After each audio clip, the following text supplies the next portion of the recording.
The Dogs of War by Frederick Forsyth. Read by David Rintoul. Prologue. There were no stars that night on the bush airstrip, nor any moon. Just the West African darkness wrapping round the scattered groups like warm, wet velvet. The cloud cover was lying hardly off the tops of the Iroko trees, and the waiting men prayed it would stay a while longer to shield them from the bombers. At the end of the runway, the battered old DC-4, which had just slipped in for a landing by runway lights that stayed alight for just the last 15 seconds of final approach, turned and coughed its way blindly towards the palm thatch huts. A Federal MiG-17 night fighter, probably flown by one of the 6 East German pilots sent down over the past 3 months to replace the Egyptians who had a horror of flying at night, moaned across the sky to the west. It was out of sight above the cloud layer, as was the runway, also hidden from the pilot's eyes. He was seeking the telltale flicker of the landing lights going on to bring in a landing plane, but the lights were out. The pilot of the taxiing DC-4, unable to hear the scream of the jet above him, flicked on his own lights to see where he was going, and from the darkness a voice cried uselessly, "Kill the lights!" They went out anyway when the pilot had got his bearings, and the fighter above was miles away. To the south, there was a rumble of artillery where the front had finally crumbled, as men who had had neither food nor bullets for 2 months threw down their guns and headed for the protecting bush forest. The pilot of the DC-4 brought his plane to a halt 20 yards from the Super Constellation already parked on the apron, killed the engines, and climbed down to the concrete. An African ran over to him, and there was a muttered conversation. The 2 men walked through the darkness towards one of the larger groups of men, a blob of darkness against the darkness of the palm forest. The group parted as the 2 men from the tarmac approached, until the white man, who had flown in the DC-4, was face to face with the one who stood in the centre. The white man had never seen him before, but he knew of him, and even in the darkness, dimly illumined by a few cigarettes, he could recognize the man he had come to see. The pilot wore no cap, so instead of saluting, he inclined his head slightly. He had never done that before, not to a black, and could not have explained why he did it. "My name is Captain Van Cleef," he said in English, accented in the Afrikaner manner. The African nodded his acknowledgment, his bushy black beard brushing the front of his striped camouflage uniform as he did so. "It is a hazardous night for flying, Captain Van Cleef," he remarked dryly, "and a little late for more supplies." His voice was deep and slow, the accent more like that of an English public school man, which he was, than an African. Van Cleef felt uncomfortable, and again, as 100 times during his run through the cloud banks from the coast, asked himself why he had come. "I didn't bring any supplies, sir. There weren't any more to bring." Another precedent set. He had sworn he would not call the man sir, not a Kafir. It had just slipped out. But they were right. The other mercenary pilots in the hotel bar in Libreville, the ones who had met him. This one was different. "Then why have you come?" asked the general softly. "The children, perhaps. There are a number here the nuns would like to fly out to safety, but no more Caritas planes will come in tonight." Van Cleef shook his head, then realized no one could see the gesture. He was embarrassed, and thankful that the darkness hid it. Around him the bodyguards clutched their submachine carbines and stared at him. "No, I came to collect you. If you want to come, that is." There was a long silence. He could feel the African staring at him through the gloom, occasionally caught a flash of eye white as one of the attendants raised his cigarette. "I see. Did your government instruct you to come in here tonight?" "No," said Van Cleef. "It was my idea." There was another long pause. The bearded head was nodding slowly in what could have been comprehension or bewilderment a few feet away from him. "I am very grateful," said the voice. "It must have been quite a trip. Actually, I have my own transport, the Constellation, which I hope will be able to take me away to exile." Van Cleef felt relieved. He had no idea what the political repercussions would have been if he had flown back to Libreville with the general in his entourage. "I'll wait till you're off the ground and gone," he said, and nodded again. He felt like holding out his hand to shake, but did not know whether he ought. If he had but known it, the African general was in the same quandary. So he turned and walked back to his aircraft. There was silence for a while in the group of black men after he had left. "Why does a South African and an Afrikaner do a thing like that?" one of the cabinet asked the general. There was a flash of teeth as the leader of the group smiled briefly. "I don't think we shall ever understand that," he said. Further up the apron, also in the lee of a clump of palm, 5 men sat in a Land Rover and watched the dim figures moving from the bush to the plain. The leader sat beside the African driver, and all 5 were smoking steadily. "It must have been the South African plane," said the leader, and turned to one of the 4 other whites crouched in the Land Rover behind him. "Jannie, go and ask the skipper if he'll make room for us." A tall, raw-boned, angular man climbed out of the rear of the vehicle. Like the others, he was dressed from head to foot in predominantly green jungle camouflage uniform, slashed with streaks of brown. He wore green canvas jackboots on his feet, the trousers tucked into them. From his belt hung a water bottle and a bowie knife, 3 pouches for magazines for the FAL carbine over his shoulder, and they were all empty. As he came round to the front of the Land Rover, the leader called him again. "Leave the FAL," he said, stretching out an arm to take the carbine. "And, Jannie, make it good, eh? Because if we don't get out of here in that crate, we could get chopped up in a few days." The man called Jannie nodded, adjusted the berry on his head, and ambled towards the DC-4. Captain Van Cleef did not hear the rubber soles moving up behind him. "Land, meneer." Van Cleef spun round at the sound of the Afrikaans and took in the shape and size of the man beside him.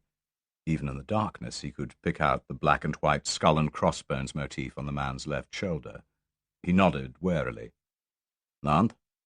The Afrikaans?" The tall man nodded. "Jan Dupree," he said, and held out his hand. "Kobus Van Cleef," said the airman, and shook. "Waar gaan you nu?" asked Dupree. "To Libreville, as soon as they finish loading.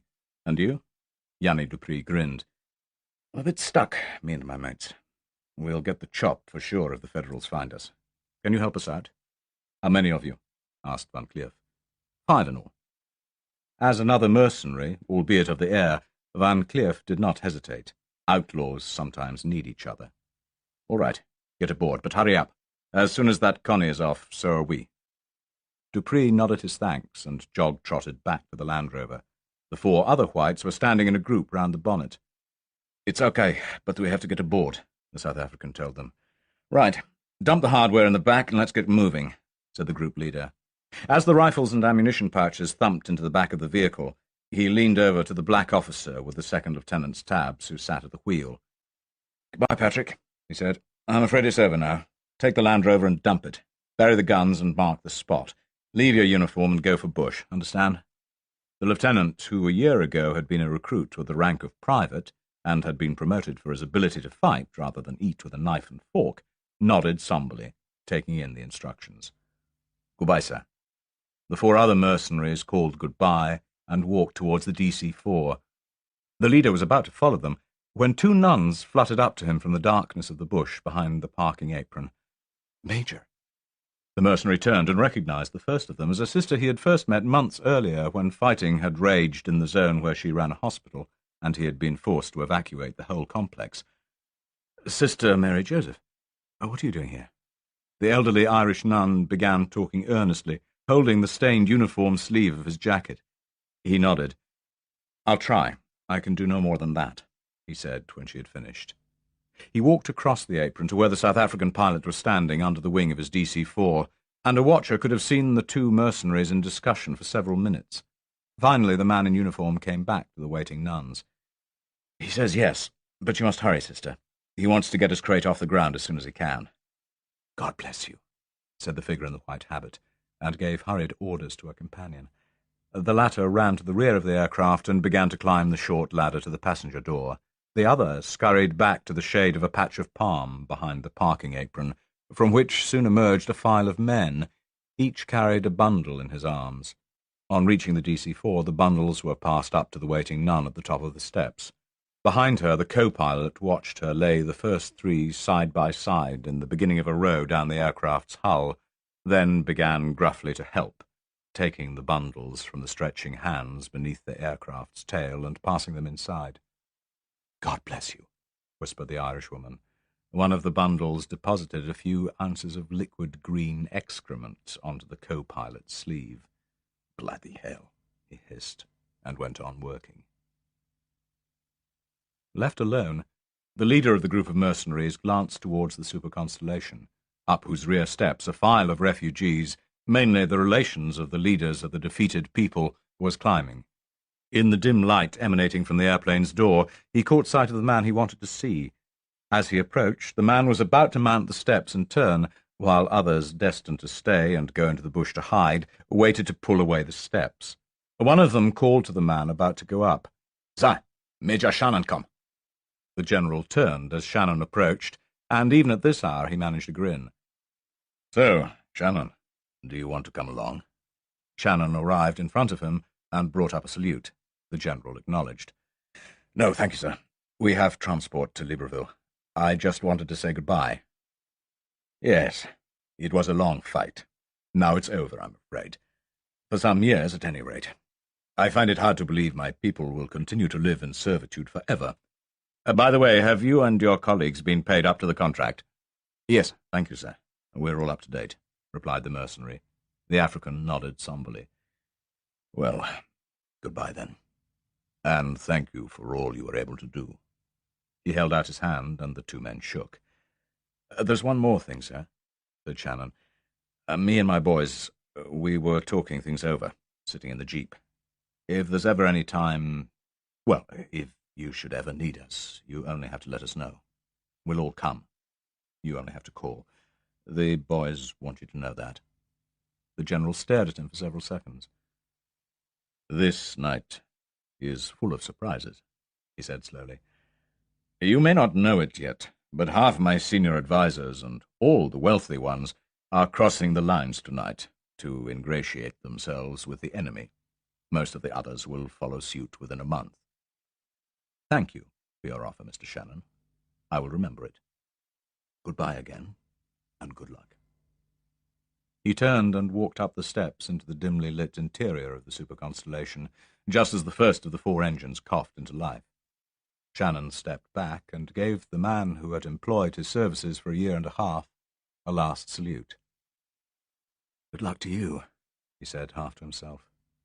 "You'll need it." He turned and walked back to the waiting DC-4.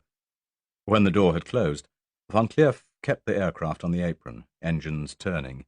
As he watched through the gloom, the dim, droop-nosed shape of the Super Connie rumble down the runway, past his nose, and finally lift off. Neither plane carried any lights, but from the cockpit of the Douglas, the Afrikaner made out the three fins of the constellation vanishing over the palm trees to the south and into the welcoming clouds. Only then did he ease the DC-4 with its wailing and whimpering cargo forward to the takeoff point. It was close to an hour before Van Cleef ordered his co-pilot to switch on the cabin lights, an hour of jinking from cloud bank to cloud bank, breaking cover and scooting across low racks of altostratus to find cover again with another denser bank, always seeking to avoid being caught out in the moonlit white plains by a roving MiG. Only when he knew he was far out over the Gulf, with the coast many miles astern, did he allow the lights on. Behind him, they lit up a weird spectacle which could have been drawn by Dory in one of his blacker moods. The floor of the aircraft was carpeted with sodden and fouled blankets, which an hour earlier had been the wrappings of their contents.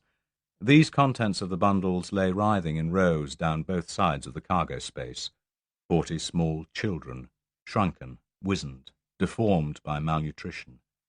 Sister Mary Joseph rose from her crouch behind the cabin door and began to move among the starvelings, each of whom had a piece of sticking plaster stuck to his or her forehead just below the line of the hair, long since turned to an ochre red by anemia. The plaster bore in ballpoint letters the relevant information for the orphanage outside Libreville, name and number, if not rank. They don't give rank to losers. In the tail of the plane, the 5 mercenaries blinked in the light and glanced at their fellow passengers. They had seen it all before, many times, over the past months. Each man felt some disgust, but none showed it.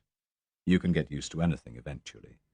In the Congo, Yemen, Katanga, Sudan, always the same story. Always the kids. and always nothing you can do about it. So they reasoned, and pulled out their cigarettes. The cabin lights allowed them to see each other properly for the first time since sundown the previous evening.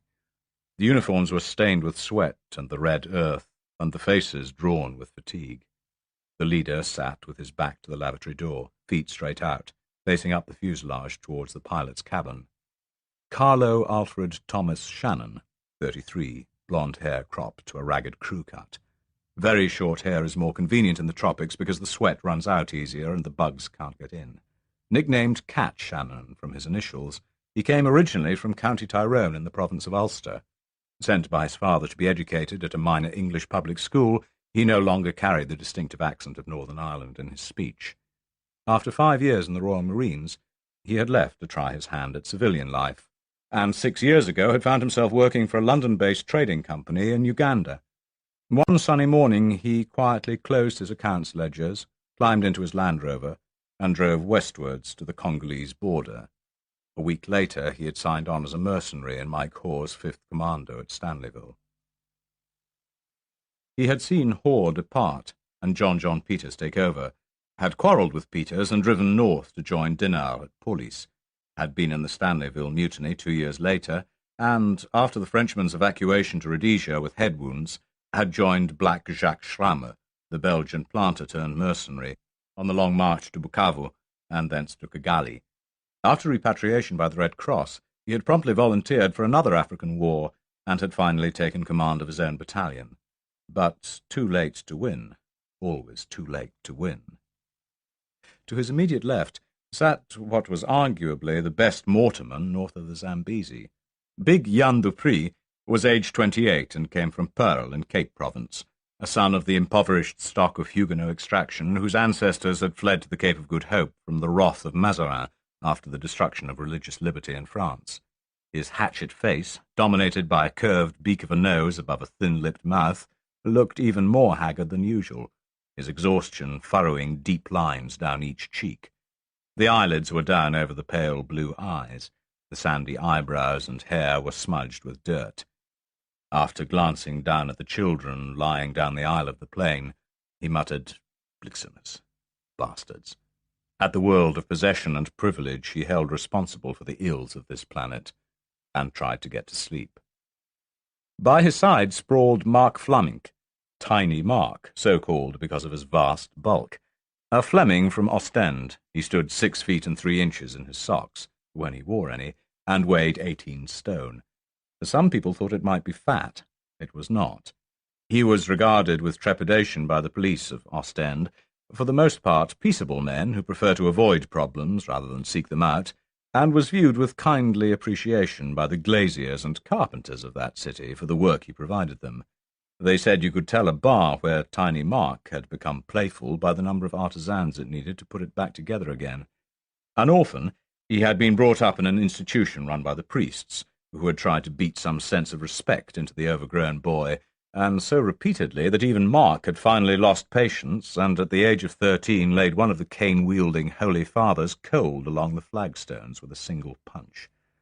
After that it had been a series of reformatories, then approved school, a dose of juvenile prison, and an almost communal sigh of relief when he enlisted in the paratroops. He had been one of the 500 men who dropped onto Stanleyville with Colonel Laurent to rescue the missionaries whom the local Simba chief, Christophe Goubenye, threatened to roast alive in the main square. After 40 minutes of hitting the airfield, Tiny Mark had found his vocation in life. After a week, he went AWOL to avoid being repatriated to barracks in Belgium and joined the mercenaries. Apart from his fists and shoulders, Tiny Mark was extremely useful with a bazooka, his favourite weapon, which he handled with the easy nonchalance of a boy with a pea-shooter. The night he flew out of the enclave towards Libreville, he was just 30. Across the fuselage from the Belgian sat Jean-Baptiste Langarotti, engaged in his habitual occupation to while away the hours of waiting. Short, compact, lean, and olive-skinned, he was a Corsican, born and raised in the town of Calvi. At the age of 18, he had been called up by France to go and fight as one of the 100,000 appelés in the Algerian War. Halfway through his 18 months, he had signed on as a regular, and later had transferred to the 10th Colonial Paratroops, the dreaded Red Berets, commanded by General Massu and known simply as Les Paras. He was 21 when the crunch came, and some units of the professional French colonial army rallied to the cause of an eternally French Algeria, a cause embodied for the moment in the organization of the OAS. Langarotti went with the OAS, deserted, and, after the failure of the April 1961 putsch, went underground. He was caught in France 3 years later, living under a false name, and spent 4 years in prison, eating his heart out in the dark and sunless cells of first the Santé in Paris, then Tours, and finally the Ile de Ré. He was a bad prisoner, and 2 guards would carry marks to prove it until they died. Beaten half to death several times for attacks on guards, he had served his full time without remission, and emerged in 1968 with only one fear in the world, the fear of small enclosed spaces, cells and holes. He had long since vowed never to return to one, even if staying out cost him his life, and to take 6 with him if they ever came for him again. Within 3 months of release, he had flown down to Africa by paying his own way, talked himself into a war, and joined Shannon as a professional mercenary. He was 31 when he flew out that night. Since being released from prison, he had practiced steadily with the weapon he had learned to use first as a boy in Corsica, and with which he had later made himself a reputation in the back streets of Algiers. Round his left wrist he carried a broad leather strap, resembling for all the world the kind of strop used by old-fashioned barbers for honing their razors. It was held in place by 2 press studs. In moments of idleness he would take it off, turn it over to the side unmarked by the studs, and wrap it round his left fist. That was where it was as he whiled away the time to Libreville. In his right hand was the knife, the 6-inch-bladed, bone-handled weapon that he could use so fast it was back in its sleeve sheath before the victim had realized he was dead. In steady rhythm the blade moved backwards and forwards across the tense leather of the strop, already razor-sharp, becoming with each stroke a mite sharper. The movement soothed his nerves. It also annoyed everybody else, but they never complained. Nor did those who knew him ever quarrel with the soft voice or the sad half-smile of the little man. Sandwiched between Langarotti and Shannon was the oldest man in the party, the German.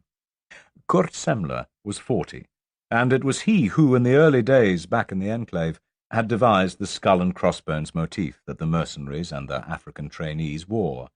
It was also he who had cleared a 5-mile sector of Federal soldiers by marking out the front line with stakes, each bearing the head of one of the previous day's Federal casualties. For a month after that, his was the quietest sector of the campaign. Born in 1930, he had been brought up in Germany through the Hitler period, the son of a Munich engineer who had later died on the Russian front with the Tod organization. At the age of 15, a fervent Hitler Youth graduate, as indeed was almost the entire youth of the country after 12 years of Hitler, he had commanded a small unit of children younger than himself, and old men over 70. His mission had been to stop the columns of tanks of General George Patton, armed with 1 Panzerfaust and 3 bolt-action rifles. Not surprisingly, he had failed, and spent his adolescence in a Bavaria under American occupation, which he hated. He also had little time for his mother, a religious maniac who wanted him to become a priest. At 17 he ran away, crossed the French frontier at Strasbourg, and signed on in the Foreign Legion at the recruiting office sited in Strasbourg for the purpose of picking up runaway Germans and Belgians. After a year in Sidi Bel Abbes, he went with the expeditionary force to Indochina. 8 years and Dien Bien Phu later, with a lung removed by surgeons at Turan, Da Nang, unable, fortunately, to watch the final humiliation in Hanoi, he was flown back to France. After recuperation, he was sent to Algeria in 1958 as a top sergeant in the elite of the French colonial army, the 1st Régiment Étranger Parachutiste. He was one of a handful who had already survived the utter destruction of the 1st REP twice in Indochina, when it was of battalion size, and later at regimental size. He revered only 2 men, Colonel Roger Folck, who had been in the original Compagnie Étranger Parachutiste, when at company strength it had been wiped out the first time, and Commandant Lebras, another veteran, who now commanded the Garde Républicaine of the Republic of Gabon, and kept that uranium-rich state safe for France. Even Colonel Marc Rodin, who had once commanded him, had lost his respect when the OAS finally crumbled. Semler had been in the first REP when it marched to a man into perdition in the Putsch of Algiers, and was later disbanded permanently by Charles de Gaulle. He had followed where his French officers had led, and later, picked up just after Algerian independence in Marseille in September 1962, had served 2 years in prison. His 4 rows of campaign ribbons had saved him worse. Out in Civvy Street for the first time in 20 years in 1964, he had been contacted by a former cellmate with the proposition to join him in a smuggling operation in the Mediterranean. For 3 years, apart from one spent in an Italian jail, he had run spirits, gold, and occasionally arms from one end of the Mediterranean to the other.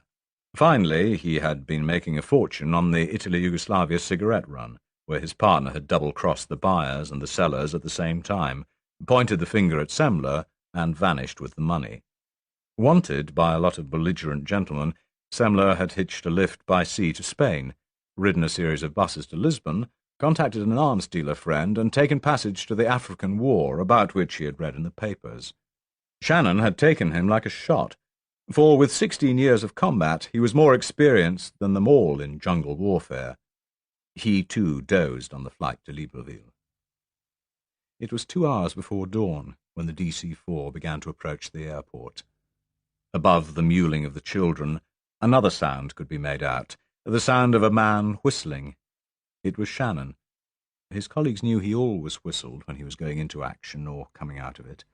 They also knew the name of the tune, because he had told them once. It was called Spanish Harlem.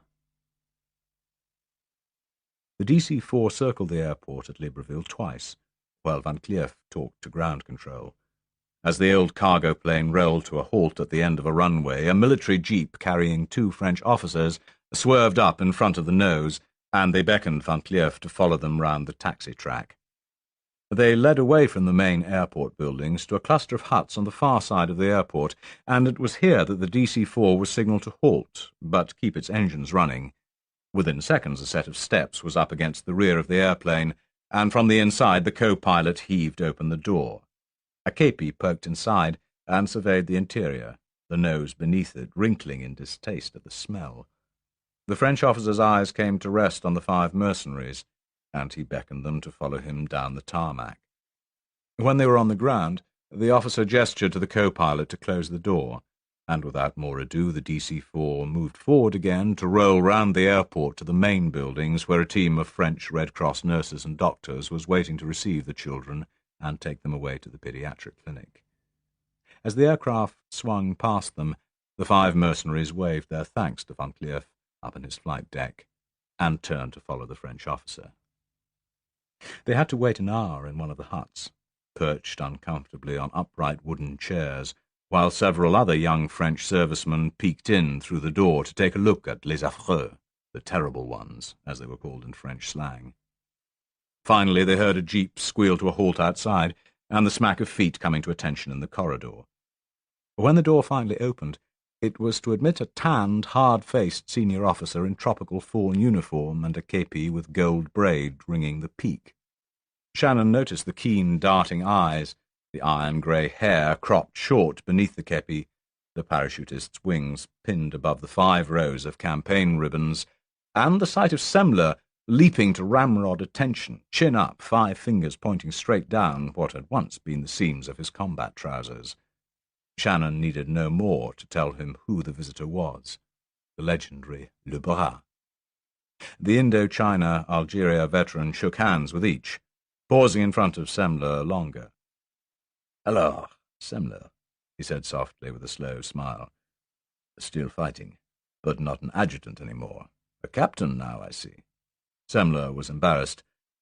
"Oui, mon commandant. Pardon, colonel. Just temporary." Le Bras nodded pensively several times. Then he addressed them all. "I will have you quartered comfortably.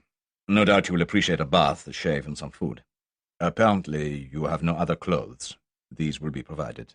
I am afraid for the time being you will have to remain confined to your quarters. This is solely a precaution. There are a lot of pressmen in town, and all forms of contact with them must be avoided. As soon as it is feasible, We will arrange to fly you back to Europe." He had said all he came to say, so he stopped. Raising his right hand to his kepi brim, the 5 rigid figures, he left. An hour later, after a journey in a closed van and entrance by the back door, the men were in their quarters, the 5 bedrooms of the top floor of the Gamba Hotel, a new construction situated only 500 yards from the airport building across the road, and therefore miles from the centre of town. The young officer who came with them told them they would have to take their meals on the same floor, and remain there until further notice. Within an hour he was back with towels, razors, toothpaste and brushes, soap and sponges. A tray of coffee had already arrived, and each man sank gratefully into a deep, steaming, soap-smelling bath, the first in over 6 months. At noon, an army barber came, and a corporal with piles of slacks and shirts, vests, pants and socks, pyjamas and canvas shoes. They tried them on, selected the ones they wanted, and the corporal retired with the surplus. The officer was back at 1 with 4 waiters bearing lunch, and told them they must stay away from the balconies.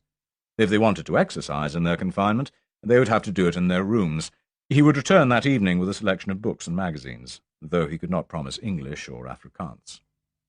After eating as never in the previous 6 months, since their last leave period from the fighting, the 5 men rolled into bed and slept. While they snored on unaccustomed mattresses and between unbelievable sheets, Van Cleef lifted his DC-4 off the tarmac in the dusk, flew a mile away past the windows of the Gamba Hotel, and headed south for Caprivi and Johannesburg. His job, too, was over. In fact, the 5 mercenaries spent 4 weeks in the top floor of the hotel, while press interest in them died down, and the reporters were all called back to their head offices by editors who saw no point in keeping men in a city where there was no news to be had. One evening, without warning, a French captain on the staff of Commandant Lebras came to see them. He grinned broadly. "Messieurs, I have news for you. You are flying out tonight, to Paris. You are all booked on the Air Afrique flight at 23:30 hours. The 5 men, bored to distraction by their prolonged confinement, cheered. The flight to Paris took 10 hours, with stops at Douala and Nice. Just before 10 the following day, they emerged into the blustery cold of Le Bourget Airport on a mid-February morning. In the airport coffee lounge they made their goodbyes. Dupree elected to take the transit coach to Orly and buy himself a single ticket on the next SAA flight to Johannesburg and Cape Town. Semler opted to go with him and return to Munich for a visit at least. Flamink said he would head for the Gare du Nord and take the first express to Brussels and connect for Ostend. Langerotte was going to the Gare de Lyon to take the train to Marseille. "Let's stay in touch," they said, and looked at Shannon. He was their leader. It would be up to him to look for work, another contract, another war. Similarly, if any of them heard anything that involved a group, he would want to contact one of the group, and Shannon was the obvious one. "I'll stay in Paris for a while," said Shannon. "There's more chance of an interim job here than in London." So they exchanged addresses, poste-restaurant addresses, or bars where the barman would pass on a message or keep a letter until the addressee dropped in for a drink, and then they parted and went their separate ways. The security surrounding their flight back from Africa had been tight, for there were no waiting pressmen. But someone had heard of their arrival, and he was waiting for Shannon when, after the others had left, the group's leader came out of the terminal building. "Shannon!" The voice pronounced the name in the French way, and the tone was not friendly. Shannon turned, and his eyes narrowed fractionally as he saw the figure standing 10 yards from him. The man was burly, with a down-turned moustache. He wore a heavy coat against the winter cold, and walked forward until the 2 men faced each other from 2 feet. To judge by the way they surveyed each other, there was no love lost between them. "Roux," said Shannon. "So, you're back." "Yes, we're back." The Frenchman sneered. "And you lost." "We didn't have much choice," said Shannon. "A word of advice, my friend," snapped Roux. "Go back to your own country. Do not stay here. It would be unwise. This is my city. If there is any contact to be found here, I will hear first news of it. I will conclude it. And I will select those who share in it. For answer, Shannon walked to the first taxi waiting at the curb and humped his grip into the back. Roux walked after him, his face mottling with anger. "Listen to me, Shannon. I'm warning you." The Irishman turned to face him again. "No. You listen to me, Roux. I'll stay in Paris just as long as I want. I was never impressed by you in the Congo, and I'm not now. So get stuffed." As the taxi moved away, Roux stared after it angrily. He was muttering to himself as he strode towards the car park and his own automobile. He switched on, engaged gear, and sat for a few moments staring through the windscreen. "One day, I'll kill that bastard," he murmured to himself, but the thought hardly put him in a better mood.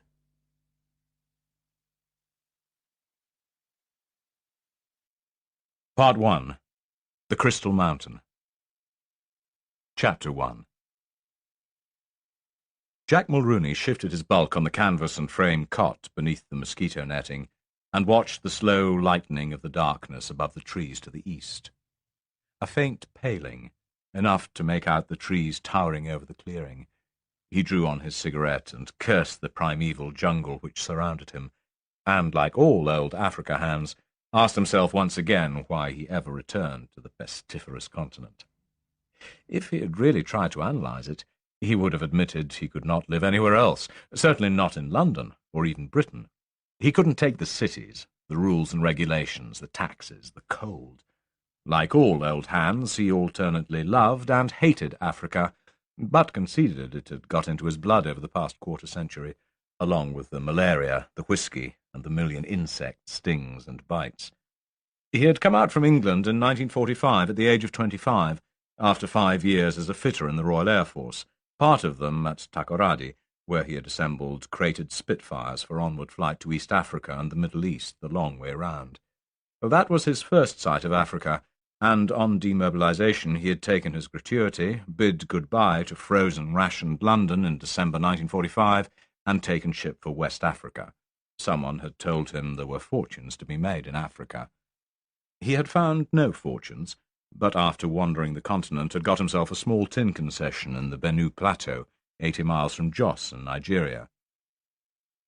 Prices had been good while the Malay emergency was on, and tin was expensive.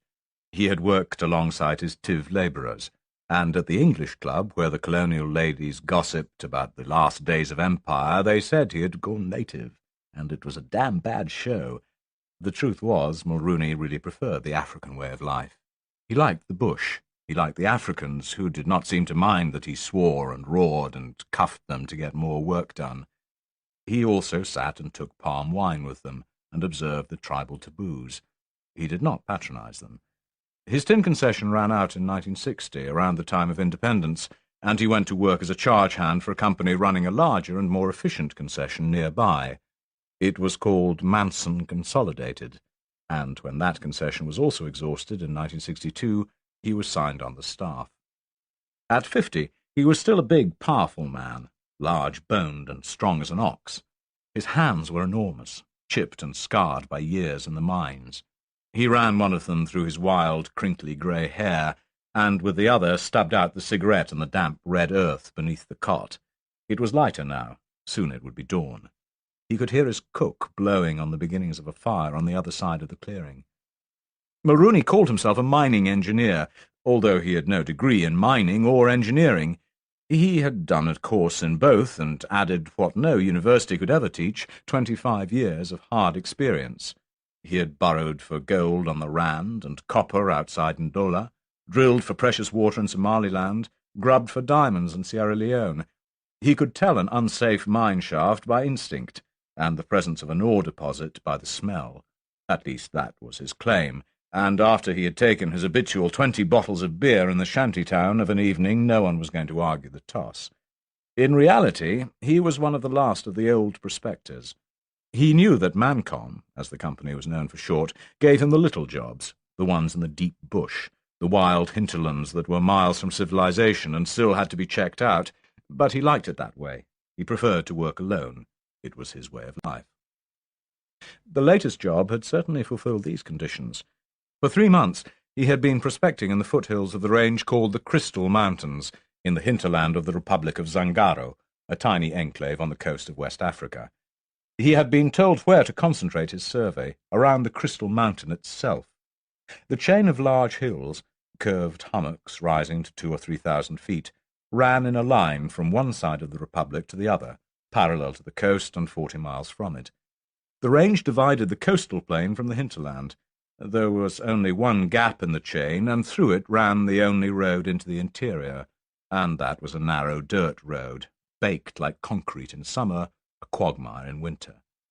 Beyond the mountains, the natives were the Vindu, a tribe of almost Iron Age development, except that their implements were of wood. He had been in some wild places, but vowed he had never seen anything as backward as the hinterland of Zangaro. Set on the further side of the range of hills was the single mountain that gave its name to the rest. It was not even the biggest of them. 40 years earlier, a lone missionary, penetrating the hills into the interior, branched to the south after following the gap in the range, and, after 20 miles, glimpsed a hill set aside from the rest. It had rained the previous night, a torrential downpour, one of the many that gave the area its annual rainfall of 300 inches during 5 soaking months. As the priest looked, he saw that the mountain seemed to be glittering in the morning sun, and he called it the Crystal Mountain. He noted this in his diary. 2 days later he was clubbed and eaten. The diary was found by a patrol of colonial soldiers a year later, used as a juju by a local village. The soldiers did their duty and wiped out the village, then returned to the coast and handed the diary to the Mission Society. Thus the name the priest had given to the mountain lived on, even if nothing else he did for an ungrateful world was remembered. Later, the same name was given to the entire range of hills. What the man had seen in the morning light was not crystal, but a myriad of streams caused by the water of the night's rain cascading off the mountain. Rain was also cascading off all the other mountains, but the sight of it was hidden by the dense jungle vegetation that covered them all like a chunky green blanket when seen from afar, and proved to be a steaming hell when penetrated. The one that glittered with 1,000 rivulets did so because the vegetation was substantially thinner on the flanks of this hill. It never occurred to him, or to any of the other dozen white men who had ever seen it, to wonder why.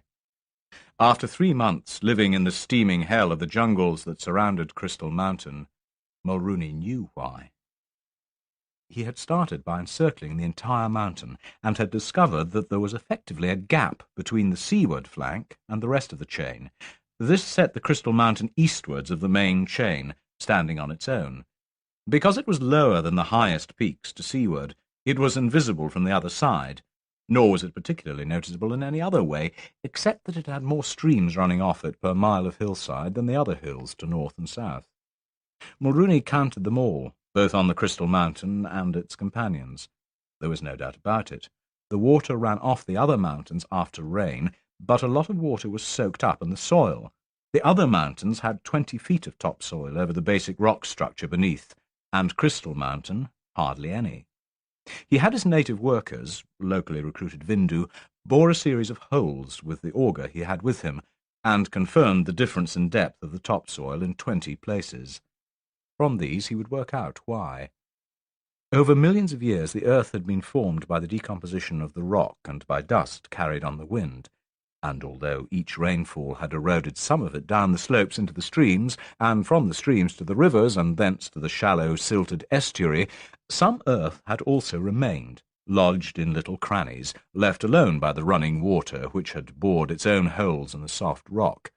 And these holes had become drains, so that part of the rainfall ran off the mountain, finding its own channels and wearing them deeper and deeper, and some had sunk into the mountain, both having the effect of leaving part of the topsoil intact.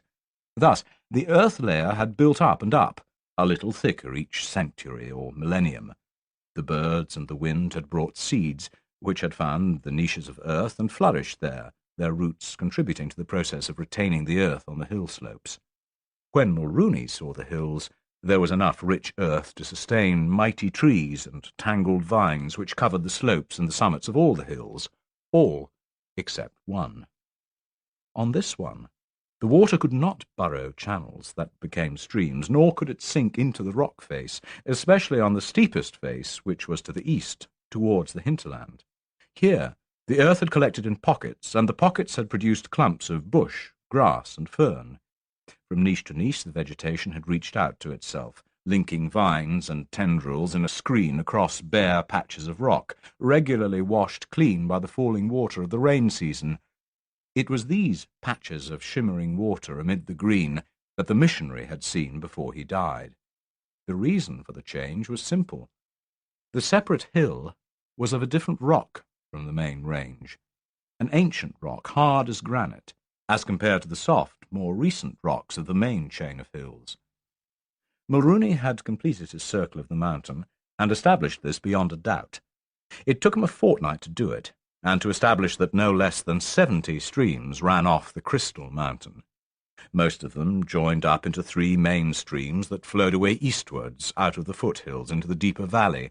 He noticed something else. Along the banks of the streams that came off this mountain, the soil colour was different, as was also the vegetation. Some plants appeared unaffected. Others were non-existent, although they flourished on the other mountains and beside the other streams. In general, the vegetation was thinner beside the streams flowing off the Crystal Mountain than beside the others. This could not be explained by lack of soil, for there was plenty. So there was something different about that earth, something that stunted plant life along the banks of the streams. Mulrooney set about charting the 70 streams that took his interest, drawing his map as he went. He also took samples of the sand and gravel along the beds of the streams, starting with the surface gravel, then working down to bedrock. In each case he took 2 buckets full of gravel, pouring them out onto a tarpaulin and coning and quartering. This is a process of sample-taking. He piled the gravel into a cone, then quartered it with a shovel blade, took the 2 opposite quarters of his choice, remixed them, and made another cone. Then quartered that one, working down till he had a cross-section of the sample weighing 2 to 3 pounds. This went into a polythene-lined canvas bag after drying, the bag sealed and carefully labelled. In a month he had 1,500 pounds of sand and gravel in 600 bags from the beds of the 70 streams. Then he started on the mountain itself. He already believed his sacks of gravel would prove to contain, under laboratory examination, quantities of alluvial tin, minute particles washed down from the mountain over tens of thousands of years, showing that there was cassiterite, or tin ore, buried in the Crystal Mountain. He divided the mountain face into sections, seeking to identify the birthplaces of the streams and the rock faces that fed them in the wet season. By the end of the week, he knew there was no mother lode of tin inside the rock, but suspected what geologists call a disseminated deposit. The signs of mineralization were everywhere. Beneath the trailing tendrils of vegetation, he found faces of rock shot through with stringers, half-inch-wide veins like the capillaries in a drinker's nose, of milky white quartz, lacing yard after yard of bare rock face. Everything he saw about him said tin. He went right round the mountain again 3 times, and his observations confirmed the disseminated deposit, the ever-present stringers of white in the dark grey rock. With hammer and chisel he smashed holes deep in the rock, and the picture was still the same. Sometimes he thought he saw dark blurs in the quartz, confirming the presence of tin. Then he began chipping in earnest, marking his progress as he went. He took samples of the pure white stringers of quartz, and to be on the safe side he also took samples of the country rock, the rock between the veins. 3 months after he had entered the primeval forest east of the mountains, he was finished. He had another 1,500 pounds of rock to carry back to the coast with him. The whole 1.5 tons of rock and alluvial samples had been carried in portions every 3 days back from his working camp to the main camp, where he now lay waiting for dawn, and stacked in cones under tarpaulins. After coffee and breakfast, the bearers, whose terms he had negotiated the previous day, would come from the village and carry his trophies back to the track that called itself a road and linked the hinterland with the coast. There, in a roadside village, lay his 2-ton truck, immobilized by the lack of the key and distributor rotor that lay in his knapsack. It should still work, if the natives had not hacked it to bits. He had paid the village chief enough to look after it. With his samples aboard the lorry and 20 porters walking ahead to pull the lurching vehicle up the gradients and out of the ditches, he would be back in the capital in 3 days. After a cable to London, he would have to wait several days for the company's chartered ship to come and take him off. He would have preferred to turn north at the coast highway and drive the extra 100 miles into the neighbouring republic, where there was a proper airport, and freight his samples home, but the agreement between Mancon and the Zangaran government specified he would take it back to the capital.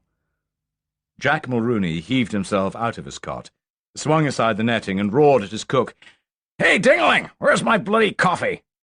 The Vindu cook, who did not understand a word except coffee, grinned from beside the fire and waved happily. Mulrooney strode across the clearing towards his canvas wash bucket and began scratching as the mosquitoes descended on the sweating torso. "Bloody Africa," he muttered as he doused his face. But he was content that morning. He was convinced he had found both alluvial tin and tin-bearing rock. The only question was how much tin per rock ton. With tin standing at about $3,300 per ton, it would be up to the analysts and mining economists to work out if the quantity of tin per ton of rock merited establishing a mining camp with its complex machinery and teams of workers, not to mention improved access to the coast by a narrow-gauge railway that would have to be built from scratch. And it was certainly a god-forsaken and inaccessible place. As usual, everything would be worked out, taken up or thrown away, on the basis of pounds, shillings, and pence. That was the way of the world.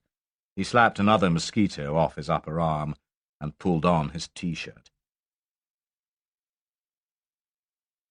6 days later, Jack Mulrooney leaned over the rail of a small coaster, chartered by his company, and spat over the side as the coast of Zangaro slid away. "Bloody bastards," he muttered savagely. He carried a series of livid bruises about his chest and back, and a raw graze down one cheek, the outcome of swinging rifle butts when the troops had raided the hotel. It had taken him 2 days to bring his samples from the deep bush to the track, and another grunting, sweating day and night to haul the truck along the pitted and rutted earth road from the interior to the coast. In the wet he would never have made it, and in the dry season, which had another month to run, the concrete-hard mud ridges had nearly smashed the Mercedes to pieces. 3 days earlier he had paid and dismissed his Vindu workers and trundled the creaking truck down the last stretch to the tarmac road, which started only 14 miles from the capital. From there it had been an hour to the city and the hotel. Not that hotel was the right word. Since the independence, the town's main hostelry had degenerated into a flophouse, but it had a car park, and here he had parked and locked the truck, then sent his cable. He had only just been in time. 6 hours after he sent it, all hell broke loose, and the port, airport, and all other communications had been closed by order of the President. The first he had known about it was when a group of soldiers, dressed like tramps and wielding rifles by the barrels, had burst into the hotel and started to ransack the rooms. There was no point in asking what they wanted, for they only screamed back in a lingo that meant nothing to him, though he thought he recognized the Vindu dialect he had heard his workers using over the past 3 months. Being Mulrooney, he had taken 2 clubbings from rifle butts, then swung a fist. The blow carried the nearest soldier halfway down the hotel corridor on his back, and the rest of the pack had gone wild. It was only by the grace of God no shots were fired, and also due to the fact that the soldiers preferred to use their guns as clubs, rather than search for complicated mechanisms like triggers and safety catches. He had been dragged to the police barracks, which were the nearest, and had been alternately screamed at and ignored in a subterranean cell for 2 days. If he did but know it, he had been lucky. A Swiss businessman, one of the rare foreign visitors to the Republic, had witnessed his departure and feared for his life. The man had contacted the Swiss embassy, one of the only 6 European and North American embassies in the town, and they had contacted Mancon, whose name they had learned from the businessman, who in turn had looked through Mulrooney's belongings. 2 days later, the called-for coaster had arrived from further up the coast, and the Swiss consul had negotiated Mulrooney's release. No doubt a bribe had been paid, and no doubt Mancon would foot the bill. Jack Mulrooney was still aggrieved. On release, he had found his lorry broken open, and his samples strewn all over the car park. The rocks had all been marked and could be reassembled, but the sand, gravel, and chippings were mixed up. Fortunately, each of the split bags, about 50 in all, had half their contents intact, so he had resealed them and taken them to the boat. Even here the customs men, police and soldiers had searched the boat from stem to stern, screamed and shouted at the crew, and all without saying what they were looking for. The terrified official from the Swiss consulate, who had taken Mulrooney back from the barracks to his hotel, had told him there had been rumours of an attempt on the president's life, and the troops were looking for a missing senior officer who was presumed to be responsible. 4 days after leaving the port of Clarence, Jack Mulrooney, still nursemaiding his rock samples, arrived back at Luton, England, aboard a chartered aircraft. A truck had taken his samples away for analysis at Watford, and after a check-out by the company doctor, he had been allowed to start his 3 weeks' leave.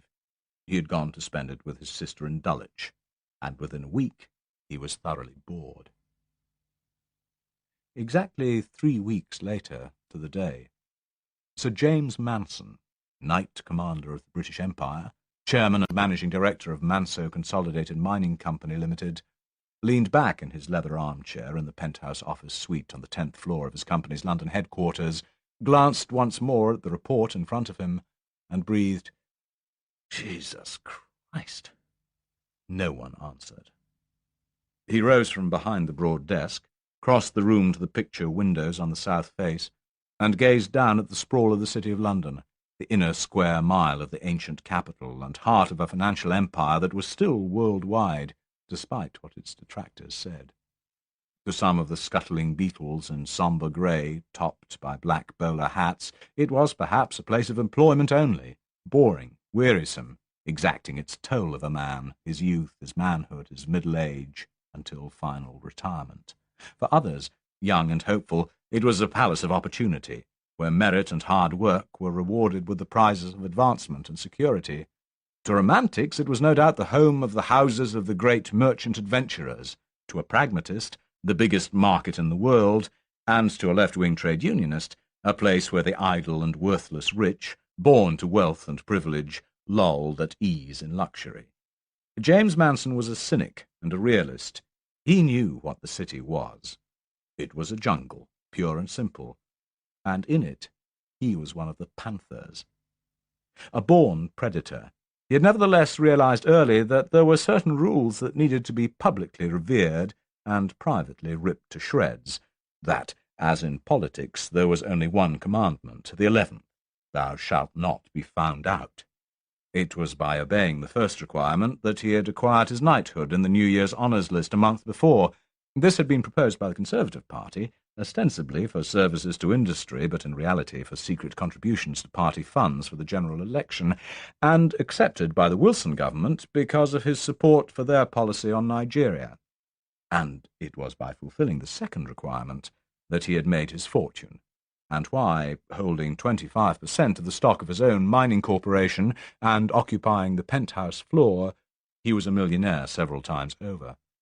He was 61, short, aggressive, built like a tank, with a thrusting vigour and a piratical ruthlessness that women found attractive and competitors feared.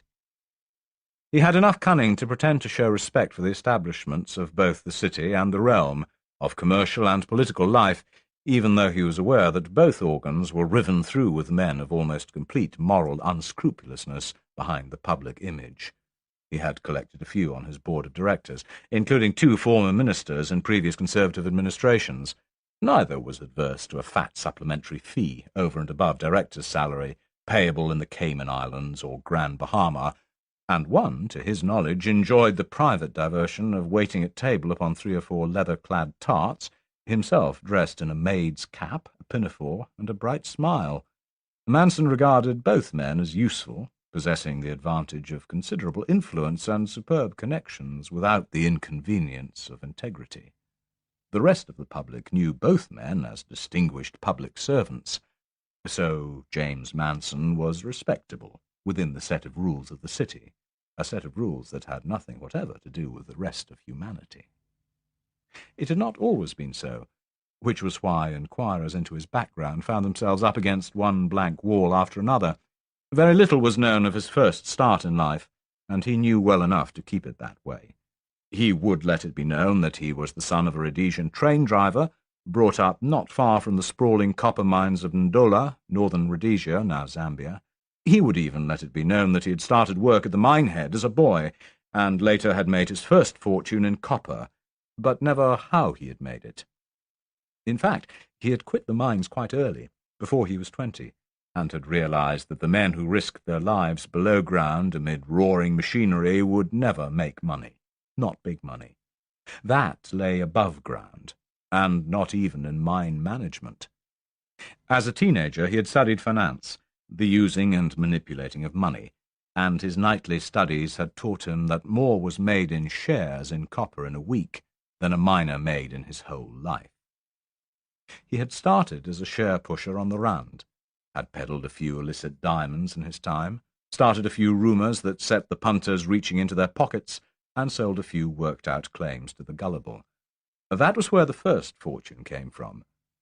Just after the Second World War, at 35, he was in London with the right connections for a copper-hungry Britain trying to get its industries back to work, and in 1948 had founded his own mining company. It had gone public in the mid-50s, and in 15 years had developed worldwide interests. He was one of the first to see Harold Macmillan's wind of change blowing through Africa as independence for the black republics approached, and he took the trouble to meet and know most of the new, power-hungry African politicians, while most city businessmen were still deploring independence in the former colonies. When he met the new men, it was a good match. They could see through his success story, and he could see through their professed concern for their fellow blacks.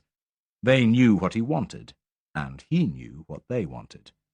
So he fed their Swiss bank accounts, and they gave Manson Consolidated mining concessions at prices below par for the course. Mancon prospered. James Manson had also made several fortunes on the side.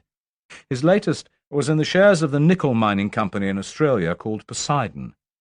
When Poseidon shares in late summer 1969 had been standing at 4 shillings, he had got a whisper that a survey team in Central Australia might have found something on a stretch of land whose mining rights were owned by Poseidon.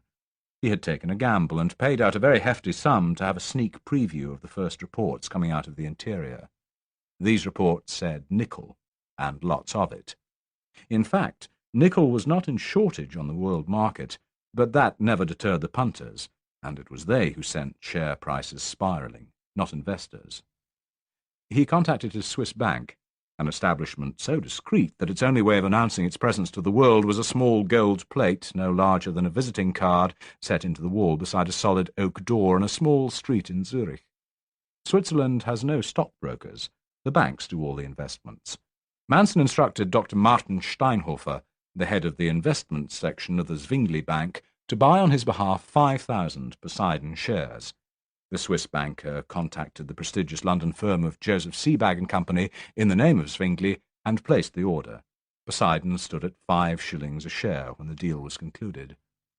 The storm broke in late September when the size of the Australian nickel deposit became known. The shares began to rise, and, assisted by helpful rumours, the rising spiral became a rush. Sir James Manson had intended to start to sell when they reached £50 a share, but so vast was the rise that he held on.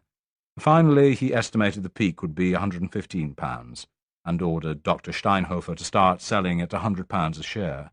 This the discreet Swiss banker did, and had cleared the lot at an average of £103 for each share. In fact, the peak was reached at £120 a share, before common sense began to prevail and the shares slid back to £10.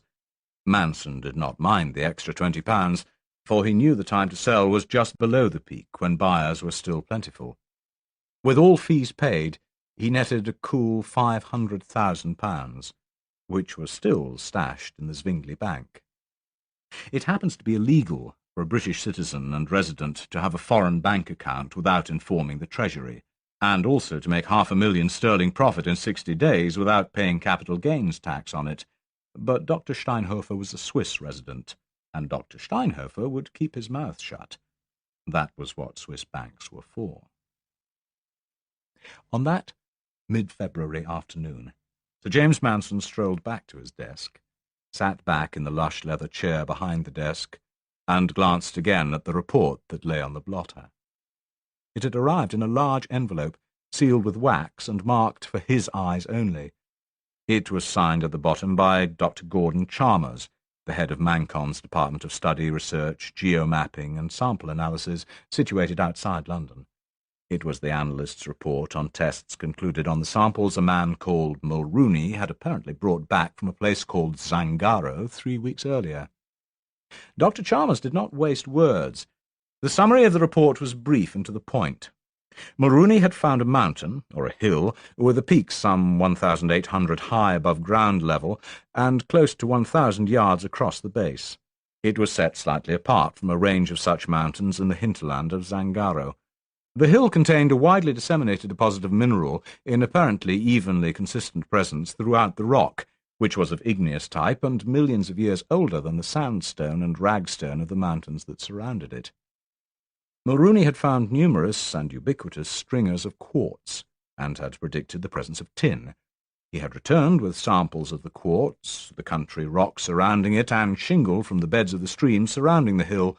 The quartz stringers did indeed contain small quantities of tin, but it was the country rock that was interesting.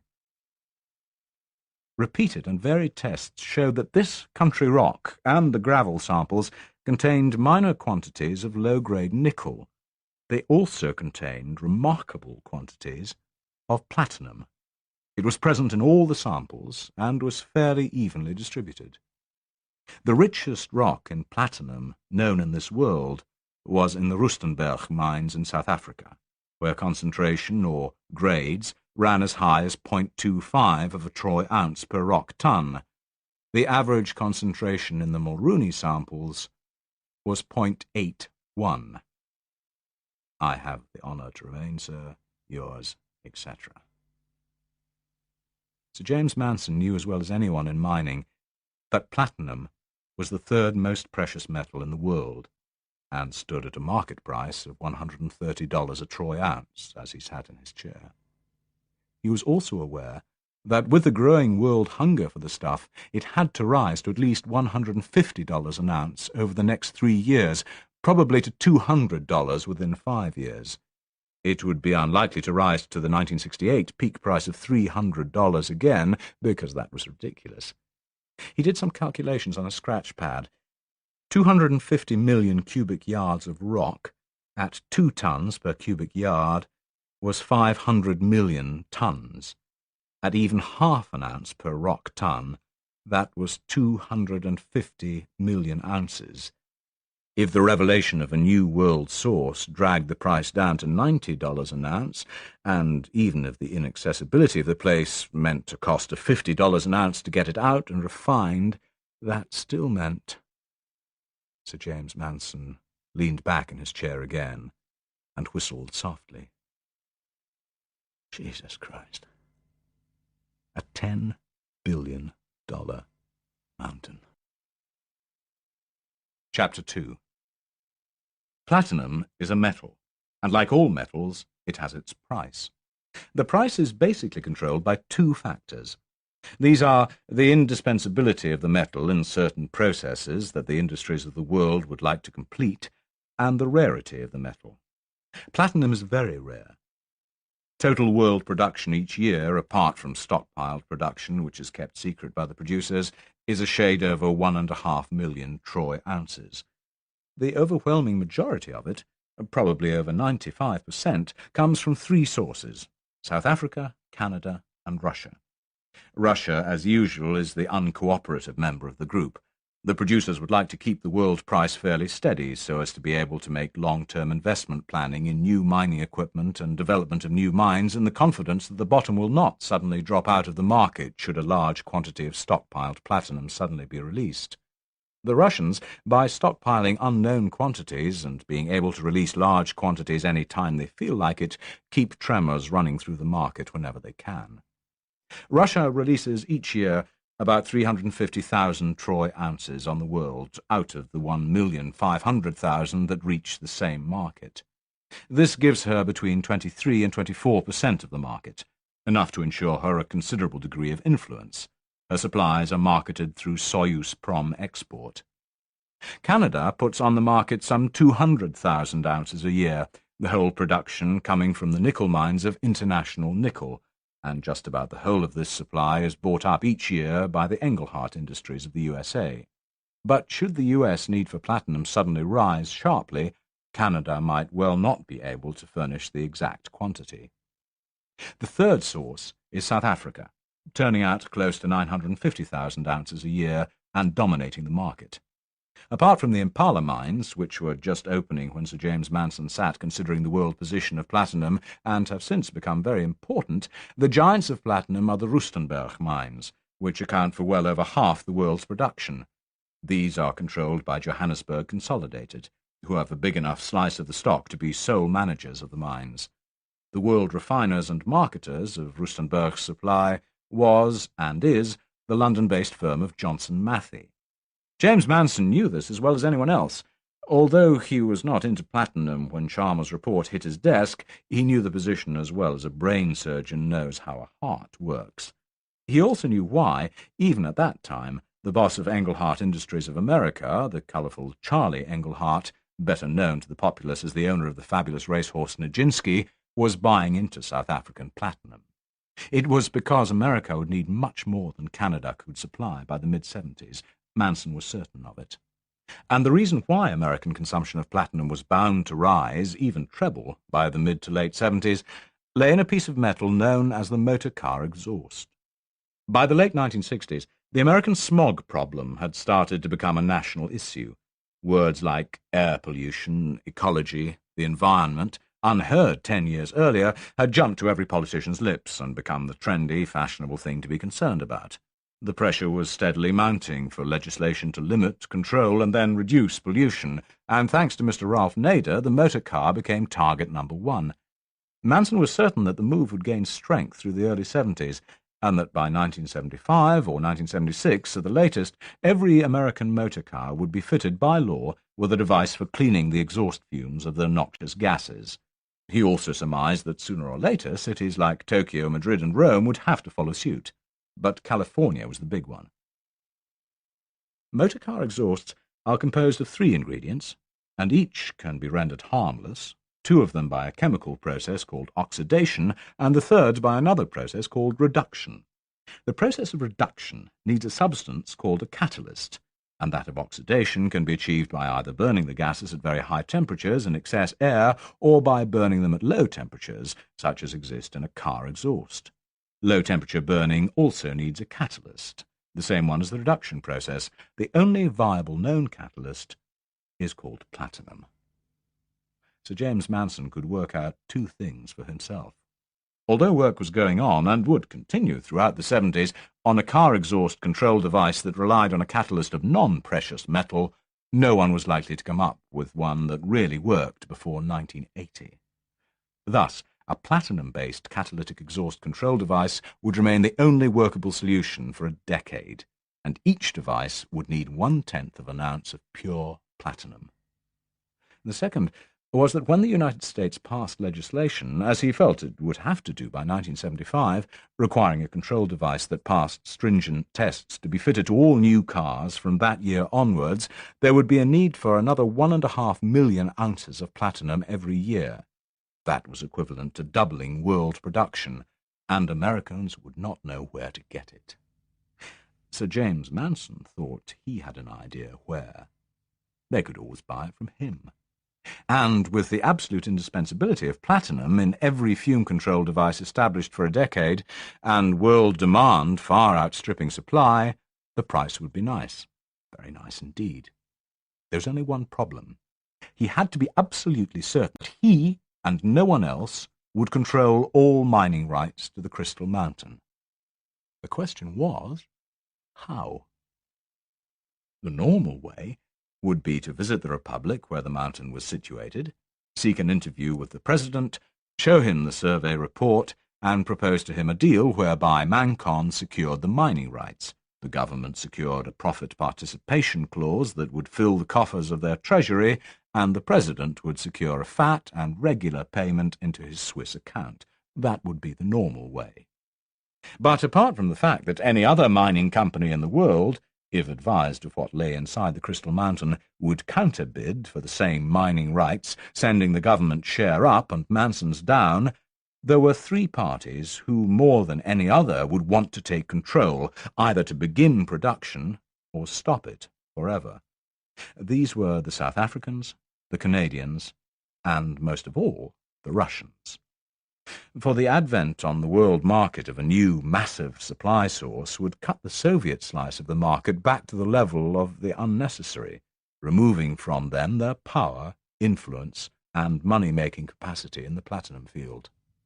Manson had a vague recollection of having heard the name of Zangaro, but it was such an obscure place he realized he knew nothing about it. The first requirement was evidently to learn more. He leaned forward and depressed the intercom switch. "Miss Cook, will you come in, please?" He had called her Miss Cook throughout the 7 years she had been his personal and private secretary, and even in the 10 years before that, when she had been an ordinary company secretary, rising from the typing pool to the 10th floor. No one had ever suggested she might have a first name. In fact, she had. It was Marjorie. But she just did not seem the sort of person one called Marjorie. Certainly men had once called her Marjorie, long ago, before the war, when she was a young girl. Perhaps they had even tried to flirt with her, pinch her bottom, those long 35 years ago. But that was then.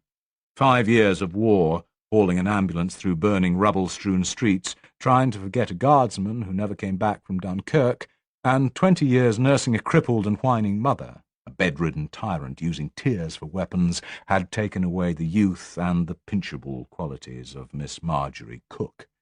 At 54, tailor, deficient and severe, her work at Mancom was almost all her life, the 10th floor her fulfilment, and the terrier, who shared her neat apartment in suburban Chigwell and slept in her bed, her child and lover. So no one ever called her Marjorie. The young executives called her a shriveled apple, and the secretary birds that old bat. The others, including her employer, Sir James Manson, about whom she knew more than she would ever tell him or anyone else, called her Miss Cook.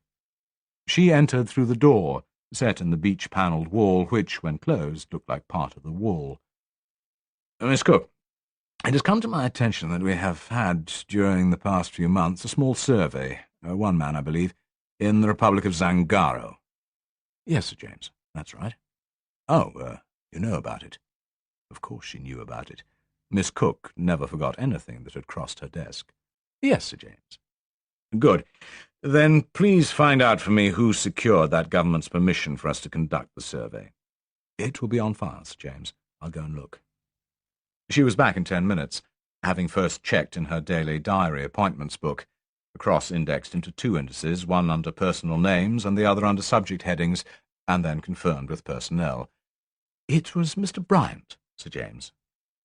She consulted a card in her hand. "Richard Bryant, of Overseas Contracts." "He submitted a report, I suppose?" asked Sir James. "He must have done, under normal company procedure." "Send me in his report, would you, Miss Cook?" She was gone again, and the head of Mancom stared out through the plate-glass windows across the room from his desk at the mid-afternoon dusk settling over the city of London. The lights were coming on in the middle-level floors. They had been on all day in the lowest ones, but at skyline level there was still enough winter daylight to see by, but not to read by. Sir James Manson flicked on the reading lamp on his desk as Miss Cook returned, laid the report he wanted on his blotter, and receded back against the wall. The report Richard Bryant had submitted was dated 6 months earlier, and was written in the terse style favoured by the company. It recorded that, according to instructions from the head of Overseas Contracts, he had flown to Clarence, the capital of Zangaro, and there, after a frustrating week in a hotel, had secured an interview with the Minister of Natural Resources. There were 3 separate interviews, spaced over 6 days, and at length an agreement had been reached that a single representative of Mancom might enter the Republic to conduct a survey for minerals in the hinterland beyond the Crystal Mountains. The area to be surveyed was deliberately left vague by the company, so that the survey team could travel more or less where it wished. After further haggling, during which it was plain to the minister that he could forget any idea that the company was prepared to pay the sort of fee he seemed to expect, and that there were no indications of mineral presence to work on, a sum had been agreed between Bryant and the minister. Inevitably, the sum on the contract was just over half the total that changed hands, the balance being paid into the minister's private account. That was all. The only indication about the character of the place was in the reference to a corrupt minister. So what, thought Sir James Manson.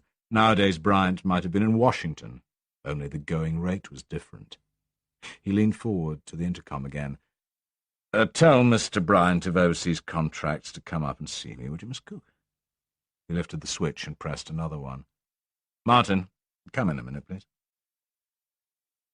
It took Martin Thorpe 2 minutes to come from his office on the 9th floor. He did not look the part of a financial whiz-kid and protégé of one of the most ruthless go-getters in a traditionally ruthless and go-getting industry. He looked more like the captain of the athletics team from a good public school, charming, boyish, clean-cut, with dark wavy hair and deep blue eyes. The secretaries called him Dishy, and the directors, who had seen stock options they were certain of, whisked out from under their noses, or found their companies slipping into control of a series of nominee shareholders fronting for Martin Thorpe, called him something not quite so nice. Despite the looks, Thorpe had never been either a public school man or an athlete, and certainly not captain of the team. He could not differentiate between a batting average and the ambient air temperature, but he could retain the hourly movement of share prices across the range of Mancon's subsidiary companies in his head throughout the day. At 29 he had ambitions, and the intent to carry them out. Mancon and Sir James Manson might provide the means, so far as he was concerned, and his loyalty depended on his exceptionally high salary, the contacts throughout the city that his job under Manson could bring him, and the knowledge that where he was constituted a good vantage point for spotting what he called the big one. By the time he entered, Sir James had slipped the Zangara report into a drawer, and the Bryant report alone lay on his blotter. He gave his protégé a friendly smile. "Martin, I've got a job I need doing with some discretion. I need it done in a hurry, and it might take half the night." It was not Sir James' way to ask if Thorpe had got any engagements that evening. Thorpe knew that. It went with the high salary. "It's okay, Sir James. I had nothing on that a phone call can't kill." "Good. Look, I've been going over some old reports and come across this one. 6 months ago, one of our men from overseas contracts was sent out to a place called Zangaro. I don't know why, but I'd like to. The man secured that government's go-ahead for a small team from here to conduct a survey for any possible mineral deposits in uncharted land beyond the mountain range called the Crystal Mountains. Now, what I want to know is this. Was it ever mentioned in advance or at the time, or since that visit 6 months ago, to the board?" "To the board?" "That's right. Was it ever mentioned to the board of directors that we were doing any such survey? That's what I want to know. It may not necessarily be on the agenda. You'll have to look at the minutes.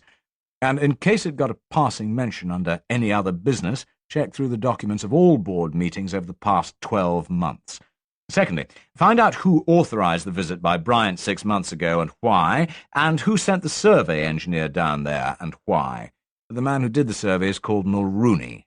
I also want to know something about him, which you can get from his file and personnel. Got it?" Thorpe was surprised. This was way out of his line of country. "Yes, Sir James, but Miss Cook could do that in half the time, or get someone to do it." "Yes, she could, but I want you to do it. If you look at a file from personnel or boardroom documents, it will be assumed it has something to do with finance. Therefore it will remain discreet." The light began to dawn on Martin Thorpe. "You mean they found something down there, Sir James?" Manson stared out at the now inky sky and the blazing sea of lights below him as the brokers and traders, clerks and merchants, bankers and assessors, insurers and jobbers, buyers and sellers, lawyers, and in some offices, no doubt, law-breakers, worked on through the winter afternoon towards the witching hour of 5:30. "Never mind," he said gruffly to the young man behind him. "Just do it." Martin Thorpe was grinning as he slipped through the back entrance of the office and down the stairs to his own premises. "Cunning bastard," he said to himself on the stairs. Sir James Manson turned as the intercom broke the double-glazed, sound-proofed calm of the inner sanctum. "Mr. Bryant is here, Sir James." Manson crossed the room, switching on the main lights as he passed near the wall switch. Reaching his desk, he depressed the switch. "Send him in, Miss Cook." There were 3 reasons why middle-level executives had occasion to be summoned to the sanctum on the 10th floor. One was to hear instructions or deliver a report that Sir James wanted to issue or hear personally, which was business. One was to be chewed into a sweat-soaked rag, which was hell. The third was when the chief executive decided he wanted to play favourite uncle to his cherished employees, which was reassuring. On the threshold, Richard Bryant, at 39 a middle-level executive who did his work competently and well, but needed his job, was plainly aware the first reason of the three could not be the one that brought him here. He suspected the second, and was immensely relieved to see it had to be the third. From the centre of the office, Sir James walked towards him with a smile of welcome. "Ah, come in, Bryant, come in." As Bryant entered, Miss Cook closed the door behind him and retired to her desk. Sir James Manson gestured his employee to one of the easy chairs set well away from the desk in the conference area of the spacious office. Bryant, still wondering what it was all about, took the indicated chair and sank into its brushed suede cushions. Manson advanced towards the wall and opened two doors, revealing a well-stocked bar cabinet. "Take a drink, Bryant. Sun's well done, I think." "Thank you, sir. Scotch, please." "Good man. My own favourite poison. I'll join you." Bryant glanced at his watch. It was 5:15, and the tropical maxim about taking a drink after the sun has gone down was hardly coined for London winter afternoons. But he recalled an office party at which Sir James had snorted his derision of sherry drinkers and the like, and spent the evening on Scotch. It pays to watch things like that, Bryant reflected, as his chief poured two fine old crystal glasses of his special Glenlivet. Of course he left the ice bucket strictly alone. "A water? Dash of soda?" he called from the bar. Bryant craned round and spotted the bottle. "Is that a single malt, Sir James?" "No, thank you. Straight as it comes." Manson nodded several times in approval and brought the glasses over. They cheersed each other and savoured the whisky. Bryant was still waiting for the conversation to start. Manson noted this and gave him the gruff uncle look. "No need to worry about me having you up here like this," he began. "I was just going through a sheaf of old reports in my desk drawers and came across yours. Oh, one of them. I must have read it at the time and forgotten to give it back to Miss Cook for filing." "My report?" queried Bryant. "Eh? Yes. Yes, the one you filed after your return from that place, what's it called again? Zangaro, is that it?" "Oh, yes, sir, Zangaro. That was 6 months ago." "Yes, quite so. 6 months, of course. Noticed, as I reread it, that you'd had a bit of a rough time with that minister fella." Bryant began to relax. The room was warm, the chair extremely comfortable, and the whisky like an old friend. He smiled at the memory. "But I got the contract for survey permission." "Damn right you did," congratulated Sir James. He smiled as if at fond memories. "I used to do that in the old days, you know. Went on some rough missions to bring home the bacon. Never went to West Africa, though, not in those days. I went later, of course, but after all this started." To indicate all this, he waved his hand at the luxurious office. "So, nowadays I spend too much time up here buried in paperwork," Sir James continued.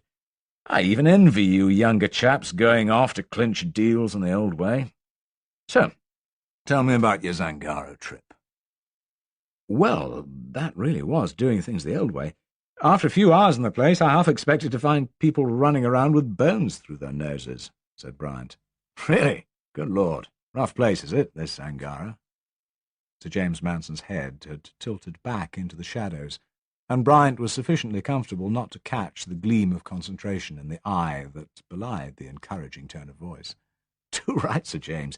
The bloody shambles of a place, moving steadily backwards into the Middle Ages since independence 5 years ago."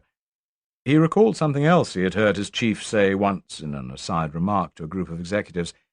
"It's a classic example of the concept that most of the African republics today have thrown up power groups whose performance in power simply cannot justify their entitlement to leadership of a corporation garbage depot. As a result, of course, it's the ordinary people who suffer." Sir James, who was as capable as the next man of recognizing his own words when he heard them played back at him, smiled, rose and walked to the window to look down at the teeming streets below. "So, who does run the show out there?" he asked quietly. "The President, or rather the dictator," said Bryant from his chair. His glass was empty. "A man called Jean Kimba. He won the first and only election just before independence 5 years ago, against the wishes of the colonial power, some said by the use of terrorism and voodoo on the voters. They're pretty backward, you know. Most of them didn't know what a vote was. Now they don't need to know. Tough guy, is he, this Kimber? Asked Sir James. It's not that he's tough, sir. He's just downright mad. A raving megalomaniac and probably a paranoid to boot. He rules completely alone, surrounded by a small coterie of political yes-men. If they fall out with him, or arouse his suspicions in any way, they go into the cells of the old colonial police barracks. Rumour has it Kimber goes down there himself to supervise the torture sessions. No one has ever come out alive. Ah, what a world we live in, Bryant. And they've got the same number of votes at the United Nations as Britain or America. Whose advice does he listen to in government? No one of his own people. Of course, he has his voices. So the few local whites say, those who've stuck it out by staying on. Voices? Queried Sir James. Yes, sir.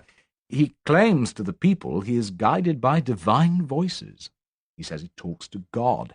He's told the people and the assembled diplomatic corps that in so many words. Oh dear, not another, mused Manson, still gazing down at the streets below. I sometimes think it was a mistake to introduce the Africans to God. Half their leaders now seem to be on first-name terms with him. Apart from that, he rules by a sort of mesmeric fear. The people think he has a powerful juju, or voodoo, or magic, or whatever. He holds them in the most abject terror of him personally. What about the foreign embassies? Queried the man by the window. Well, sir, they keep themselves to themselves. It seems they're just as terrified of the excesses of this maniac as the natives. He's a bit like a cross between Sheikh Abeid Karumi in Zanzibar, Papa Doc Duvalier in Haiti, and Sekou Touré in Guinea. Sir James turned smoothly from the window and asked, with deceptive softness, Why Sekou Touré? Bryant was in his own element, expounding his carefully acquired knowledge of political Africa, glad to be able to show his employer he did long hours of homework. Well, he's the next best thing to a communist, Sir James. The man he really worshipped all his political life was Lumumba. That's why the Russians are so strong. They have an enormous embassy for the size of the place. To earn foreign currency, now that the plantations have all failed through maladministration, they sell most of their produce to the Russian trawlers that call. Of course, the trawlers are electronic spy ships or victualling ships for submarines they meet offshore and re-victual with fresh produce. Again, the money they get from the sale doesn't go to the people, it goes into Kimber's bank account. It doesn't sound like Marxism to me, joked Manson. Bryant grinned widely. Money and bribes are where the Marxism stops, he replied, as usual. But the Russians are strong, are they? Influential. Another whiskey, Bryant. While Bryant replied, the head of Mancon poured 2 more glasses of Glenlivet. Yes, Sir James, Kimber has virtually no understanding of matters outside his immediate experience, which has been exclusively inside his own country and maybe a couple of visits to other African states nearby. So he sometimes consults on matters when dealing with outside concerns. Then he uses any one of 3 advisers, black ones, who come from his own tribe, 2 Moscow-trained and 1 Peking-trained. Or he contacts the Russians direct. I spoke to a trader in the bar of the hotel one night, a Frenchman. He said the Russian ambassador or one of his counsellors was at the palace almost every day.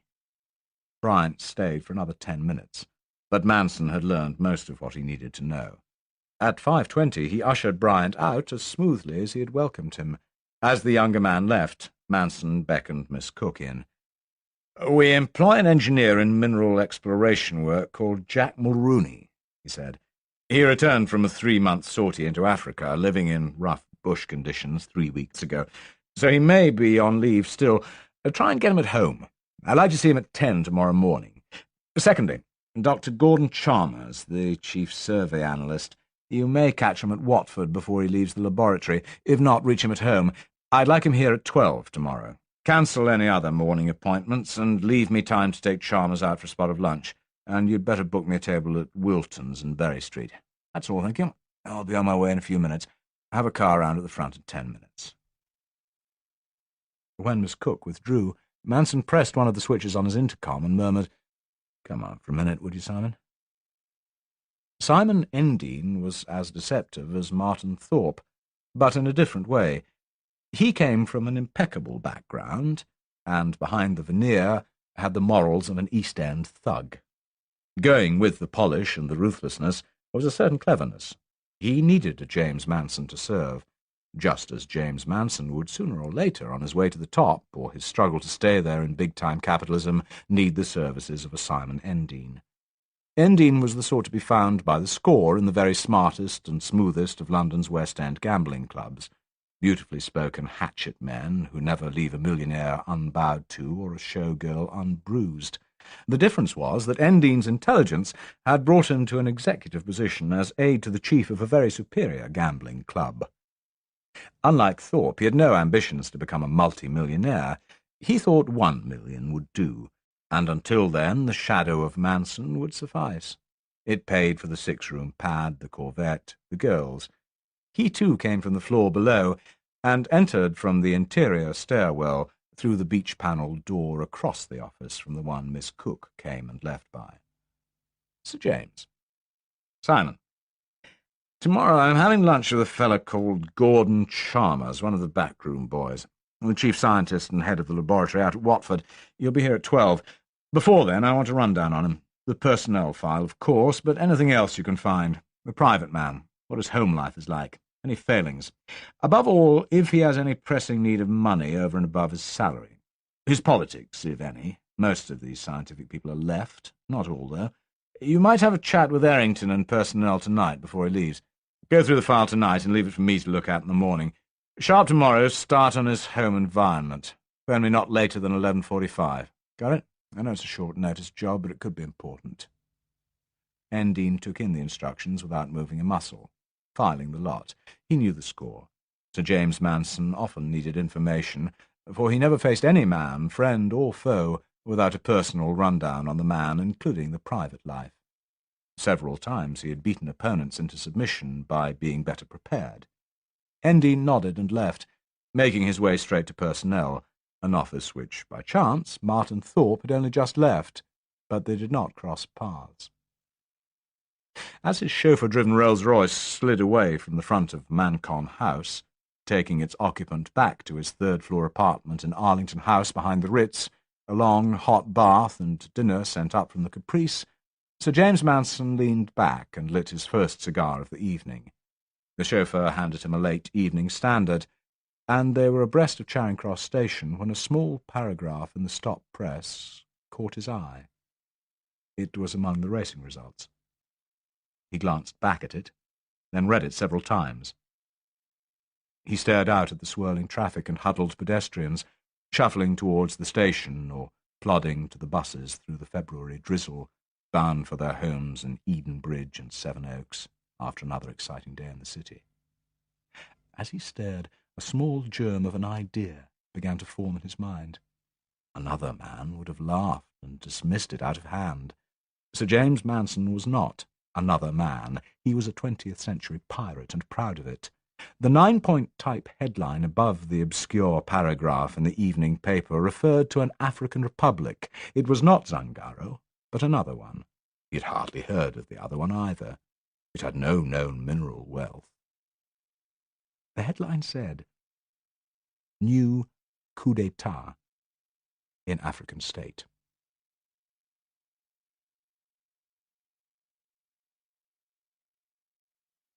Chapter 3. Martin Thorpe was waiting in his chief's outer office when Sir James arrived at 9:05 and followed him straight in. "What have you got?" demanded Sir James Manson, even while he was taking off his vicuña topcoat and hanging it in the built-in wardrobe. Thorpe flicked open a notebook he had pulled from his pocket and recited the result of his investigations of the night before. 1 year ago, we had a survey team in the Republic lying to the north and east of Zangaro. It was accompanied by an aerial reconnaissance unit hired from a French firm. The area to be surveyed was close to and partly on the border with Zangaro. Unfortunately, there are few topographical maps of that area, and no aerial maps at all. Without Decca, or any other form of beacon to give him cross bearings, the pilot used speed and time of flight to assess the ground he had covered. One day, when there was a following wind stronger than forecast, he flew up and down the entire strip to be covered by aerial survey to his own satisfaction and returned to base. What he did not know was that on each downwind leg he had flown over the border and 40 miles into Zangaro. When the aerial film was developed, it showed that he had overshot the survey by a large margin. "Who first realized it? The French company?" asked Manson. "No, sir. They developed the film and passed it to us without comment, as per our contract with them. It was up to the men in our own aerial survey department to identify the areas on the ground represented by the pictures they had. Then they realized that at the end of each run was a stretch of territory not in the survey area, so they discarded the pictures, or at any rate put them on one side. They had realized that in one section of pictures a range of hills was featured that could not be in our survey area because there were no hills in that part of the area. Then one bright spark had a second look at the surplus photographs, and noticed a part of the hilly area, slightly to the east of the main range, had a variation in density and type of the plant life. The sort of thing you can't see down on the ground, but an aerial picture from 3 miles up will show it up like a beer mat on a billiard table. "I know how it's done," growled Sir James. "Go on." "Sorry, sir, I didn't notice. It was new to me. So, anyway, half a dozen photos were passed to someone in the photogeology section, and he confirmed from a blow-up that the plant life was different over quite a small area, involving a small hill about 1,800 feet high and roughly conical in shape. Both sections prepared a report, and that went to the head of topographic section. He identified the range as the Crystal Mountains, and the hill as probably the original Crystal Mountain. He sent the file to overseas contracts, and Willoughby, the head of OC, sent Bryant down there to get permission to survey." "He didn't tell me," said Manson, now seated behind his desk. "He sent a memo, Sir James. I have it here. You were in Canada at the time, and were not due back for a month. He makes plain he felt the survey of that area was only an off-chance, but since a free aerial survey had been presented to us, and since photogeology felt there had to be some reason for the different vegetation, the expense could be justified. Willoughby also suggested it might serve to give this man Bryant a bit of experience to go it alone for the first time. Up till then, he had always accompanied Willoughby." "Is that it?" "Almost. Bryant got visaed up and went in 6 months ago. He got permission and arrived back after 3 weeks. 4 months ago, Ground Survey agreed to detach an unqualified prospector-cum-surveyor called Jack Mulrooney from the diggings in Ghana and send him in to look over the Crystal Mountains, provided that the cost would be kept low. It was. He got back 3 weeks ago with 1.5 tons of samples, which have been at the Watford laboratory ever since." "Fair enough," said Sir James Manson after a pause. "Now, did the board ever hear about all this?" "No, sir." Thorpe was adamant. "It would have been considered much too small. I've been through every board meeting for 12 months, and every document presented, including every memo and letter sent to the board members over the same period. Not a mention of it. The budget for the whole thing would simply have been lost in the petty cash anyway.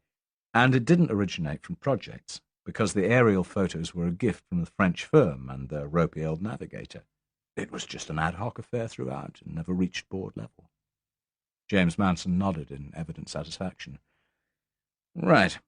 Now, Mulrooney. How bright is he?"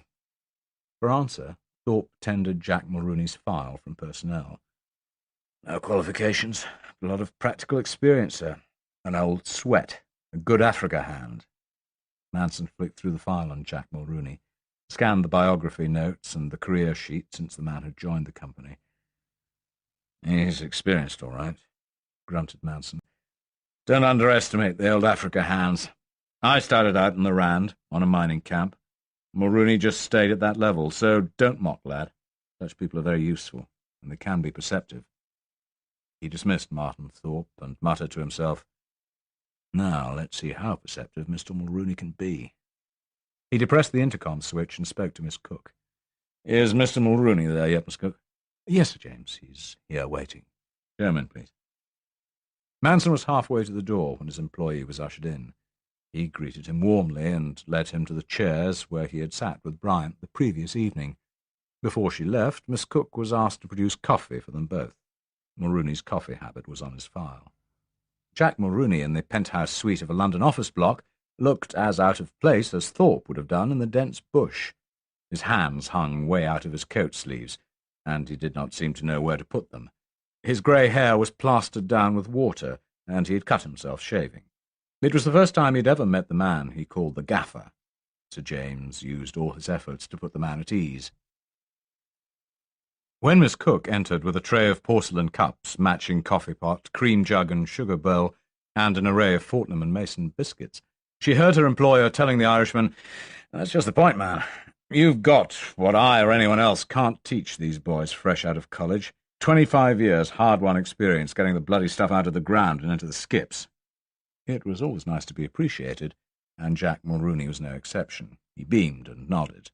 When Miss Cook had gone, Sir James Manson gestured at the cups.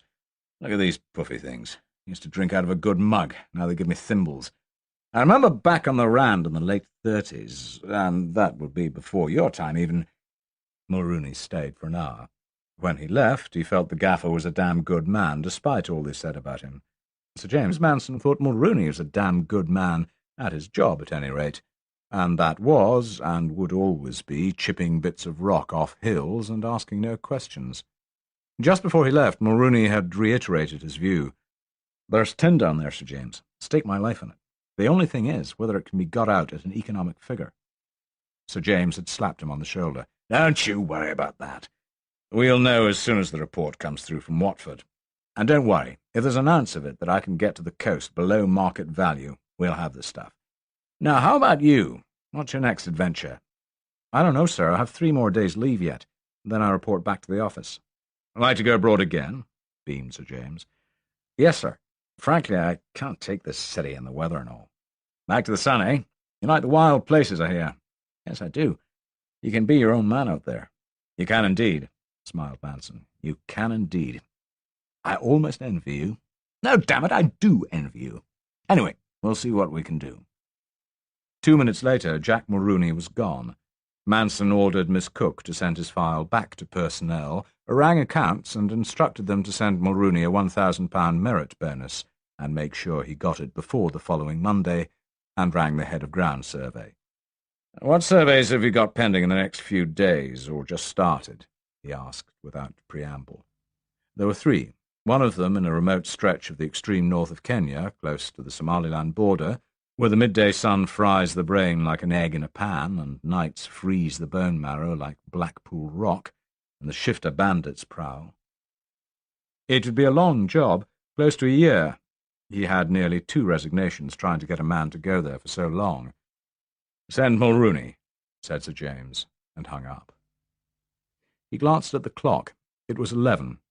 He picked up the personnel report on Dr. Gordon Chalmers, which Dean had left on his desk the previous evening. Chalmers was a graduate with honours from the London School of Mining, which is probably the best of its kind in the world, even if Witwatersrand likes to dispute that claim. He had taken his degree in geology and later chemistry, and gone on to a doctorate in his mid-20s. After 5 years of fellowship work at the college, he had joined Rio Tinto Zinc in their scientific section, and 6 years earlier Mancom had evidently poached him from RTZ for a better salary.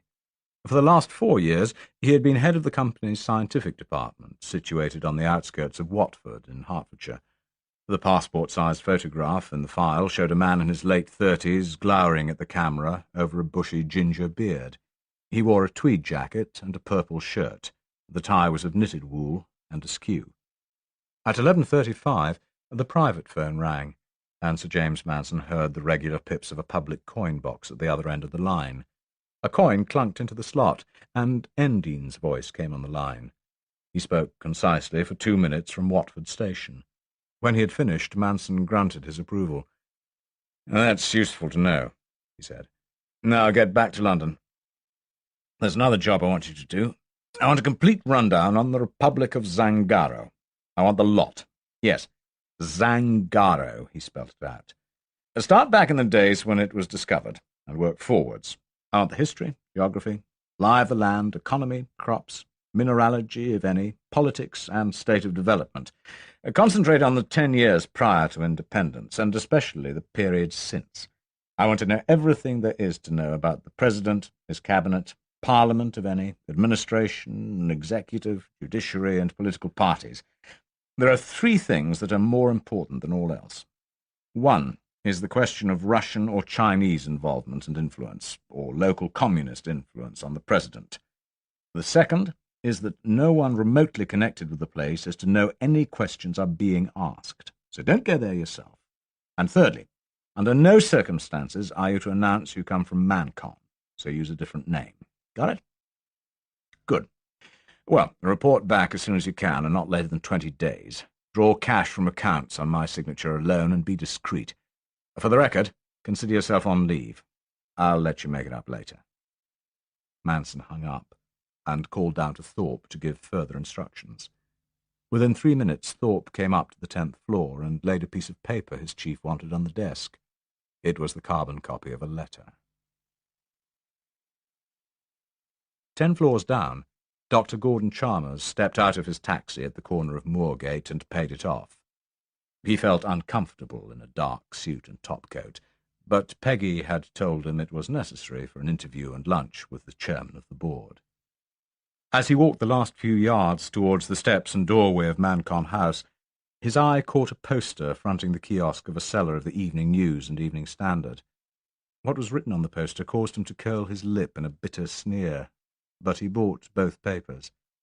The news was not the headline, but was on an inside page. The poster said simply, "Thalidomide parents urge settlement." The story backed up the headline in greater detail, though it was not long. It recorded that after another marathon round of talks between representatives of the parents of the 400-odd children in Britain who had been born deformed because of the thalidomide drug 10 years earlier, and the company that had marketed the drug, a further impasse had been reached, so talks would be resumed at a later date.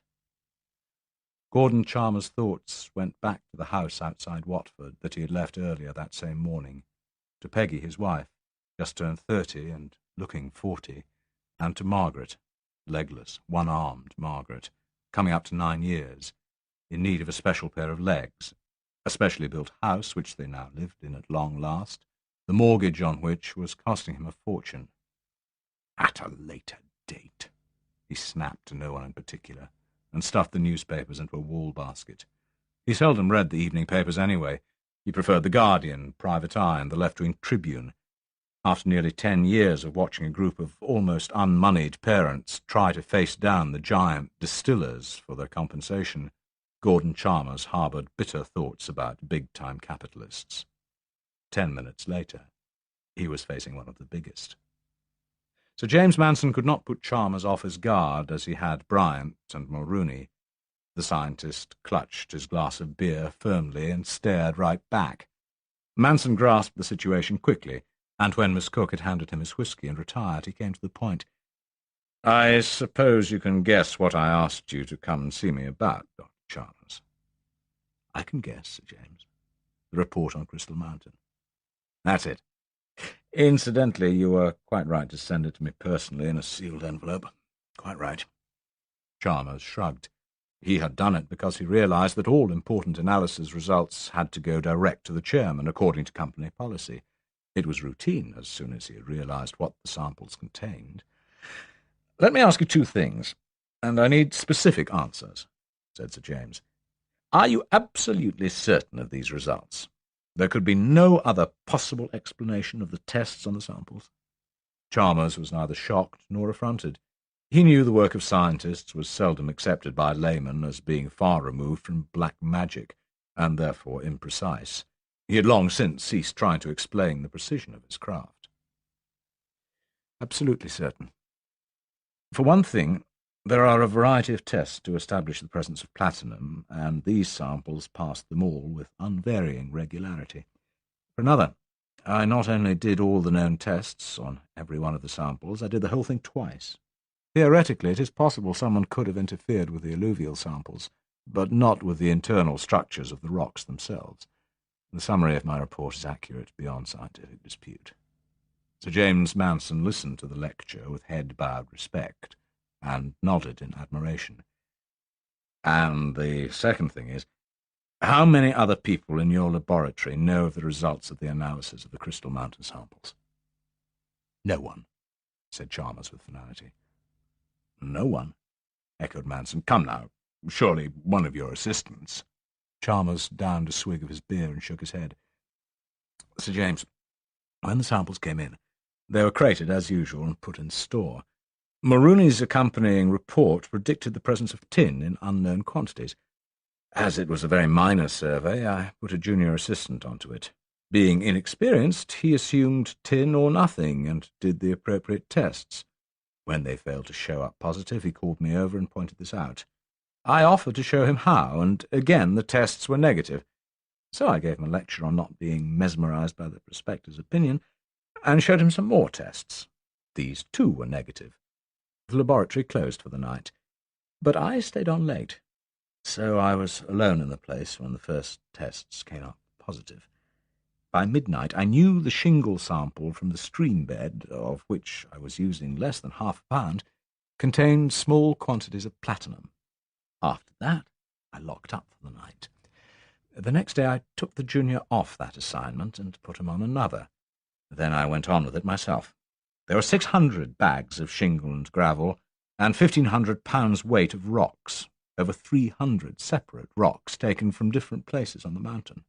From Mulrooney's photographs, I could picture the mountain. The disseminated deposit is present in all parts of the formation, as I said in my report. With a touch of defiance, he drained his beer. Sir James Manson continued nodding, staring at the scientist with well-feigned awe. "It's incredible," he said at length. "I know you scientists like to remain detached, impartial, but I think even you must have become excited. This could form a whole new world source of platinum. You know how often that happens with a rare metal? Once in a decade, maybe once in a lifetime." In fact, Chalmers had been excited by his discovery, and had worked late into the night for 3 weeks to cover every single bag and rock from the Crystal Mountain, but he would not admit it. Instead, he shrugged and said, "Well, it'll certainly be very profitable for Mancon." "Not necessarily," said James Manson quietly. This was the first time he shook Chalmers. "Not?" queried the analyst. "But surely it's a fortune." "A fortune in the ground, yes," replied Sir James, rising and walking to the window. "But it depends very much who gets it, if anyone at all. You see, there's a danger it could be kept unmined for years, or mined and stockpiled. Let me put you in the picture, my dear doctor." He put Dr. Chalmers in the picture for 30 minutes, talking finance and politics, neither of which was the analyst's forte. "So, there you are," he finished. "The chances are it will be handed on a plate to the Russian government if we announce it immediately." Dr. Chalmers, who had nothing particularly against the Russian government, shrugged slightly. "I can't change the facts, Sir James." Manson's eyebrows shot up in horror. "Good gracious, Doctor, of course you can't." He glanced at his watch in surprise. "Close to 1, he exclaimed. "You must be hungry. I know I am. Let's go and have a spot of lunch." He had thought of taking the rolls, but after Endine's phone call from Watford that morning and the information from the local newsagents about the regular subscription to Tribune, he opted for an ordinary taxi. A spot of lunch proved to be pâté, truffled omelette, jugged hare in red wine sauce, and trifle. As Manson had suspected, Chalmers disapproved of such indulgence, but at the same time had a healthy appetite, and even he could not reverse the simple laws of nature, which are that a good meal produces a sense of repletion, contentment, euphoria, and a lowering of moral resistance. Manson had also counted on a beer drinker being unused to the fuller red wines, and 2 bottles of Côte de Rhône had encouraged Chalmers to talk about the subjects that interested him, his work, his family, and his views on the world. It was when he touched on his family and their new house that Sir James Manson, looking suitably sorrowful, mentioned that he recalled having seen Chalmers in a television interview in the street a year back. "Do forgive me," he said. "I hadn't realized before. I mean about your little girl. Not a tragedy." Chalmers nodded and gazed at the tablecloth. Slowly at first, and then with more confidence, he began to tell his superior about Margaret. "You wouldn't understand," he said at one point. "I can try," replied Sir James quietly. "I have a daughter myself, you know. Of course, she's older." 10 minutes later there was a pause in the talking. Sir James Manson drew a folded piece of paper from his inside pocket. "I don't really know how to put this," he said with some embarrassment. "But, well, I am as aware as any man how much time and trouble you put in for the company. I am aware you work long hours, and the strain of this personal matter must have its effect on you, and no doubt on Mrs. Chalmers. So I issued this instruction to my personal bank this morning." He passed the carbon copy of the letter across to Chalmers, who read it. It was brief and to the point. It instructed the manager of Coutts Bank to remit by registered mail each month, on the first day, 15 banknotes, each of value £10, to Dr. Gordon Chalmers at his home address. The remittances were to run for 10 years, unless further instructions were received. Chalmers looked up. His employer's face was all concern, tinged with embarrassment. "Thank you," said Chalmers softly. Sir James' hand rested on his forearm and shook it. "Now, come on. That's enough of this matter. Have a brandy." In the taxi on the way back to the office, Manson suggested he drop Chalmers off at the station, where he could take his train for Watford. "I have to get back to the office and get on with this Zangaro business and your report," he said. Chalmers was staring out of the cab window at the traffic moving out of London that Friday afternoon. "What are you going to do about it?" he asked. "Dunno, really. Of course I'd like not to send it. Pity to see all that going into foreign hands, which is what must happen when your report gets to Zangaro. But I've got to send them something, sooner or later." There was another long pause as the taxi swung into the station forecourt. "Is there anything I can do?" asked the scientist. Sir James Manson breathed a long sigh. "Yes," he said in measured tones. "Junk the Mulrooney samples in the same way as you would junk any other rocks and bags of sand. Destroy your analysis notes completely. Take your copy of the report and make an exact copy, with one difference. Let it show the tests prove conclusively there exist marginal quantities of low-grade tin which could not be economically mined. Burn your own copy of the original report, and then never mention a word of it." The taxi came to a halt, and as neither of his passengers moved, the cabby poked his nose through the screen into the rear compartment. "This is it, Gov." "You have my solemn word," murmured Sir James Manson. "Sooner or later the political situation may well change, and when that happens, Mancon will put in a tender for the mining concession exactly as usual, and in accordance with normal business procedures." Dr. Chalmers climbed out of the taxi and looked back at his employer in the corner seat. "I'm not sure I can do that, sir," he said. "I'll have to think it over." Manson nodded. "Of course you will. I know it's asking a lot. Look, why don't you talk it over with your wife? I'm sure she'll understand." Then he pulled the door to and told the cabby to take him to the city. Sir James dined with an official of the Foreign Office that evening and took him to his club. It was not one of the very upper-crust clubs of London, for Manson had no intention of putting up for one of the bastions of the old establishment and finding himself blackballed. Besides, he had no time for social climbing and little patience with the posturing idiots one found at the top when one got there. He left the social side of things to his wife. The knighthood was useful, but that was an end to it. He despised Adrian Goole, whom he reckoned for a pedantic fool. That was why he had invited him to dinner. That, and the fact that the man was in the Economic Intelligence section of the FO. Years ago, when his company's activities in Ghana and Nigeria had reached a certain level, he had accepted a place on the inner circle of the city's West Africa Committee. This organ was, and still is, a sort of trade union of all major firms based in London and carrying on operations in West Africa. Concerned far more with trade, and therefore money, than, for example, the East Africa Committee, The WAC periodically reviewed events of both commercial and political interest in West Africa, and usually the two were bound to become connected in the long term, and tendered advice to the Foreign and Commonwealth Office on what would, in their view, constitute an advisable policy for British interests. Sir James Manson would not have put it that way. He would have said they were in existence to suggest to the government what to do in that part of the world to improve profits. He would have been right, too.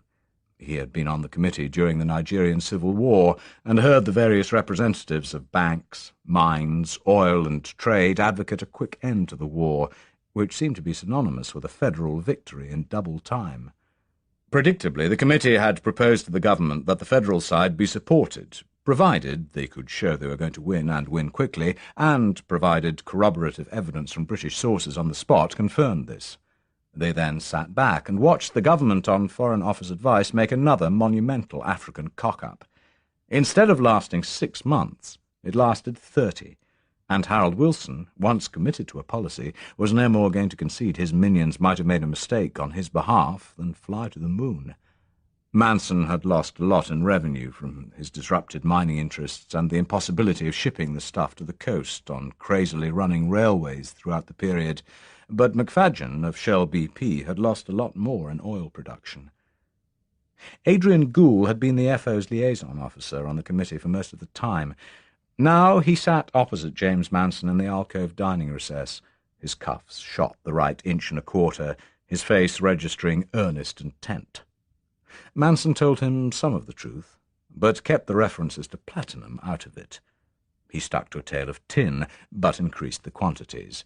It would have been viable to mine it, of course, but quite frankly he'd been scared off by the close dependence of the President on the Russian advisers. The profit participation of the Zangaran government could well have made them a tidy sum, and therefore more powerful, and since the deposit was almost a puppet of the Ruskies, who wanted to increase the Republic's power and influence through wealth? Gould took it all in. His face was a solemn expression of deep concern. "Damnably difficult decision," he said with sympathy. "Mind you, I have to admire your political sense. At the moment Zangara is bankrupt and obscure, but if it became rich— Yes, you're quite right. A real dilemma. When do you have to send them the survey report and analysis?" "Sooner or later," grunted Manson. "The question is, what do I do about it? If they show it to the Russians at the embassy, the Trade Councillor is bound to realize the tin deposits are viable. Then it will go out for tender, so someone else will get it. Still help to make the dictator rich, and then who knows what problems he'll make for the West. It's back to square one." Gould thought it over for a while. "I just thought I ought to let you chaps know," said Manson. Yes, thank you." Gould was absorbed. "Tell me," he said at length, "what would happen if you halved the figures showing the quantity of tin per rock ton in the report?"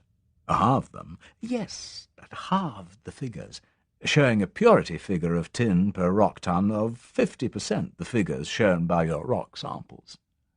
"Well, the quantity of tin present would be shown to be economically unviable." "And the rock samples could have come from another area, a mile away, for example?" asked Gould. "Yes, I suppose they could. But my surveyor found the richest rock samples." "But if he had not done so," pursued Gould, "if he had taken his samples from a mile from where he actually operated, the content would be down by 50%? "Yes, they could.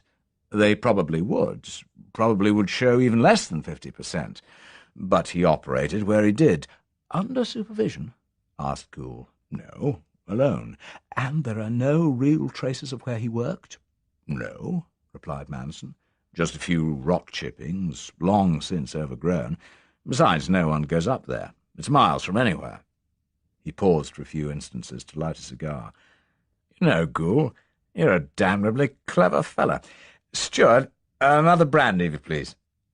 They parted with mutual jocularity on the steps of the club. The doorman hailed a taxi for Gould to go back to Mrs. Gould in Holland Park.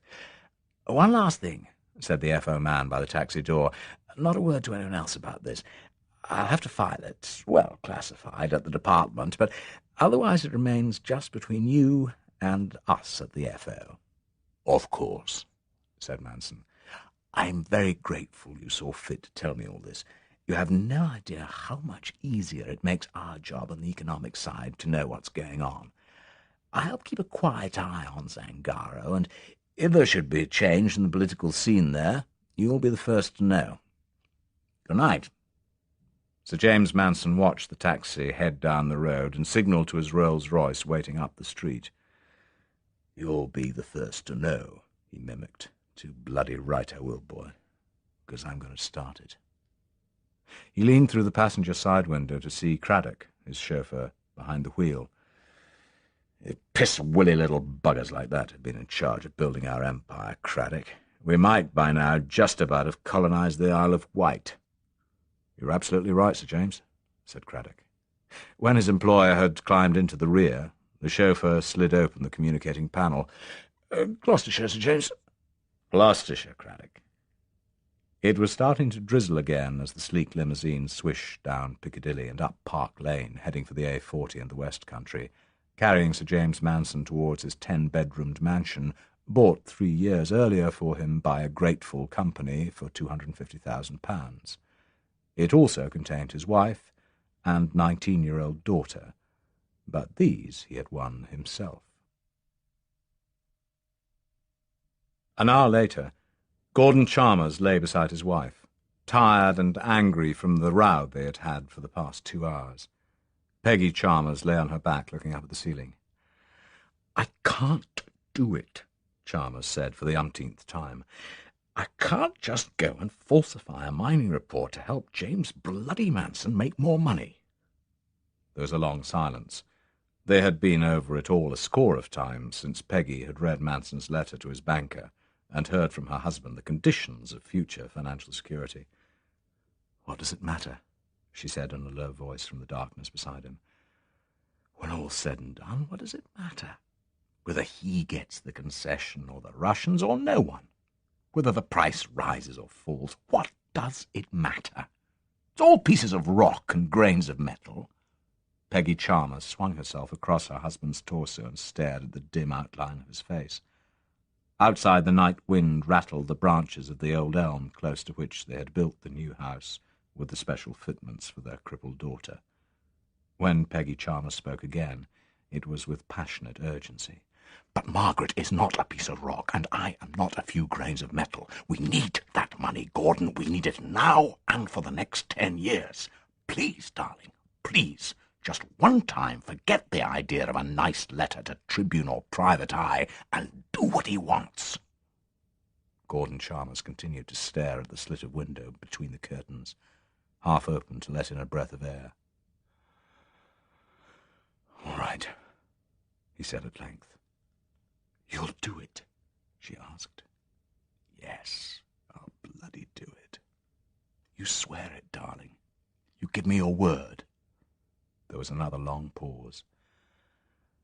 You have my word, said the low voice from the face above her. She pillowed her head in the hair of his chest. Thank you, darling. Don't worry about it. Please don't worry. You'll forget it in a month. You'll see. 10 minutes later she was asleep, exhausted by the nightly struggle to get Margaret bathed and into bed, and by the unaccustomed row with her husband. Gordon Chalmers continued to stare into the darkness. They always win, he said softly and bitterly after a while. The bastards. They always bloody win. The following day, Saturday, he drove the 5 miles to the laboratory and wrote out a completely new report for the Republic of Zangaro. Then he burned his notes and the original report and trundled the core samples over to the scrap heap, where a local builder would remove it for concrete and garden paths. He posted the fresh report, registered post, to Sir James Manson at head office, went home and tried to forget it. On Monday, the report was received in London, and the instructions to the banker, in Chalmers' favour, were posted. The report was sent down to overseas contracts for Willoughby and Bryant to read, and Bryant was told to leave the next day and take it to the Minister of Natural Resources in Clarence. A letter from the company would be attached, expressing the appropriate regret. On Tuesday evening, Richard Bryant found himself in No. 1 building at London's Heathrow Airport, waiting for a BEA flight to Paris, where he could get the appropriate visa and make a connecting flight by Air Afrique. 500 yards away, in 3 building, Jack Mulrooney humped his grip through passport control to catch the BOAC overnight jumbo to Nairobi. He was not unhappy. He had had enough of London. Ahead lay Kenya, sun, bush, and the chance of a lion. By the end of the week, only 2 men had in their heads the knowledge of what really lay inside the Crystal Mountain.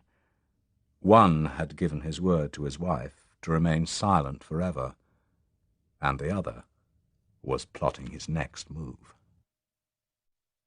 Chapter 4.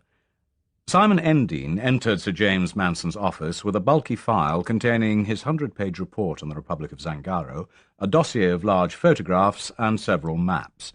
He told his chief what he had brought. Manson nodded in approval. "No one learned while you were putting all this together who you were or who you worked for?" he asked. "No, Sir James, I used a pseudonym, and no one questioned it. And no one in Zangaro could have learned that a file of data could have been put together about them?" "No, I used existing archives, sparse though they are.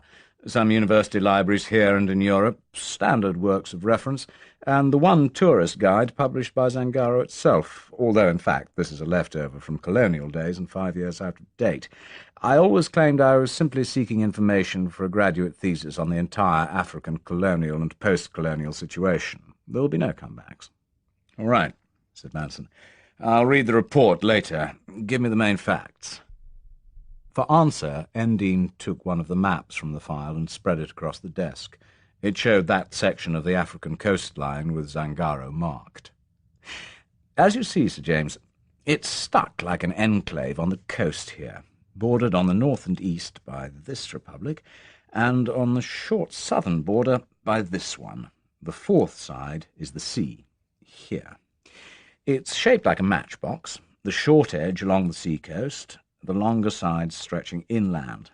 The borders were completely arbitrarily drawn in the old colonial days during the scramble for Africa, and merely represent lines on a map. On the ground there are no effective borders, and due to the almost complete non-existence of roads, there is only one border crossing point, here, on the road leading north to the neighbour country. All land traffic enters and leaves by this road." Sir James Manson studied the enclave on the map and grunted.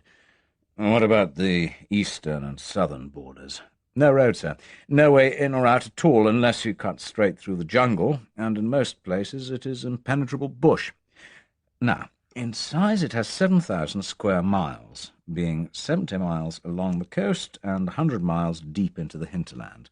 The capital, Clarence, named after the sea captain who first put in there for fresh water 200 years ago, is here, in the centre of the coast, 35 miles from the northern and southern borders. Behind the capital lies a narrow coastal plain which is the only cultivated area in the country, apart from the bush natives' tiny clearings in the jungle. Behind the plain lies the river Zangaro, then the foothills of the Crystal Mountains, the mountains themselves, and beyond that, miles and miles of jungle, up to the eastern border." "How about other communications?" asked Manson. "There are virtually no roads at all," said Endine. "The river Zangaro flows from the northern border fairly close to the coast, across most of the Republic until it reaches the sea just short of the southern border. On the estuary there are a few jetties, the Shantier too, which constitute a small port for the exporting of timber, but there are no wharves, and the timber businesses have virtually ceased since independence. The fact that the Zangaro River flows almost parallel to the coast, slanting in towards it for 60 miles, in effect cuts the Republic in two. There is this strip of coastal plain seaward side of the river, ending in mangrove swamps, which make the whole coast unapproachable by shipping or small boats, and the hinterland beyond the river. East of the river are the mountains, and beyond them the hinterland. The river could be used for barge traffic, but no one is interested. The Republic to the north has a modern capital on the coast with a deep-water harbour, and the Zangaro River itself ends up in a silted-up estuary. What about the timber exporting operations? How were they carried out? Endine took a larger-scale map of the Republic out of the file and laid it on the table. With a pencil, he tapped the Zangaro estuary in the south of Zangaro. The timber used to be cut up-country, either along the banks or in the western foothills of the mountains. There's still quite good timber there, but since independence no one's interested. The logs were floated downriver to the estuary and parked there. When the ships came, they would anchor offshore, and the log rafts were towed out to them by powered boats. Then they hoisted the logs aboard by using their own derricks. It always was a tiny operation.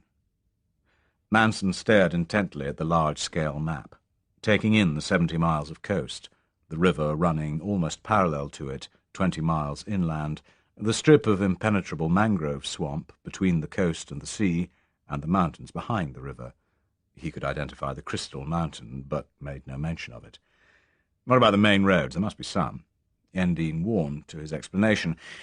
The capital is stuck on the seaward end of a short, stubby peninsula here, midway down the coast. It faces towards the open sea. There's a small port, the only real one in the country, and behind the town the peninsula runs back to join the main land mass. There is one road which runs down the spine of the peninsula and 6 miles inland, going straight east. Then there is the junction, here. A road runs to the right, heading south. It is laterite for 7 miles, then becomes an earth road for the next 20, then it peters out on the banks of the Zangaro estuary. The other branch turns left and runs north, through the plain west of the river and onwards to the northern border. Here there's a crossing point, manned by a dozen sleepy and corrupt soldiers. A couple of travellers told me they can't read a passport anyway, so they don't know whether there's a visa in it or not. You just bribe them a couple of quid to get through. What about the road into the hinterland? Asked Sir James. Endine pointed with his finger. It's not even marked, it's so small. Actually, if you follow the north-running road after the junction, go along it for 10 miles, there's a turn-off to the right, towards the hinterland. It's an earth road. It crosses the remainder of the plain, and then the Zangaro River, on a rickety wooden bridge. So, that bridge is the only communication between the two parts of the country either side of the river? Asked Manson in wonderment. Endine shrugged. It's the only crossing for wheeled traffic. But there is hardly any wheeled traffic. The natives cross the Zangaro by canoe. Manson changed the subject, though his eyes never left the map.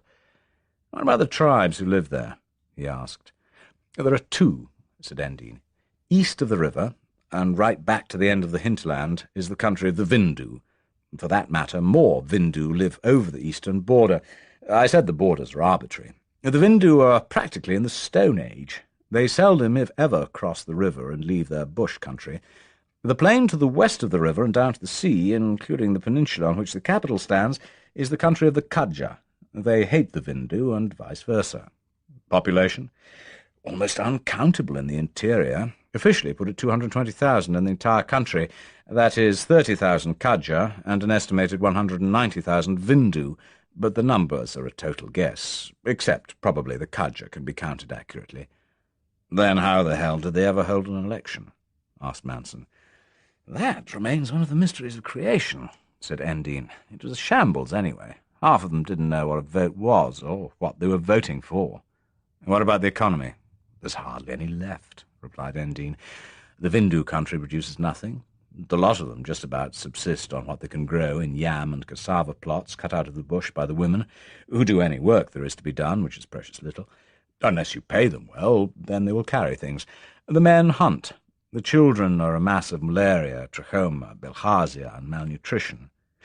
In the coastal plain there were, in colonial days, plantations of low-grade cocoa, coffee, cotton, and bananas. These were run and owned by whites using native labour. It wasn't high-quality stuff, but it made enough with the guaranteed European buyer, the colonial power, to make a bit of hard currency and pay for the minimal imports. Since independence, these were nationalised by the president to expel the whites and given to his party hacks. Now they're about finished, overgrown with weeds. Got any figures? Yes, sir. In the last year before independence, total cocoa output, that was the main crop, was 30,000 tons. Last year it was 1,000 tons, and there were no buyers. It's still rotting on the ground. And the others, coffee, cotton, bananas. Bananas and coffee virtually ground to a halt through lack of attention. Cotton got hit by blight and there were no insecticides. What's the economic situation now? Total disaster. Bankrupt. Money worthless paper. Exports down to almost nothing, and nobody letting them have any imports. There have been gifts from the UN, the Russians, and the former colonial power, but as the government always sells the stuff elsewhere and pockets the cash, even these three have given up. A real banana republic, eh? Murmured Sir James. In every sense. Corrupt, vicious, brutal. They have seas off the coast, rich in fish, but they can't fish. The 2 fishing boats they had were skippered by whites. One got beaten up by the army thugs, and both quit. Then the engines rusted up, and they were abandoned. So the locals have protein deficiency. There aren't enough goats and chickens to go round. And what about medicines? There's only one hospital in Clarence, which is run by the United Nations. That's the only one in the country. Doctors? There were 2 Zangarans who were qualified doctors.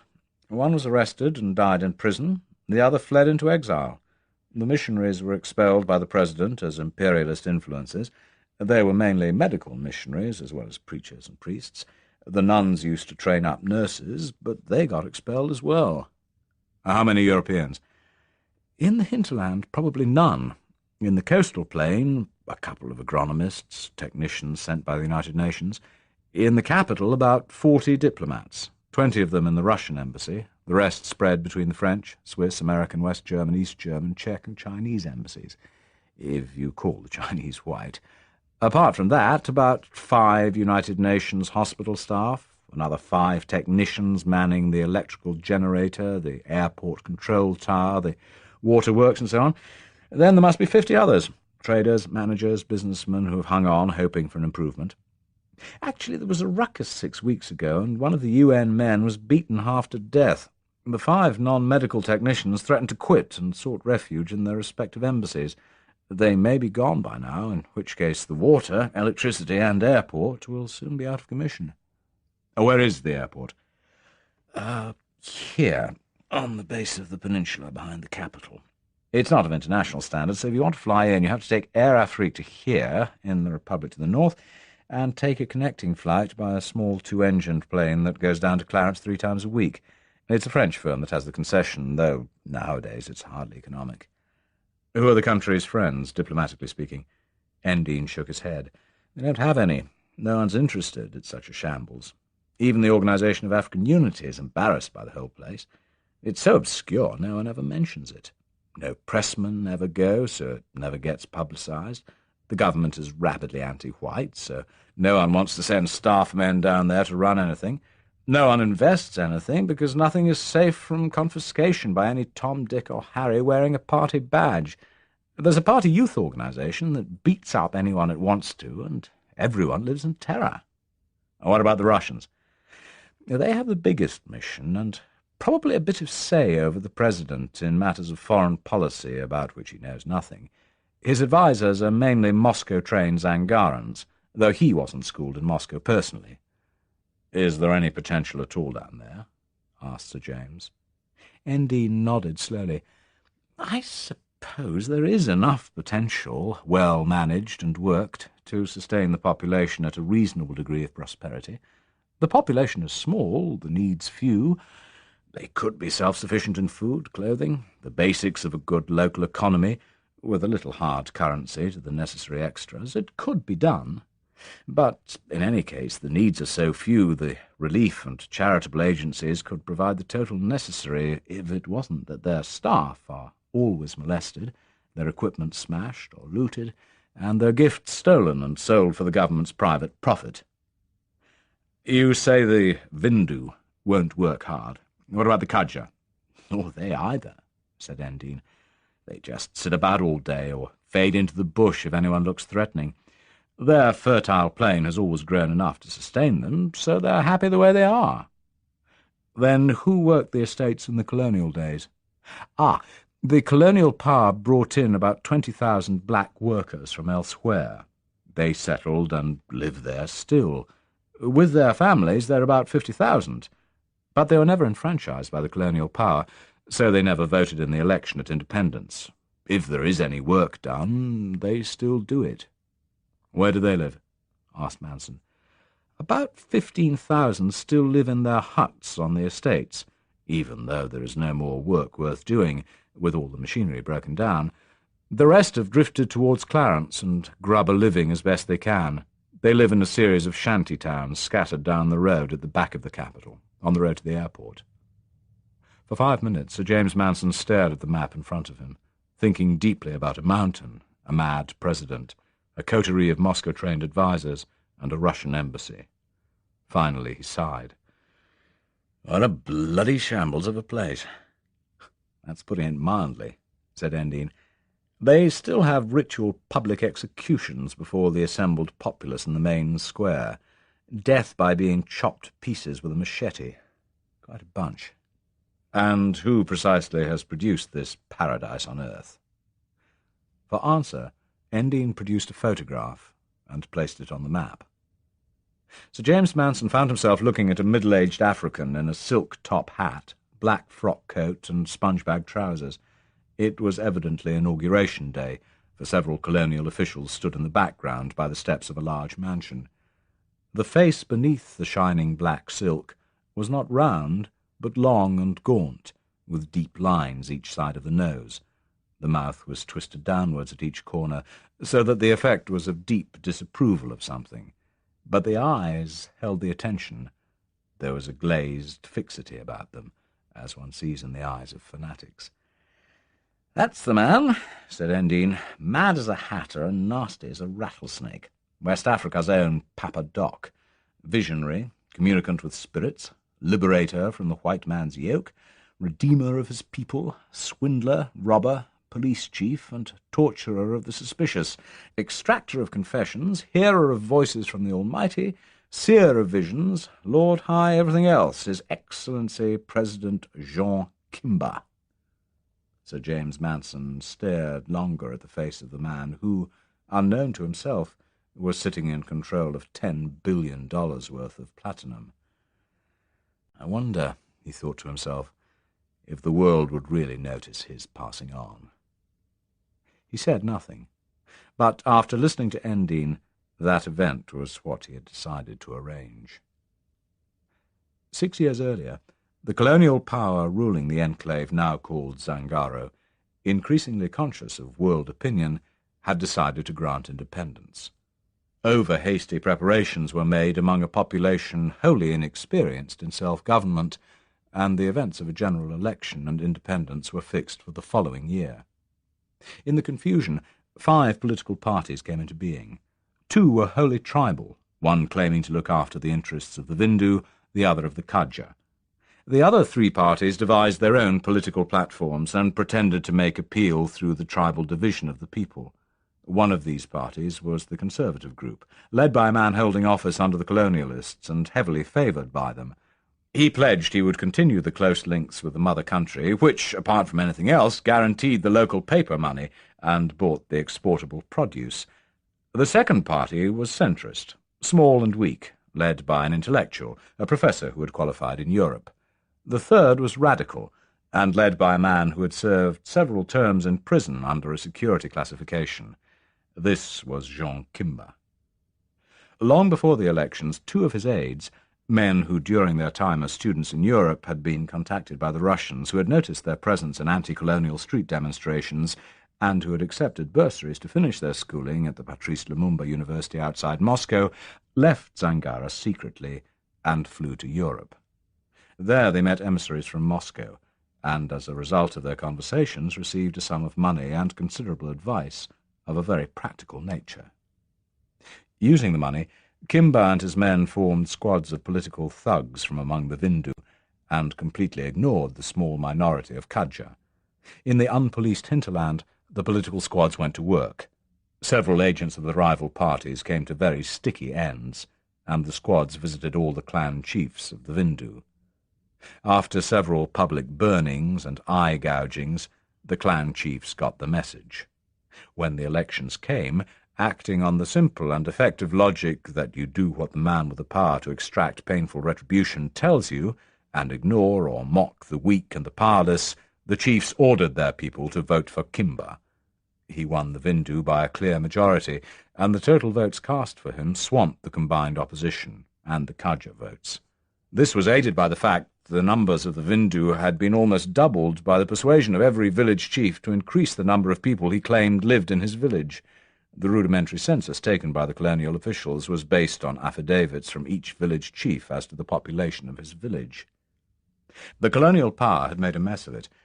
Instead of taking a leaf from the French book and ensuring that the colonial protégé won the first vital election, and then signed a mutual defence treaty to ensure a company of white paratroops kept the pro-Western president in power in perpetuity, the colonists had allowed their worst enemy to win. A month after the election, Jean Kimber was inaugurated as first president of Zangaro. What followed was along traditional lines. The four other parties were banned as divisive influences, and later the four-party leaders arrested on trumped-up charges. They died under torture in prison, after making over the party funds to the liberator, Kimber. The colonial army and police officers were dismissed as soon as a semblance of an exclusively Vindu army had been brought into being. The Kadja soldiers, who had constituted most of the gendarmerie under the colonists, were dismissed at the same time, and trucks were provided to take them home. After leaving the capital, the 6 trucks headed for a quiet spot on the Zangaro River, and here the machine guns opened up. That was the end of the trained Kadja. In the capital, the police and customs men, mainly Kadja, were allowed to stay on, but their guns were emptied and all their ammunition taken away. Power passed to the Vindu army, and the reign of terror started. It had taken 18 months to achieve this. The confiscation of the estates, assets, and businesses of the colonists began, and the economy ran steadily down. There were no Vindu trained to take over who could run the Republic's few enterprises with even moderate efficiency, and the estates were in any case given to Kimber's party supporters. As the colonists left, a few UN technicians came in to run the basic essentials, but the excesses they witnessed caused most, sooner or later, to write home to their governments insisting they be removed. After a few short, sharp examples of terror, the timorous Kadja were subdued into absolute submission, and even across the river in Vindu country, several savage examples were made of chiefs who mumbled something about the pre-election promises. After that, the Vindu simply shrugged and went back to their bush. What happened in the capital had never affected them anyway in living memory, so they could afford to shrug. Kimber and his group of supporters, backed by the Vindu army and the unstable and highly dangerous teenagers who made up the party's youth movement, continued to rule from Clarence entirely for their own benefit and profit. Some of the methods used to obtain the latter were mind-boggling. Simon Endine's report contained documentation of an instance where Kimber, frustrated over the non-arrival of his share of a business deal, arrested the European businessman involved and imprisoned him, sending an emissary to his wife with the pledge that she would receive her husband's toes, fingers, and ears by post, unless a ransom was paid. A letter from her imprisoned husband confirmed this, and the woman raised the necessary $500,000 from his business partners and paid. The man was released, but his government, terrified of black African opinion at United Nations, urged him to remain silent. The press never heard about it. On another occasion, 2 nationals of the colonial power were arrested and beaten in the former colonial police barracks, since converted into the army barracks. They were released after a handsome bribe was paid to the Minister of Justice, of which evidently a part went to Kimber. Their offence was failing to bow as Kimber's car drove past. In the previous 5 years since independence, all conceivable opposition to Kimber had been wiped out or driven into exile, and the latter were the lucky ones. As a result, there were no doctors, engineers, or other qualified people left in the Republic. There had been few enough in the first place, and Kimber suspected all educated men as possible opponents. Over the years he had developed a psychotic fear of assassination, and never left the country.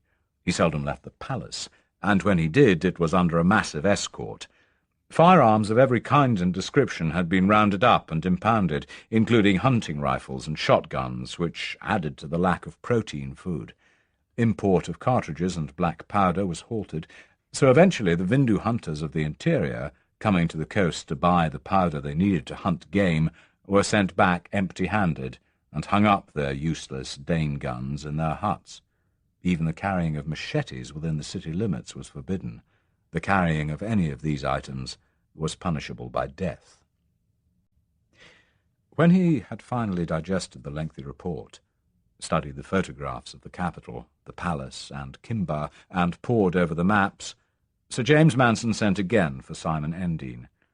The latter was becoming highly curious about his chief's interest in this obscure republic, and had asked Martin Thorpe in their adjoining offices on the 9th floor what it was about. Thorpe had just grinned and tapped the side of his nose with a rigid forefinger. Thorpe was not completely certain either, but he suspected he knew. Both men knew well enough not to ask questions when their employer had got an idea in his head and needed information. When Endine reported to Manson the following morning, the latter was standing in his favourite position by the plate-glass windows of his penthouse, looking down into the street where pygmies hurried about their business. "There are two things I need to know more about, Simon," Sir James Manson said without preamble, and walked back to his desk where the Endine report was lying. "You mention here a ruckus in the capital about 6 to 7 weeks ago. I had another report about the same upset from a man who was there.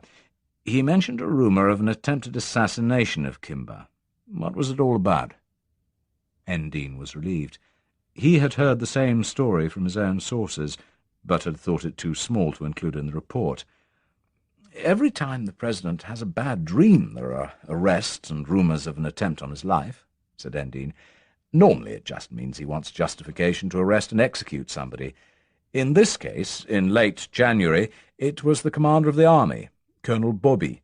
I was told on the quiet the quarrel between the two men was really about Kimber's not getting a big enough cut in the rake-off from a deal Bobby put through. A shipment of drugs and medicines had arrived for the UN hospital. The army impounded them at the quayside and stole half. Bobby was responsible, and the stolen portion of the cargo was sold elsewhere on the black market. The proceeds of the sale should have passed to Kimber. Anyway, the head of the UN hospital, when making his protest to Kimber and tendering his resignation, mentioned the true value of the missing stuff. It was a lot more than Bobby had admitted to Kimber. The President went mad and sent some of his own guards out looking for Bobby. They ransacked the town looking for him and arrested anyone who got in the way or took their fancy." "What happened to Bobby?" asked Manson. "He fled. He got away in a jeep and made for the border. He got across by abandoning his jeep and walking through the bush round the border control point." "What tribe is he?" "Oddly enough, half-breed, half Vindu and half Kaja. Probably the outcome of a Vindu raid on a Kaja village 40 years ago." "Was he one of Kimber's new army, or the old colonial one?" asked Manson. "He was a corporal in the colonial gendarmerie, so presumably he had some form of rudimentary training. Then he was busted, before independence, for drunkenness and insubordination. When Kimber came to power, he took him back in the early days because he needed at least one man who could tell one end of a gun from the other. In the colonial days, Bobby styled himself a Kaja, but as soon as Kimber came to power, he swore he was a true Vindu." "Why did Kimber keep him on? Was he one of his original supporters?" "From the time Bobby saw which way the wind was blowing, he went to Kimber and swore loyalty to him, which was smarter than the colonial governor, who couldn't believe Kimber had won the election until the figures proved it. Kimber kept Bobby on, and even promoted him to command the army, because it looked better for a half-Kaja to carry out the reprisals against the Kaja opponents of Kimber." "What's he like?" asked Manson pensively. "A big thug," said Endine. "A human gorilla. No brains as such, but a certain low animal cunning.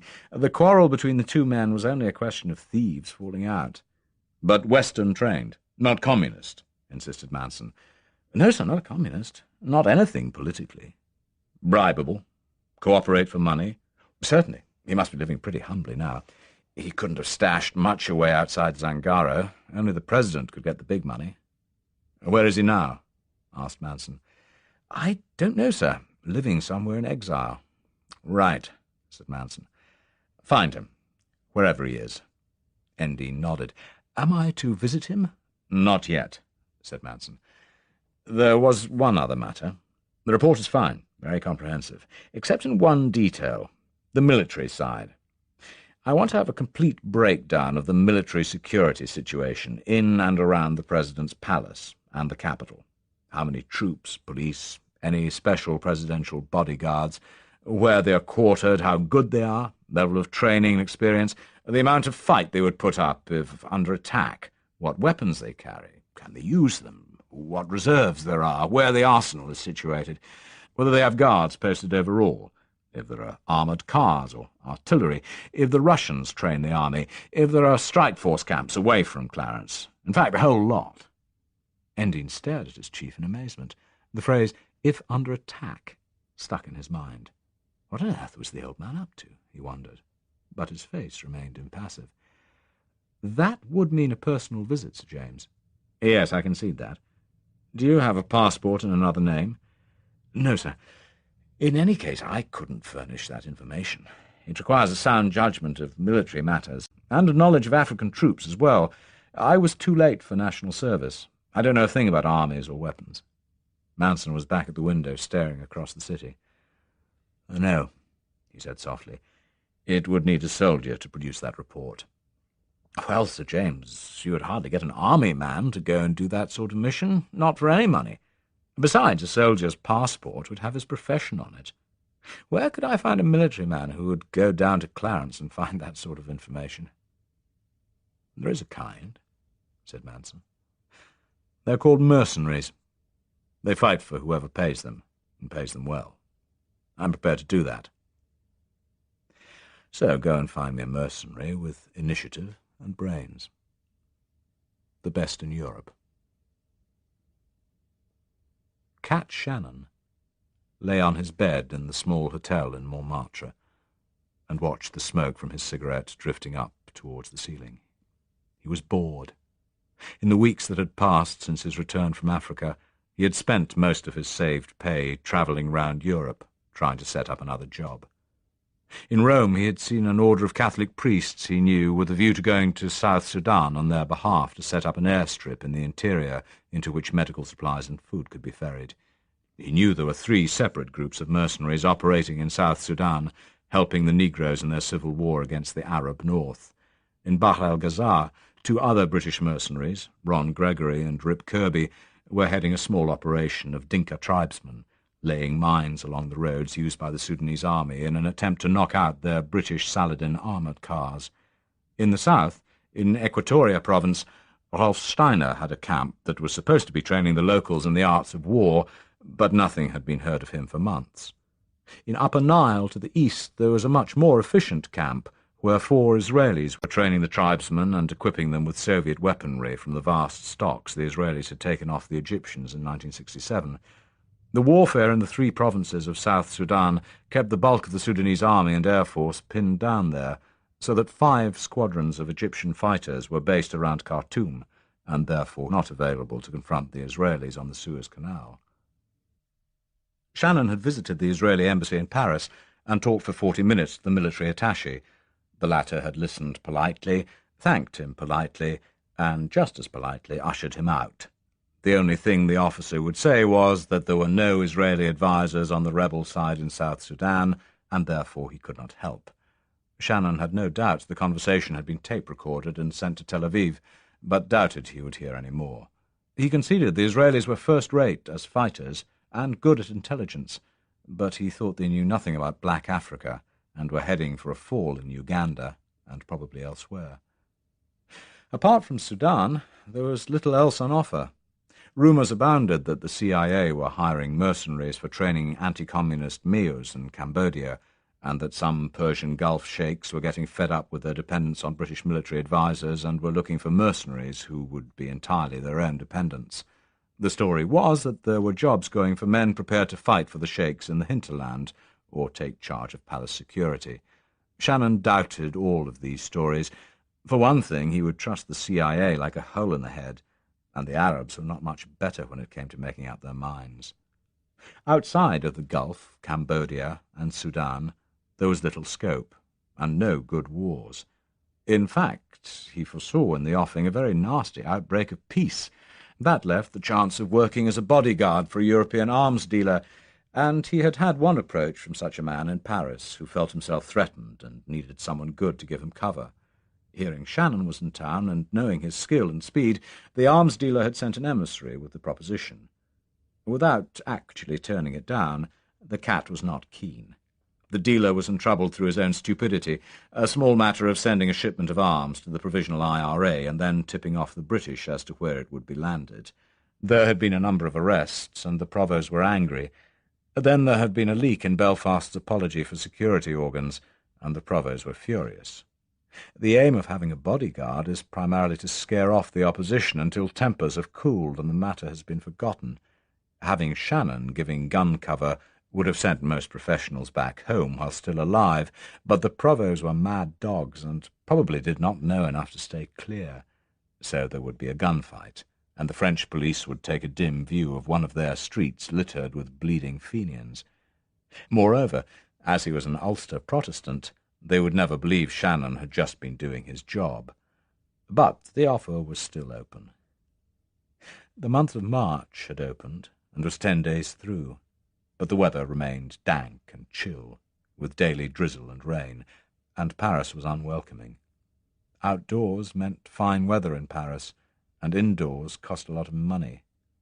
Shannon was husbanding his remaining resources of dollars as best he could, so he left his telephone number with the dozen or so people he thought might hear something to interest him, and read several paperback novels in his hotel room. He lay staring at the ceiling and thinking of home. Not that he really had a home any more, but for want of a better word he still thought of the wild sweep of turf and stunted trees that sprawls across the border of Tyrone and Donegal as the place that he came from. He had been born and brought up close to the small village of Castle Derg, situated inside County Tyrone, but lying on the border with Donegal. His parents' house had been set a mile from the village on a slope looking out to the west across Donegal. They called Donegal the county God forgot to finish, and the few trees were bent towards the east, curved over by the constant beating of the winds from the North Atlantic. His father had owned a flax mill that turned out fine Irish linen, and had been in a small way the squire of the area. He was Protestant, and almost all the workers and local farmers were Catholic, and in Ulster ne'er the twain shall meet. So the young Carlo had had no other boys to play with. He made his friends among the horses instead.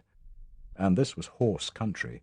He could ride before he could mount a bicycle, and had a pony of his own when he was 5, and he could still remember riding the pony into the village to buy a halfpennyworth of sherbet powder from the sweet shop of old Mr. Sam Gailey. At 8 he had been sent to boarding school in England at the urging of his mother, who was English and came from moneyed people. So for the next 10 years he had learned to be an Englishman, and had to all intents and purposes lost the stamp of Ulster, both in speech and attitudes. During the holidays he had gone home to the moors and the horses, but he knew no contemporaries near Castle Derg, so the vacations were lonely, if healthy, consisting of long, fast gallops in the wind. It was while he was a sergeant in the Royal Marines at 22 that his parents had died in a car crash on the Belfast road. He had come home for the funeral, smart in his black belt and gaiters, topped by the green berry of the commandos. Then he had accepted an offer for the run-down, nearly bankrupt mill, closed up the house, and returned to Portsmouth. That was 11 years ago. He had served the remainder of his 5-year contract in the Marines, and on returning to civilian life had pottered from job to job until taken on as a clerk by a London merchant house with widespread African interests. Working his probationary year in London, he had learned the intricacies of company structure, trading and banking the profits, setting up holding companies, and the value of a discreet Swiss account. After a year in London he had been posted as assistant manager of the Uganda branch office, from which he had walked out without a word and driven into the Congo. So for the last 6 years he had lived as a mercenary, often an outlaw, at best regarded as a soldier for hire, at worst a paid killer. The trouble was, once he was known as a mercenary, there was no going back. It was not a question of being unable to get a job in a business house. That could be done at a pinch, or even by giving a different name. Even without going to these lengths, one could always get hired as a truck driver, security guard, or for some manual job if the worst came to the worst. The real problem was being able to stick it, to sit in an office under the orders of a wee man in a dark grey suit, and look out of the window and recall the bush country, the waving palms, the smell of sweat and cordite, the grunts of the men hauling the jeeps over the river crossings, the copper-tasting fear just before the attack, and the wild, cruel joy of being alive afterwards. To remember, and then to go back to ledgers and the commuter train, that was what was impossible. He knew he would eat his heart out if it ever came to that. For Africa bites like a tsetse fly, and once the drug is in the blood, it can never be wholly exorcised. So he lay on his bed and smoked some more, and wondered where the next job was coming from.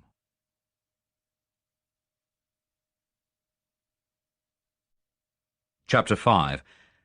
Simon Endine was aware that somewhere in London there has to exist the wherewithal to discover just about any piece of knowledge known to man, including the name and address of a first-class mercenary. The only problem, sometimes, is to know where to start looking and whom to start asking. After a reflective hour drinking coffee in his office, he left and took a taxi down to Fleet Street. Through a friend on the city desk of one of London's biggest daily papers, he got access to the paper's cuttings library and gave the archivist his request for the folders he wanted to study. For the next 2 hours, he pored over the file in the agency archives that dealt with every newspaper cutting in Britain over the previous 10 years concerning mercenaries. There were articles about Katanga, the Congo, Yemen, Vietnam, Cambodia, Laos, Sudan, Nigeria, and Rwanda. News items, commentaries, editorials, feature articles, and photographs. He read them all, and paid special attention to the names of the writers. At this stage he was not looking for the name of a mercenary. There were in any case too many names, pseudonyms, noms de guerre, nicknames, and he had little doubt some of them were false.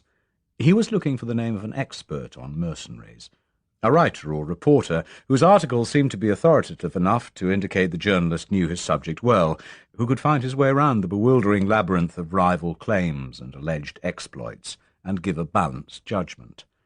At the end of 2 hours he had secured the name he was looking for, although he had never heard of the man before. There were 3 articles over the previous 3 years, carrying the same byline, apparently that of an Englishman or American. The writer seemed to know what he was talking about, and he mentioned mercenaries from 6 different nationalities, neither overpraising them nor sensationalizing their careers to set spines a-tingling. Endine noted the name and the 3 newspapers in which the articles had appeared, a fact which seemed to indicate that the writer was freelancing. A second phone call to his newspaper friend eventually produced the writer's address. It was a small flat in North London. Darkness had already fallen when Endine left Mancon House, and taking his Corvette from the underground car park, he drove northwards to find the journalist's flat. The lights were off when he got there, and there was no answer to the doorbell. Endine hoped the man was not away abroad, and this was confirmed by the woman in the basement flat. He was glad to see the house was not large or smart, and hoped the reporter might be hard up for a little extra cash, as freelancers usually are. He decided to come back in the morning. Simon Endine pressed the bell next to the writer's name, just after 8 the following morning, and a half-minute later a voice tinkled, "Yes," at him from the metal grill set in the woodwork. "Good morning," said Endine into the grill. "My name is Harris, Walter Harris. I'm a businessman. I wonder if I might have a word with you." The door opened, and he mounted to the 4th floor, where a door stood open onto the landing. Framed in it was the man he had come to see. When they were seated in the sitting-room, Endine came straight to the point. "I'm a businessman in the city," he lied smoothly. "I'm here, in a sense, representing a consortium of friends, all of whom have this in common, that we all have business interests in a state in West Africa." The writer nodded warily and sipped his coffee. "Recently there have been increasing reports of the possibility of a coup d'etat. The president is a moderate and reasonably good man, as things go down there, and very popular with his people. One of my business friends was told by one of his workers that the coup, if and when it came, could well be communist-backed. Do you follow me?" "Yes. Go on." Well, now, it is felt that no more than a small portion of the army would support a coup, unless the speed of it threw them into confusion and left them leaderless. In other words, if it were a fait accompli, the bulk of the army might agree to go along in any case once they realized the coup had succeeded. But if it came and half failed, the bulk of the army would, we feel sure, support the president. As you may know, experience shows the 20 hours following the strike are the vital ones. "What has this to do with me?" asked the writer. "I'm coming to that," said Endine. "The general feeling is that, for the coup to succeed, it would be necessary for the plotters first to assassinate the president. If he remained alive, the coup would fail, or might not even be tried, and all would be well. Therefore the question of palace security is vital, and becoming more so. We have been in touch with some friends in the Foreign Office, and they feel it is out of the question to second a professional British officer to advise on security in and around the palace." "So?" The writer sipped more coffee and lit a cigarette. He reckoned his visitor was too smooth by half. "So the President would be prepared to accept the services of a professional soldier, to advise, on the basis of a contract, on all security matters regarding the person of the President. What he is seeking is a man who could go down there, make a complete and thorough survey of the palace and all its security arrangements, and plug any loopholes in the existing security measures surrounding the President. I believe such men, good soldiers who do not necessarily fight under the flag of their own country, are called mercenaries." The freelance nodded several times. He had few doubts the story of the man who called himself Harris was some way from true. For one thing, if palace security was really what was sought, the British government would not be against providing the expert to advise on its improvement. For another, there was a perfectly capable firm at 22 Sloane Street, London, called Watchguard International, whose speciality was precisely that. In a few sentences he pointed this out to Harris. It did not faze him in the slightest. "Ah," he said, "evidently I have to be a little more candid." "It would help," said the writer. "The point is, you see, that HMG might agree to send an expert merely to advise, but if the advice was that the palace security troops needed extensive further training, and a crash course at that, politically speaking, a Britisher sent by the government could not do that. And if the President wished to offer the man a longer-term post on his staff, the same would apply. As for Watchguard, one of their ex-Special Air Service men would be fine, but if he were on the staff of the Palace Guard and a coup were tried, despite his presence, there might be a question of combat. Now, you know what the rest of Africa would think about a staff man from Watchguard, which most of these blacks regard as being linked to the Foreign Office in some way, doing that. But a pure outsider, although not respectable, would at least be understandable, without exposing the President to the sneer of being a tool of the dirty old imperialists." "So, what do you want?" asked the writer. "The name of a good mercenary soldier," said Endine, "one with brains and initiative, who'll do a workmanlike job for his money. Why come to me? Your name was recalled by one of our group from an article you wrote several months ago. It seemed very authoritative." "I write for my living," said the freelance. Endine gently withdrew £200 and £10 notes from his pocket and laid them on the table. "Then write for me," he said. "What? An article?" "No, a memorandum, a list of names and track records. Or you can talk, if you like." "I'll write," said the freelance. He walked to a corner where his desk, a typewriter, and a stack of white paper comprised the working area of the open-plan flat. Running a sheet into his machine, consulting occasionally from a set of files beside his desk, he wrote steadily for 50 minutes. When he rose, he walked over to the waiting Endine with 3 sheets of quarto paper and held them out. "These are the best around today. The older generation of the Congo 6 years ago, and the new up-and-comers. I haven't bothered with the men who couldn't command a platoon well, mere heavies who would be no use to you." Endine took the sheets and studied them intently. The contents were: Colonel Lamouline, Belgian, probably government man, came into Congo in 1964 under Moshe Chombe. probably with full approval of Belgian government. First-class soldier, not really a mercenary in full sense of the word. Set up 6th Commando, French-speaking, and commanded until 1965, when he handed over command to Dinard and left.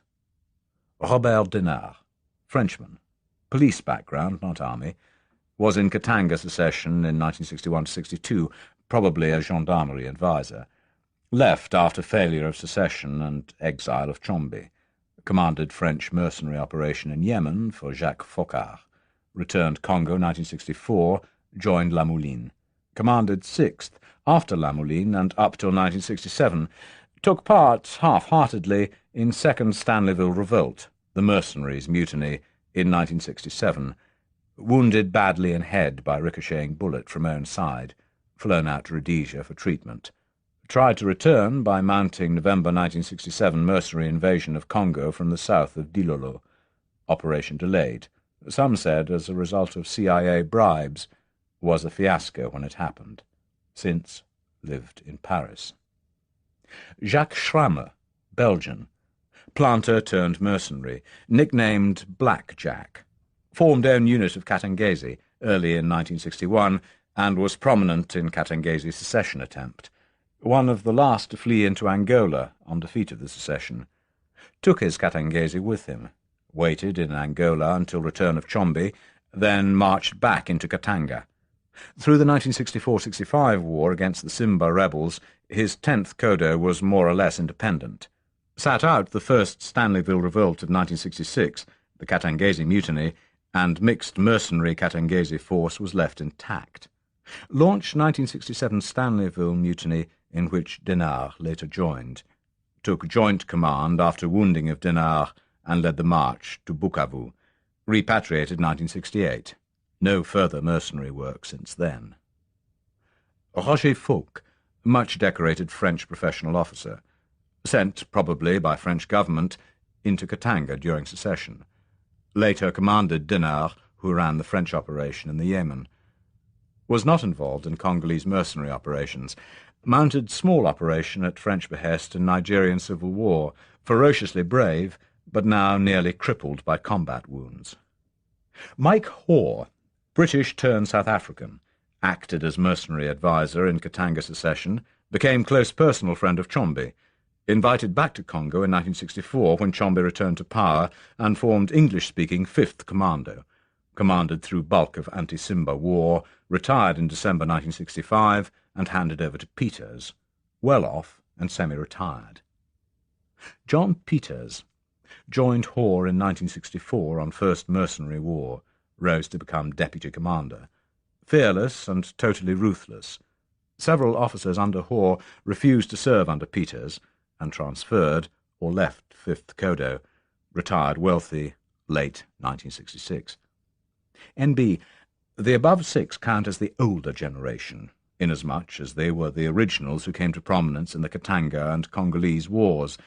The following 5 are younger in age, except Roux, who is now in his mid-40s, but may be considered the younger generation because they had junior commands in the Congo or came to prominence since the Congo. Rolf Steiner, German. Began first mercenary operation under folk-inspired group that went into Nigerian Civil War. Stayed on and led the remnants of the group for 9 months. Dismissed. Signed on for South Sudan. George Schroeder, South African. Served under Hoare and Peters in 5th Kodo in the Congo. Prominent in the South African contingent in that unit. Their choice as leader after Peters. Peters conceded and gave him the command. 5th Kodo disbanded and sent home a few months later. Not heard of since. Living in South Africa. Charles Roux, French. Very junior in Katangese secession. Quit early and went to South Africa via Angola. Stayed there and returned with South Africans to fight under Hoare in 1964. Quarrelled with Hoare and went to join Dinard. Promoted and transferred to 6th Kodo subsidiary unit, the 14th Kodo, as second in command. Took part in 1966 Katangese revolt in Stanleyville, in which his unit was nearly wiped out. Was smuggled out of the Congo by Peters. Returned by air with several South Africans and joined Schrammer, May 1967. Took part in 1967 Stanleyville revolt as well. After wounding of Dinard, proposed for overall command of 10th and 6th Commandos, now merged. Failed. Wounded at Bukavu in a shootout. Quit and returned home via Kigali. Not in action since. Lives in Paris. Carlo Shannon, British. Served under Hoare in 5th, 1964. Declined to serve under Peters. Transferred to Dinard, 1966, joined the 6th. Served under Schrammer on march to Bukavu. Fought throughout the siege. Repatriated among the last in April 1968. Volunteered for Nigerian civil war. Served under Steiner. Took over remnants after Steiner's dismissal, November 1968. Commanded till the end. Believed staying in Paris. Lucien Brun, alias Paul Leroy. French. Speaks fluent English. Served as enlisted officer, French Army-Algerian War. Normal discharge. Was in South Africa 1964. Volunteered for Congo. Arrived 1964 with South African unit.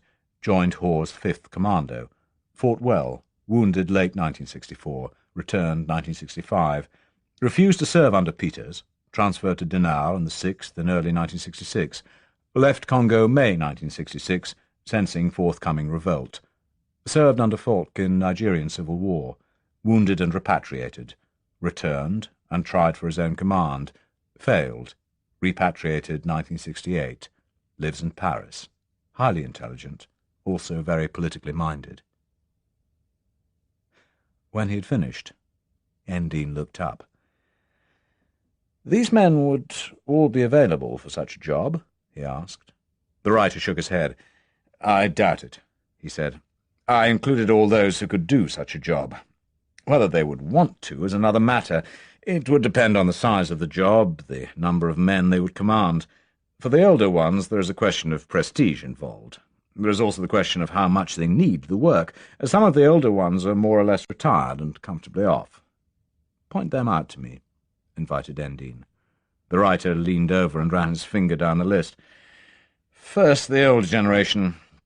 Lamouline you will never get. He was always virtually an extension of Belgian government policy, a tough veteran and revered by his men. He's retired now. The other Belgian, Black Jacques Schrammer, is now retired and runs a chicken farm in Portugal. Of the French, Roger Fouque is perhaps the most decorated ex-officer of the French army. He also is revered by the men who fought under him, in and out of the Foreign Legion, and regarded as a gentleman by others. But he's also crippled with wounds, and the last contact he got was a failure because he delegated the command to a subordinate who failed. If the colonel had been there himself, it would probably not have done. Dinard was good in the Congo, but got a very bad head wound at Stanleyville. Now he's past it. The French mercenaries still stay in contact with him, looking for a bite, but he hasn't been given a command or a project to set up since the fiasco at Dilolo, and little wonder. Of the Anglo-Saxons, Mike Hoare is retired and comfortably off. He might be tempted by a £1 million project, but even that's not certain. His last foray was into Nigeria, where he proposed a project to each side, costed at £500,000. They both turned him down. John Peters is also retired and runs a factory in Singapore. All six made a lot of money in the heyday, but none has adapted to the smaller, more technical mission that might be called for nowadays, some because they don't wish to, or because they can't. "What about the other 5? Asked Endine. "Steiner was good once, but deteriorated. The press publicity got to him, and that's always bad for a mercenary. They begin to believe they're as fearsome as the Sunday papers say they are. Roux became bitter when he failed to get the Stanleyville command after Dinard's wounding, and claims leadership over all French mercenaries, but he hasn't been employed since Bukavu. The last 2 are better, both in their 30s, intelligent, educated, and with enough guts and combat to be able to command other mercs. Incidentally, mercs only fight under a leader they choose themselves, so hiring a bad mercenary to recruit others serves no purpose, because no one else wants to know anything about serving under a guy who once ran out, so the combat record is important. Lucien Brun, alias Paul Leroy, could do this job. Trouble is, you would never be quite sure if he was not passing stuff to French intelligence, the SDECE. Does that matter?" "Yes, very much," said Endine shortly. You left out Schroeder, the South African. What about him? You say he commanded 5th Commando in the Congo. Yes, said the writer. At the end, the very end. It also broke up under his command. He's a first-class soldier within his limitations. For example, he would command a battalion of mercenaries excellently, providing it were within the framework of a brigade with a good staff. He's a good combat man, but conventional, very little imagination. Not the sort who could set up his own operation starting from scratch. He'd need staff officers to take care of the admin. And Shannon? He's British. Anglo-Irish. He's new. He got his first command only a year ago, but he did well. He can think unconventionally and has a lot of audacity. He can also organise down to the last detail. Endine rose to go. "Tell me something," he said at the door. "If you are seeking a man to go on a mission and assess a situation, which would you choose?" The writer picked up the notes on the breakfast table. "Cat Shannon," he said without hesitation. "If I were doing that, or mounting an operation, I'd pick the cat." "Where is he?" asked Endine. The writer mentioned a hotel and a bar in Paris. "You could try either of those," he said. "And if this man Shannon was not available, or for some other reason could not be employed, who would be second on the list?" The writer thought for a while. "If not Lucien Brun, then the only other one who would almost certainly be available and has the experience would be Roux," he said. "Do you have his address?" asked Endine. The writer flicked through a small notebook that he took from a drawer in his desk. "Roux has a flat in Paris," he said, and gave Endine the address. A few seconds later he heard the clump of Endine's feet descending the stairs. He picked up the phone and dialed a number. "Carrie?" "Hi, it's me. We're going out tonight. Somewhere expensive. I just got paid for a feature article." Cat Shannon walked slowly and pensively up the Rue Blanche towards the Place Clichy. The little bars were already open on both sides of the street, and from the doorways the hustlers tried to persuade him to step inside and see the most beautiful girls in Paris. The latter, who, whatever else they were, most certainly were not that, peered through the lace curtains at the darkened street. It was just after 5 o'clock on a mid-March evening, with a cold wind blowing. The weather matched Shannon's mood. He crossed the square and ducked up another side street towards his hotel, which had few advantages but a fine view from its top floors, since it was close to the summit of Montmartre. He was thinking about Dr. Dunois, whom he had visited for a general check-up a week earlier. A former paratrooper and army doctor, Dunois had become a mountaineer and gone on 2 French expeditions to the Himalayas and the Andes as the team medico. He had later volunteered for several tough medical missions in Africa, on a temporary basis and for the duration of the emergency, working for the French Red Cross. There he had met the mercenaries and had patched up several of them after combat. He had become known as the mercenaries' doctor, even in Paris, and had sewn up a lot of bullet holes, removed many splinters of mortar casing from their bodies. If they had a medical problem or needed a check-up, they usually went to him at his Paris surgery. If they were well off, flush with money, they paid on the nail in dollars. If not, he forgot to send his bill, which is unusual in French doctors. Shannon turned into the door of his hotel and crossed to the desk for his key. The old man was on duty behind the desk. "Ah, monsieur, one has been calling you from London all day. He left a message." The old man handed Shannon the slip of paper in the key aperture. It was written in the old man's scrawl, evidently dictated letter by letter. It said simply, "Careful Harris," and was signed with the name of a freelance writer he knew from his African wars, and who he knew lived in London. "There is another, monsieur. He is waiting in the salon." The old man gestured towards the small room set aside from the lobby, and through the archway Shannon could see a man about his own age, dressed in the sober grey of a London businessman, watching him as he stood by the desk. There was little of the London businessman and the ease with which the visitor came to his feet as Shannon entered the salon, nor about the build of the shoulders. Shannon had seen men like him before. They always represented older, richer men. "Mr. Shannon?" "Yes." "My name is Harris, Walter Harris." "You wanted to see me?" "I've been waiting a couple of hours for just that. Can we talk here or in your room?" "Here will do." The old man understands no English. The two men seated themselves facing each other. Endine relaxed and crossed his legs. He reached for a packet of cigarettes and gestured to Shannon with the packet. Shannon shook his head and reached for his own brand in his jacket pocket, then thought better of it. "I understand you're a mercenary, Mr. Shannon." "Yes." "In fact, you have been recommended to me. I represent a group of London businessmen. We need a job done, a sort of mission. It needs a man who has some knowledge of military matters and who can travel to a foreign country without exciting any suspicions. Also a man who can make an intelligent report on what he sees there, analyse a military situation, and then keep his mouth shut." "I don't kill on contract," said Shannon briefly. "We don't want you to," said Endine. "All right. What's the mission? And what's the fee?" asked Shannon. He saw no time in wasting words. The man in front of him was unlikely to be shocked by a spade being called a spade. Endine smiled briefly. "First, you would have to come to London for briefing. We would pay for your trip and expenses, even if you decided not to accept." "Why London? Why not here?" asked Shannon. Endine exhaled a long stream of smoke.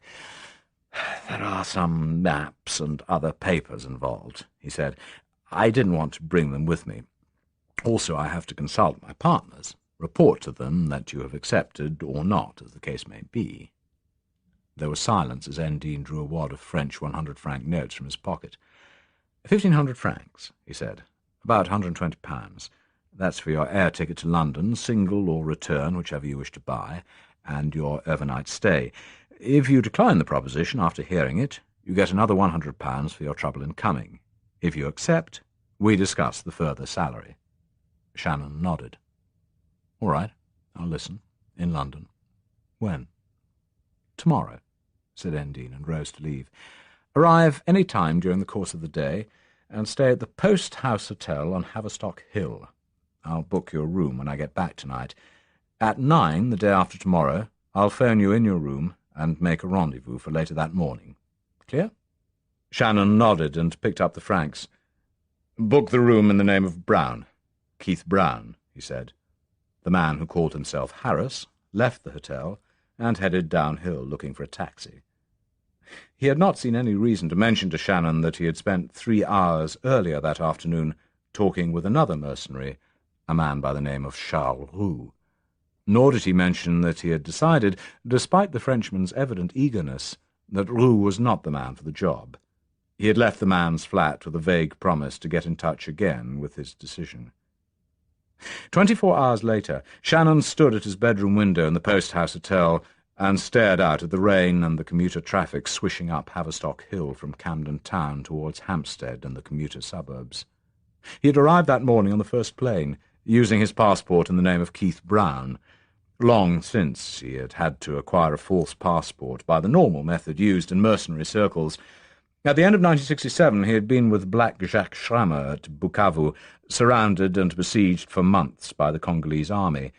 Finally, undefeated but running out of ammunition, the mercenaries had vacated the Congolese lakeside city, walked across the bridge into neighbouring Rwanda, and allowed themselves, with Red Cross guarantees, which the Red Cross could not possibly fulfil, to be disarmed.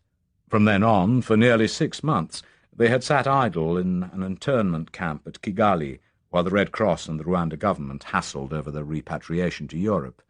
President Mobutu of the Congo wanted them sent back to him for execution, but the mercenaries had threatened that if that was the decision, they would take the Rwandan army bare-handed, recover their guns, and find their own way home.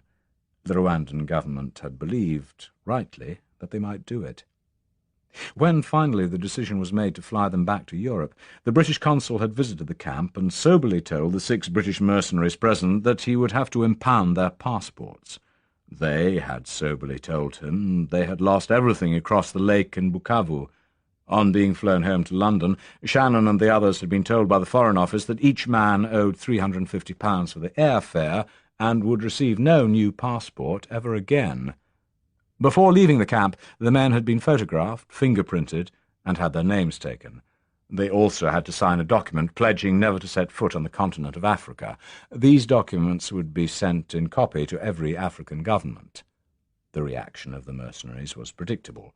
Everyone had a lush beard and moustache, and hair left uncut after months in the camp, where no scissors were allowed in case they went on the warpath with them.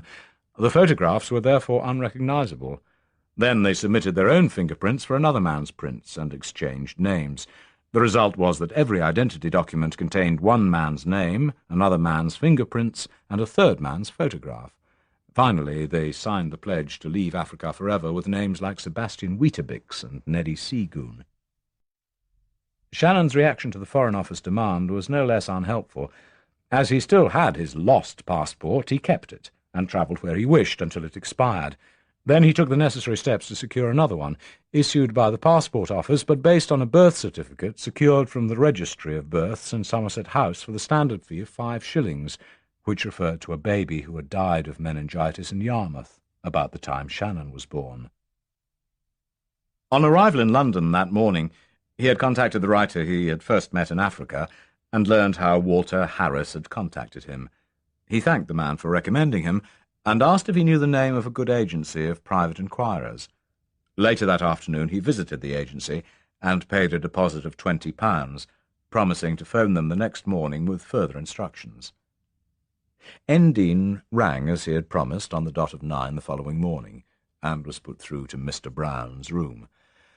"There's a block of flats in Sloane Avenue called Chelsea Cloisters," he said without preamble. "I booked flat 317 for us to talk. Please be there at 11 sharp. Wait in the lobby until I arrive, as I have the key." Then he rang off. Shannon noted the address from the telephone book under the bedside table and rang the detective agency. "I want your man in the lobby of the Chelsea Cloisters in Sloane Avenue at 10:15, he said. "He'd better have his own transport."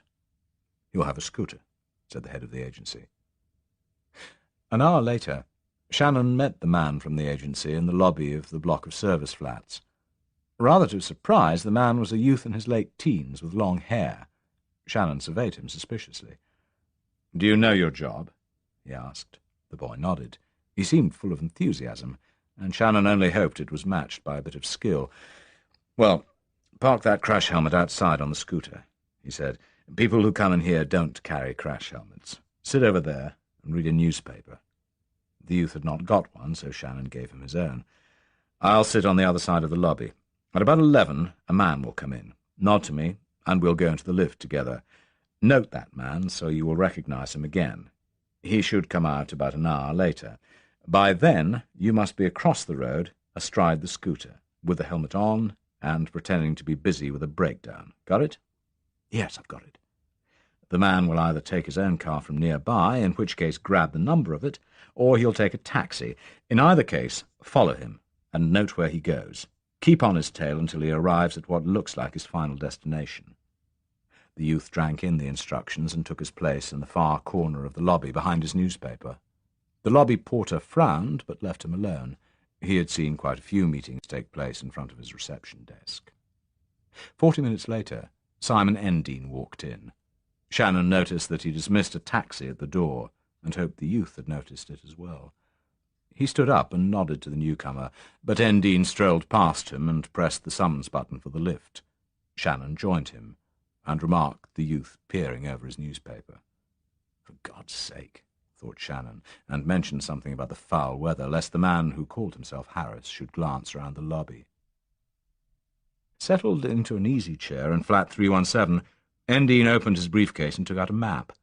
Spreading it out on the bed, he told Shannon to look at it. Shannon gave it 3 minutes, and had taken in all the details the map had to give. Then Endine began his briefing. It was a judicious mixture of fact and fiction.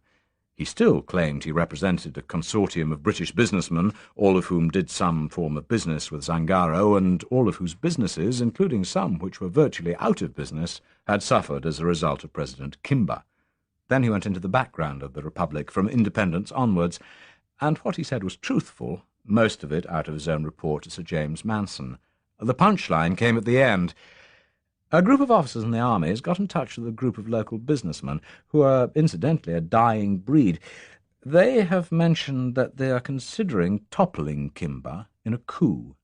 One of the local businessmen mentioned it to one of my group, and put their problem to us. It is, basically, that they are virtually untrained in military terms, despite their officer status, and do not know how to topple the man because he spends too much time hidden inside the walls of his palace, surrounded by his guards. Frankly, we would not be sorry to see this Kimber go, and neither would his people. A new government would be good for the economy of the place and good for the country. We need a man to go down there and make a complete assessment of the military and security situation in and around the palace and the important institutions. We want a complete report on Kimber's military strength. So you can pass it on to your officers? Asked Shannon. They're not our officers. They are Zangaran officers. The fact is, if they're going to strike at all, they'd better know what they're doing. Shannon believed half of the briefing, but not the second half. If the officers who were on the spot could not assess the situation, they would be incompetent to carry out a coup. But he kept silent. "I'd have to go as a tourist," he said. "There's no other cover that would work." "That's right. There must be precious few tourists go there. Why cannot I go in as a company visitor to one of your friend's business houses?" "That will not be possible," said Endine. "If anything went wrong, there would be all hell to pay." "If I get caught, you mean," thought Shannon, but kept silent. He was being paid, so he would take risks. That, and his knowledge, was what he was being paid for. "There's the question of pay," he said shortly. "Then you'll do it?" "If the money's right, yes." Endine nodded approvingly. "Tomorrow morning a return ticket from London to the capital of the neighbouring republic will be at your hotel," he said. "You have to fly back to Paris and get a visa for this republic. Zangaro is so poor there is only one embassy in Europe, and that's in Paris also. But getting a Zangaran visa there takes a month. In the next-door republic's capital there is a Zangaran consulate. There you can get a visa for cash, and within an hour if you tip the consul. You understand the procedure." Shannon nodded. He understood it very well. "So, get visaed up in Paris, then fly down by Air Afrique, get your Zangaran visa on the spot, and take the connecting plane service from there to Clarence, paying cash. With the tickets at your hotel tomorrow will be £300 in French francs as expenses." "I'll need 5, said Shannon. "It'll be 10 days at least, possibly more depending on connections and how long the visas take to get. 300 leaves no margin for the occasional bribe or any delay." "All right, 500 in French francs, plus 500 for yourself," said Endine. 1,000, said Shannon. "Dollars? I understand you people deal in US dollars." "Pounds," said Shannon. "That's $2,500, or 2 months at flat salary if I were on a normal contract." "But you'll only be away 10 days, protested Endine. 10 days of high risk, countered Shannon.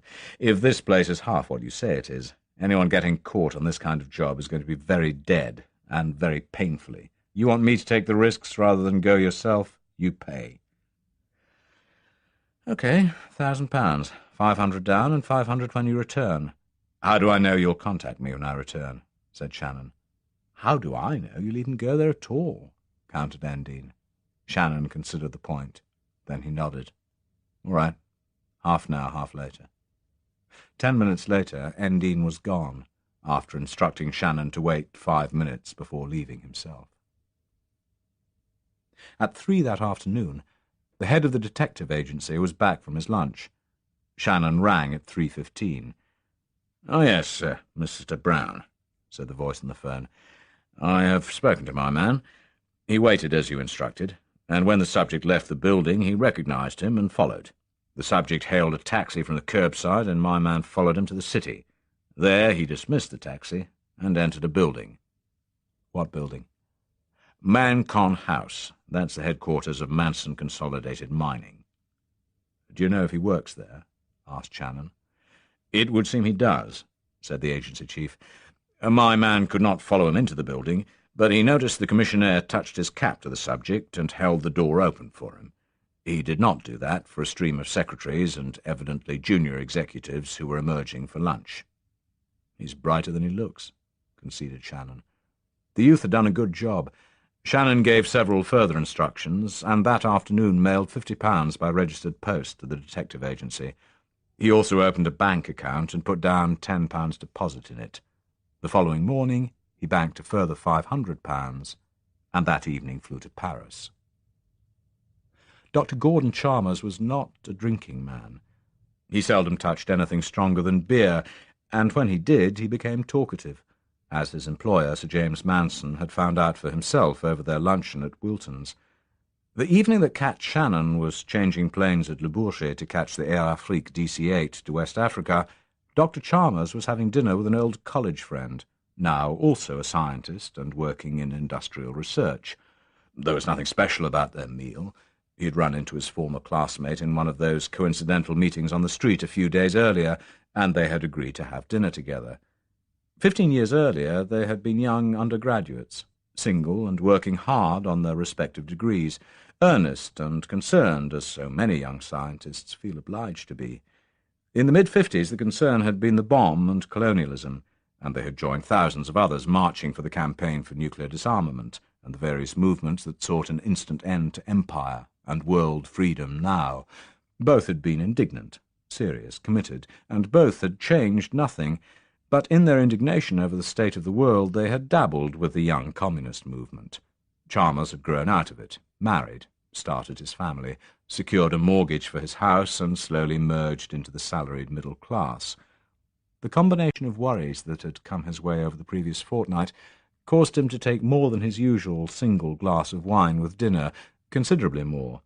His friend, a kindly man with soft brown eyes, noticed his worry and asked if he could help. It was over the brandy that Dr. Chalmers felt he had to confide his worries to someone who, unlike his wife, was a fellow scientist and would understand the problem. Of course it was highly confidential, and his friend was solicitous and sympathetic. When he heard about the crippled daughter and the need for the money to pay for her expensive equipment, the man's eyes clouded over with sympathy, and he reached across the table to grip Dr. Chalmers' forearm. "Don't worry about it, Gordon. It's completely understandable. Anyone else would have done the same thing," he told him. Chalmers felt better when they left the restaurant and made their separate ways home. He was easier in his mind, his problem somehow shared. Though he had asked his old friend how he had fared in the intervening years since their undergraduate days together, the man had been slightly evasive. Chalmers, bowed under his own worries and his observation blunted by wine, had not pressed for details. Even had he done so, it was unlikely the friend would have told him that, far from merging into the bourgeoisie, he had remained a fully committed member of the party.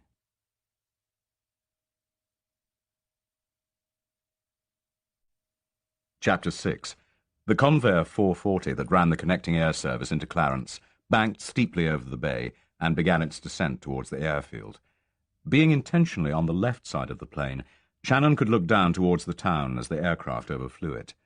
From 1,000 feet, he could see the capital of Zangaro occupying the end of the peninsula, surrounded on 3 sides by the palm-fringed waters of the Gulf, and on the 4th side by the land, where the stubby peninsula, just 8 miles long, ran back to join the main coastline. The spit of land was 3 miles wide at its base, set in the mangrove swamps of the coastline, and a mile wide at the tip, where the town was situated. The flanks along each side were also composed of mangrove, and only at the end did the mangroves give way to some shingly beaches. The town spanned the end of the peninsula from side to side, and stretched about a mile back down the length of it.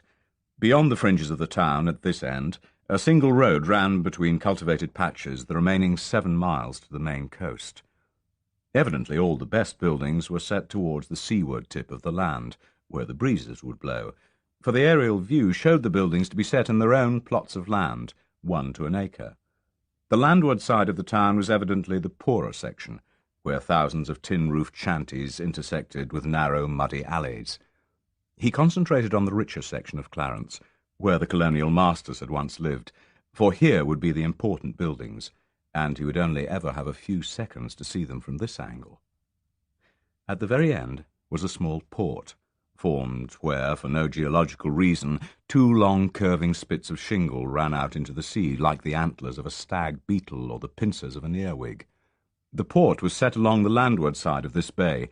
Outside the arms of the bay, Shannon could see the water ruffled by the breeze, while inside the 3/4 circle enclosed within the arms, the water was a flat calm. No doubt it was this anchorage, tacked on to the end of the peninsula in one of nature's afterthoughts which had attracted the first mariners. The centre of the port, directly opposite the opening to the high seas, was dominated by a single concrete quay without any ship tied up to it, and a warehouse of sorts. To the left of the concrete quay was evidently the natives' fishing area, a shingly beach littered with long canoes and nets laid out to dry, and to the right of the quay was the old port, a series of decrepit wooden jetties pointing towards the water. Behind the warehouse there were perhaps 200 yards of rough grass ending with a road along the shore, and behind the road the buildings started. Shannon caught a glimpse of a white colonial-style church and what could have been the governor's palace in bygone days, surrounded by a wall. Inside the wall, apart from the main buildings, was a large courtyard surrounded by lean-to hutments of evidently recent addition. At this point the corvair straightened up, the town disappeared from view, and they were on final approach. Shannon had already had his first experience of Zangaro the previous day when he had applied for his visa for a tourist visit. The consul in the neighbouring capital had received him with some surprise, being unused to such applications. He had to fill out a 5-page form giving everything from his parents' first names, as he had no idea of Keith Brown's parents' names, he invented them, and every other conceivable piece of information. His passport, when he handed it over, had a handsome banknote idly lying between the first and second pages. This went into the consul's pocket. Then the man examined the passport from every angle, read every page, held it up to the light, turned it over, checked the currency allowances at the back. After 5 minutes of this, Shannon began to wonder if there was something wrong. Had the British Foreign Office made an error in this particular passport? Then the consul looked at him and said, "You are an American." With a sense of relief, Shannon realized the man was illiterate. He had had his visa in 5 minutes more, but at Clarence Airport the fun stopped. He had no luggage in the aircraft hold, just a hand grip. Inside the main and only passenger building, the heat was overpowering, and the place buzzed with flies. About a dozen soldiers lounged about, and 10 policemen. They were evidently of different tribes. The policemen were self-effacing, hardly speaking even to each other, leaning against the walls. It was the soldiers who attracted Shannon's attention. He kept half an eye on them as he filled in another immensely long form, the same one he had filled the previous day in the consulate, and penetrated health and passport control, both manned by officials whom he took to be Kadja, like the policeman. It was when he got to customs that the trouble started. A civilian was waiting for him, and instructed him with a curt gesture to go into a side room. As he did so, taking his grip with him, 4 soldiers swaggered in after him. Then he realized what it was about them that rang a bell in his memory. Long ago in the Congo he had seen the same attitude, the blank-eyed sense of menace conveyed by an African of almost primeval cultural level, armed with a weapon, in a state of power, wholly unpredictable, with reactions to a situation that were utterly illogical, ticking away like a moving time bomb. Just before the worst of the massacres he had seen launched by Congolese on Katangese, Simbas on missionaries, and Congolese army on Simbas, he had noticed this same menacing mindlessness, the sense of power without reason, that can suddenly, and for no recollected explanation, turn to frenetic violence. The Vindu soldiers of President Kimba had it. The civilian customs officer ordered Shannon to put his grip on the rickety table, and then began to go through it. The search looked thorough, as if for concealed weapons, until he spotted the electric shaver, took it from its case, examined it, tried the on switch. Being a Remington electronic and fully charged, it buzzed furiously. Without a trace of expression, the customs man put it in his pocket. Finishing with the grip, he gestured to Shannon to empty his pockets onto the table. Out came the keys, handkerchief, coins, wallet, and passport. The customs man went for the wallet, extracted the traveller's checks, looked at them, grunted, and handed them back. The coins he swept into his hand and pocketed them. Of the banknotes, there were 2 5,000 French African franc notes and several 100s. The soldiers had crowded nearer, still making no sound, but for their breathing in the roasting atmosphere, gripping guns like clubs, but overcome with curiosity. The civilian behind the table pocketed the 2 5,000 franc notes, and one of the soldiers picked up the smaller denominations. Shannon looked at the customs man. The man looked back. Then he lifted his singlet and showed the butt of a Browning 9mm short, or perhaps a 7.65, jammed into his trouser band. He tapped it. "Police," he said, and kept staring. Shannon's fingers itched to smash the man in the face. Inside his head, he kept telling himself, "Keep cool, baby, absolutely cool."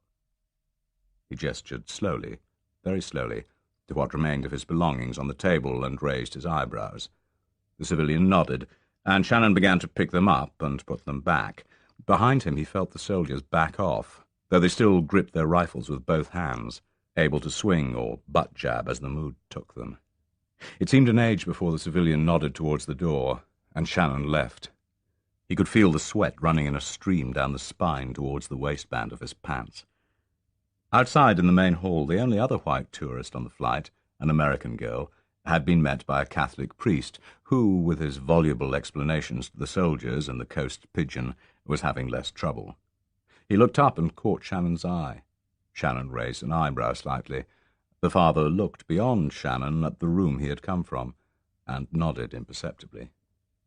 Outside, in the heat of the small square before the airport building, there was no transport. Shannon waited. 5 minutes later, he heard a soft Irish-American voice behind him. "Can I give you a lift into town, my son?" They travelled in the priest's car, a Volkswagen Beetle, which he had hidden for safety in the shade of a palm grove several yards outside the gate. The American girl was shrill and outraged. Someone had opened her handbag and gone through it. Shannon was silent, knowing how close they had all come to a beating. The priest was with the UN hospital, combining the roles of chaplain, almoner, and doctor of medicine. He glanced across at Shannon with understanding. "They shook you down." "The lot," said Shannon. The loss of £15 was nothing, but both the men had recognized the mood of the soldiery. "One has to be very careful here, very careful indeed," said the priest softly. "Have you a hotel?" When Shannon told him he had not, the priest drove him to the Independence, the only hotel in Clarence where Europeans were permitted to stay. "Gomez is the manager. He's a good enough sort," said the priest. Usually when a new face arrives in an African city, there are invitations from the other Europeans to visit the club, come back to the bungalow, have a drink, come to a party that evening. The priest, for all his helpfulness, did no such thing. That was another thing Shannon learned quickly about Zangaro. The mood affected the whites as well. He would learn more in the days to come, much of it from Gomez. It was that same evening that he came to know Jules Gomez, formerly proprietor and latterly manager of the Independence Hotel. Gomez was 50 and a pied noir, a Frenchman from Algeria. In the last days of French Algeria, almost 10 years earlier, he had sold his flourishing business in agricultural machinery just before the final collapse, when one could not give a business away. With what he had made, he returned to France, but after a year found he could not live in the atmosphere of Europe any longer, and looked around for another place to go. He had settled on Zangaro 5 years before independence, and before it was even in the offing. Taking his savings, he had bought the hotel and steadily improved it over the years. After independence, things had changed. 3 years before Shannon arrived, Gomez had been brusquely informed that the hotel was to be nationalized, and he would be paid in local currency. He never was, and it was worthless paper in any case. But he hung on as manager, hoping against hope that one day things might improve again, and something would be left of his only asset on this planet to secure him in old age. As manager, he ran the reception desk and the bar. Shannon found him in the bar. It would have been easy to win Gomez's friendship by mentioning the friends and contacts Shannon had who were former OAS men, fighters in the Legion and the Paras, who had turned up in the Congo, but that would have blown his cover as a simple English tourist who, with 5 days to kill, had flown down from the north, impelled only by curiosity to see the obscure Republic of Zangaro. So he stuck to his role of tourist. But later, after the bar closed, he suggested Gomez join him for a drink in his room. For no explicable reason, the soldiers at the airport had left a bottle of whiskey he had been carrying in his case. Gomez's eyes opened wide at the sight of it. Whiskey was another import the country could not afford. Shannon made sure Gomez drank more than he. When he mentioned that he had come to Zangaro out of curiosity, Gomez snorted. "Curiosity? Huh, it's curious, all right. It's bloody weird." Although they were talking French and alone in the room, Gomez lowered his voice and leaned forward as he said it. Once again, Shannon got an impression of the extraordinary sense of fear present in everyone he had seen, except the bully boy army thugs and the secret policeman who posed as a customs officer at the airport. By the time Gomez had sunk half the bottle, he had become slightly garrulous, and Shannon probed gently for information. Gomez confirmed much of the briefing Shannon had been given by the man he knew as Walter Harris, and added more anecdotal details of his own, some of them highly gruesome. He confirmed that President Kimber was in town, that he hardly ever left it these days, except for the occasional trip to his home village across the river in Vindu country, and that he was in his presidential palace, the large walled building Shannon had seen from the air. By the time Gomez bade him good night and weaved his way back to his own room at 2 a.m, further nuggets of information had been called. The 3 units known as the civilian police force, the gendarmerie and the customs force, although all carried sidearms, had, Gomez swore, no ammunition in their weapons. Being Kudja, they were not trusted to have any, and Kimber, with his paranoia about an uprising, kept them without 1 round of ammunition between the lot of them. He knew they would never fight for him, and must not have the opportunity of fighting against him. The sidearms were just for show. Gomez had also vouchsafed that the power in the city was exclusively in the hands of Kimber's Vindu. The dreaded secret police usually wore civilian clothes and carried automatics. The soldiers of the army had bolt-action rifles, such as Shannon had seen at the airport, and the president's own Praetorian guards had submachine guns. The latter lived exclusively in the palace grounds, were ultra-loyal to Kimber, and he never moved without at least a squad of them hemming him round. The next morning, Shannon went out for a walk. Within seconds he found a small boy of 10 or 11 scampering by his side, sent after him by Gomez. Only later did he learn why. He thought Gomez must have sent the boy as a guide, though as they could not exchange a word, there was not much point in that. The real purpose was different, a service Gomez offered to all his guests, whether they asked or not. If the tourist was arrested for whatever reason and carted off, the small boy would speed away through the bushes and tell Gomez. He would slip the information to the Swiss or West German embassy so that someone could begin to negotiate the tourist's release before he was beaten half dead. The boy's name was Boniface. Shannon spent the morning walking, mile after mile, while the small boy trotted at his heels. They were stopped by no one. There was hardly a vehicle to be seen, and the streets in the residential area were mainly deserted. From Gomez, Shannon had obtained a small map of the town, a leftover from colonial days, and with this he tracked down the main buildings of Clarence. At the only bank, the only post office, 6 ministries, the port, and the UN hospital, there were groups of 6 or 7 soldiers lounging about the steps. Inside the bank, where he went to cash a traveller's cheque, he noticed bedrolls in the lobby, and in the lunch hour he saw pots of food being carried by a soldier to his colleagues. Shannon judged that the guard details lived on the premises at each building. Gomez confirmed this later the same evening. He noticed a soldier in front of each of 6 embassies he passed, 3 of them asleep in the dust. By the lunch hour he estimated there were about 100 soldiers scattered in 12 groups around the main area of the town. He noted what they were armed with. Each carried an old Mauser 7.92 bolt-action rifle, most of them looking rusted and dirty. The soldiers wore drab green trousers and shirts, canvas boots, webbing belts, and peaked caps, rather like American baseball caps. Without exception, they were shabby, unpressed, unwashed, and unprepossessing.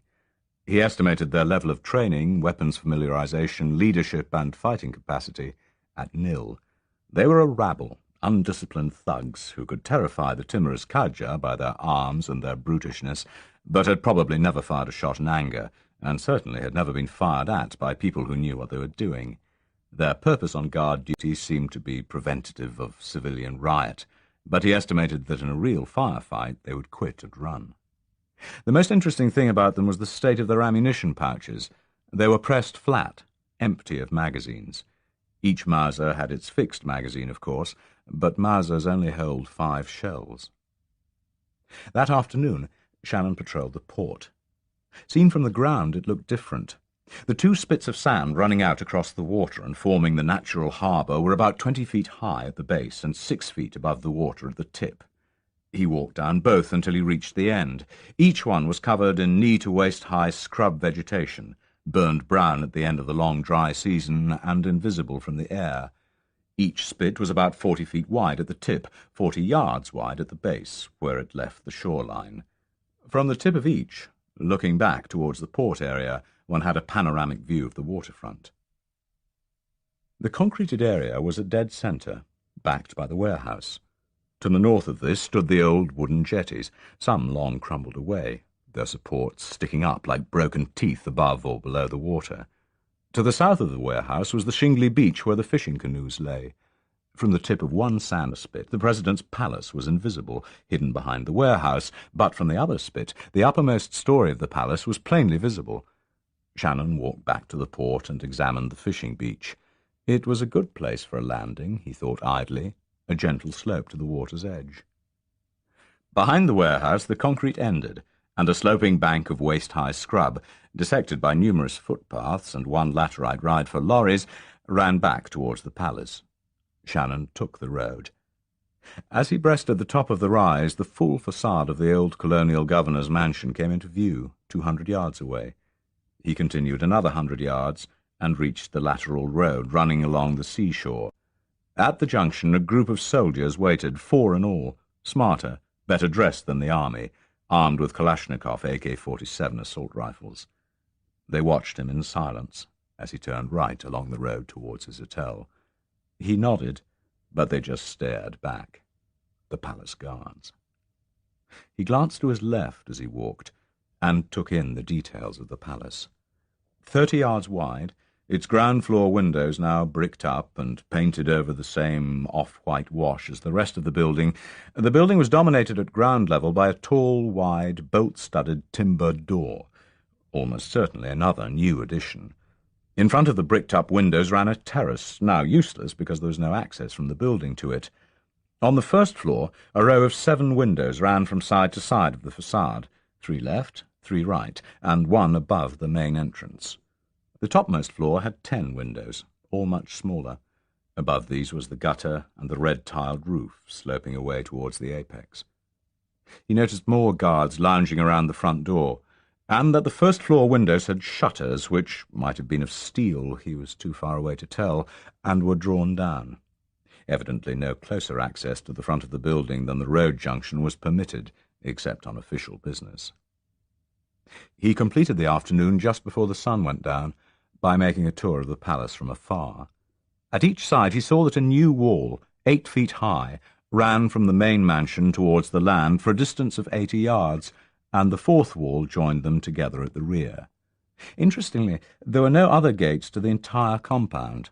The wall was uniformly 8 feet high. He could tell by the height of a guard he saw walking near the wall, and topped by broken bottles. He knew he would never see inside, but he could retain the image from the air. It almost made him laugh. He grinned at Boniface. "You know, kid, that bloody fool thinks he's protected himself with a big wall topped with glass and only one entrance. All he's really done is pin himself inside a brick trap. A great big, closed-in killing ground." The boy grinned widely, not understanding a word, and indicated he wanted to go home and eat. Shannon nodded, and they went back to the hotel, feet burning and legs aching. Shannon made no notes or maps, but retained every detail in his head. He returned Gomez his map, and after dinner joined the Frenchman at the bar. 2 Chinese from the embassy sat quietly drinking beer at the back tables, so conversation between the Europeans was minimal. Besides, the windows were open. Later, however, Gomez, longing for company, took a dozen bottles of beer and invited Shannon up to his room on the top floor, where they sat on the balcony and looked out through the night at the sleeping town, mainly in darkness due to an electricity breakdown. Shannon was in 2 minds whether to take Gomez into his confidence, but decided not to. He mentioned that he had found the bank and there had been a job to change a £50 cheque. Gomez snorted. "There always is," he said. "They don't see travellers' cheques here, nor much foreign currency for very long." "Well, they must see it at the bank, surely." "Not for long. The entire treasure of the Republic Kimba keeps locked up inside the palace." Shannon was at once interested. It took 2 hours to learn, in dribs and drabs, that Kimber also kept the national armoury of ammunition and the old wine cellar of the governor's palace under his own lock and key, and had also transferred the national radio broadcasting station there so that he could broadcast direct from his communications room to the nation and the world, and no one else could take control of it from outside the palace. National radio stations always play a vital role in coup d'etat. Shannon also learned he had no armoured cars and no artillery, and that apart from the 100 soldiers scattered around the capital, there were another 100 outside the town, a score in the native townships on the airport road, and the rest dotted in the Kaja villages beyond the peninsula towards the Zangaro River bridge. These 200 were half the army. The other half were in the army barracks, which were not barracks in truth, but the old colonial police lines 400 yards from the palace, rows of low tin shanties inside a reed fence enclosure. The 400 men constituted the entire army, and the personal palace guards numbered from 40 to 60, living in the lean-to sheds inside the palace courtyard walls. On his third day in Zangaro, Shannon checked out the police lines, where the 200 army men not on guard duty lived. It was, as Gomez had said, surrounded by a reed fence, but a visit to the nearby church enabled Shannon to slip unnoticed into the bell tower, run up the circular brick staircase, and sneak a view from the belfry. The lines were 2 rows of shanties, adorned with some clothes hung out to dry. At one end was a row of low brick kilns over which pots of stew bubbled. 2 score of men lounged around in various stages of boredom, and all were unarmed. Their guns might be in the hutments, but Shannon guessed they were more probably in the armoury, a small stone pillbox set aside from the huts. The other facilities of the camp were primitive in the extreme. It was that evening, when he had gone out without Boniface, that he met his soldier. He spent an hour circling the darkened streets, which, fortunately for him, had never seen lamp lighting, trying to get closer to the palace. He had managed a good look at the back and sides, and had assured himself there were no patrolling guards on these sides. Trying the front of the palace, he had been intercepted by 2 of the palace guards, who had brusquely ordered him on his way home. He had established that there were 3 of them sitting at the road junction halfway between the top of the rise from the port and the front gate of the palace. More importantly, he had also established that they could not see the harbour from where they stood. From that road junction, the soldiers' eye line, passing over the top of the rise, would meet the sea beyond the tips of the arm of the harbour, and without a brilliant moon, they would not even see the water 500 yards away, though undoubtedly they would see a light out there, if there were one. In the darkness on the road junction, Shannon could not see the front gate of the palace 100 yards inland, but assumed there were 2 other guards there as usual. He offered packets of cigarettes to the soldiers who had accosted him, and left. On the road back to the Independence, he passed several bars, lit inside by paraffin lamps, and then moved on down the darkened road. 100 yards further on, the soldier stopped him. The man was evidently drunk, and had been urinating in a rain-ditch by the roadside. He swayed up to Shannon, gripping his Mauser 2-handed by the butt and barrel. In the light from the rising moon, Shannon could now see him quite clearly as he moved towards him. The soldier grunted something. Shannon failed to understand, though assumed it was a demand for money. He heard the soldier mutter, "Beer," several times, and added some more indistinguishable words. Then, before Shannon could reach for money or pass on, the man snarled and jabbed the barrel of the gun towards Shannon. From then on it was quick and silent. He took the barrel in one hand and moved it away from his stomach, jerking hard and pulling the soldier off balance. The man was evidently surprised at the reaction, not what he was accustomed to. Recovering, he squealed with rage, reversed the gun, gripped by the barrel, and swung it clubwise. Shannon stepped in close, blocked the swing by gripping the soldier by both biceps, and brought up his knee. It was too late to go back after that. As the gun dropped, he brought up his right hand, crooked into a 90-degree angle, stiff-armed, and slammed the base of the hand under the soldier's jawbone. A stab of pain went up his arm and shoulder as he heard the neck crack, and later found he had torn a shoulder muscle with the effort. The Zangaran went down like a sack. Shannon looked up and down the road, but no one was coming. He rolled the body into the rain-ditch and examined the rifle. One by one he pumped the cartridges out of the magazine. At 3 they stopped coming. There had been nothing in the breech. He removed the bolt and held the gun to the moon, looking down the barrel. Several months of grit, dirt, dust, grime, rust, and earth particles met his eye. He slipped the bolt back home, replaced the 3 cartridges where they had been, tossed the rifle onto the corpse, and walked home. "Better and better," he murmured as he slipped into the darkened hotel and went to bed. He had few doubts there would be no effective police inquiry. The broken neck would be put down to a fall into the rain-ditch, and tests for fingerprints were, he was sure, unheard of. Nevertheless, the next day he pleaded a headache, stayed in, and talked to Gomez. On the following morning he left for the airport, and took the Convair 440 back to the north. As he sat in the plane and watched the Republic disappear beneath the port wing, something Gomez had mentioned in passing ran like a current through his head. There were not, and had never been, any mining operations in Zangaro. 40 hours later, he was back in London.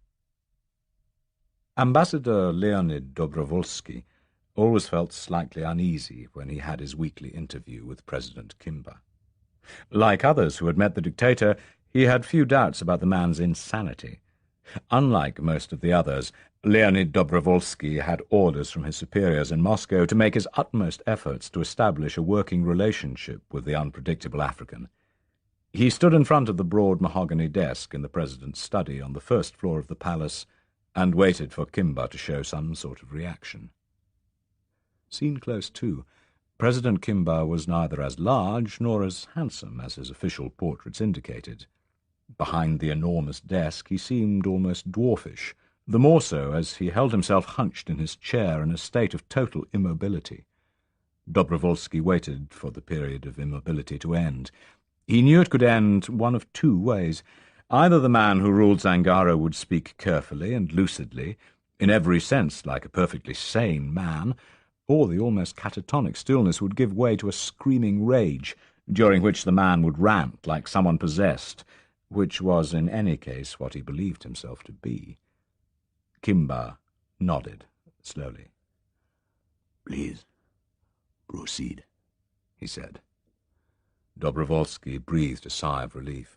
Evidently the president was prepared to listen, but he knew the bad news was yet to come, and he had to give it. That could change things.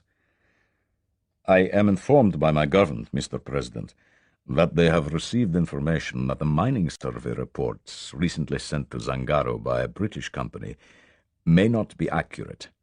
I am referring to the survey carried out several weeks ago by a firm called Manson Consolidated of London."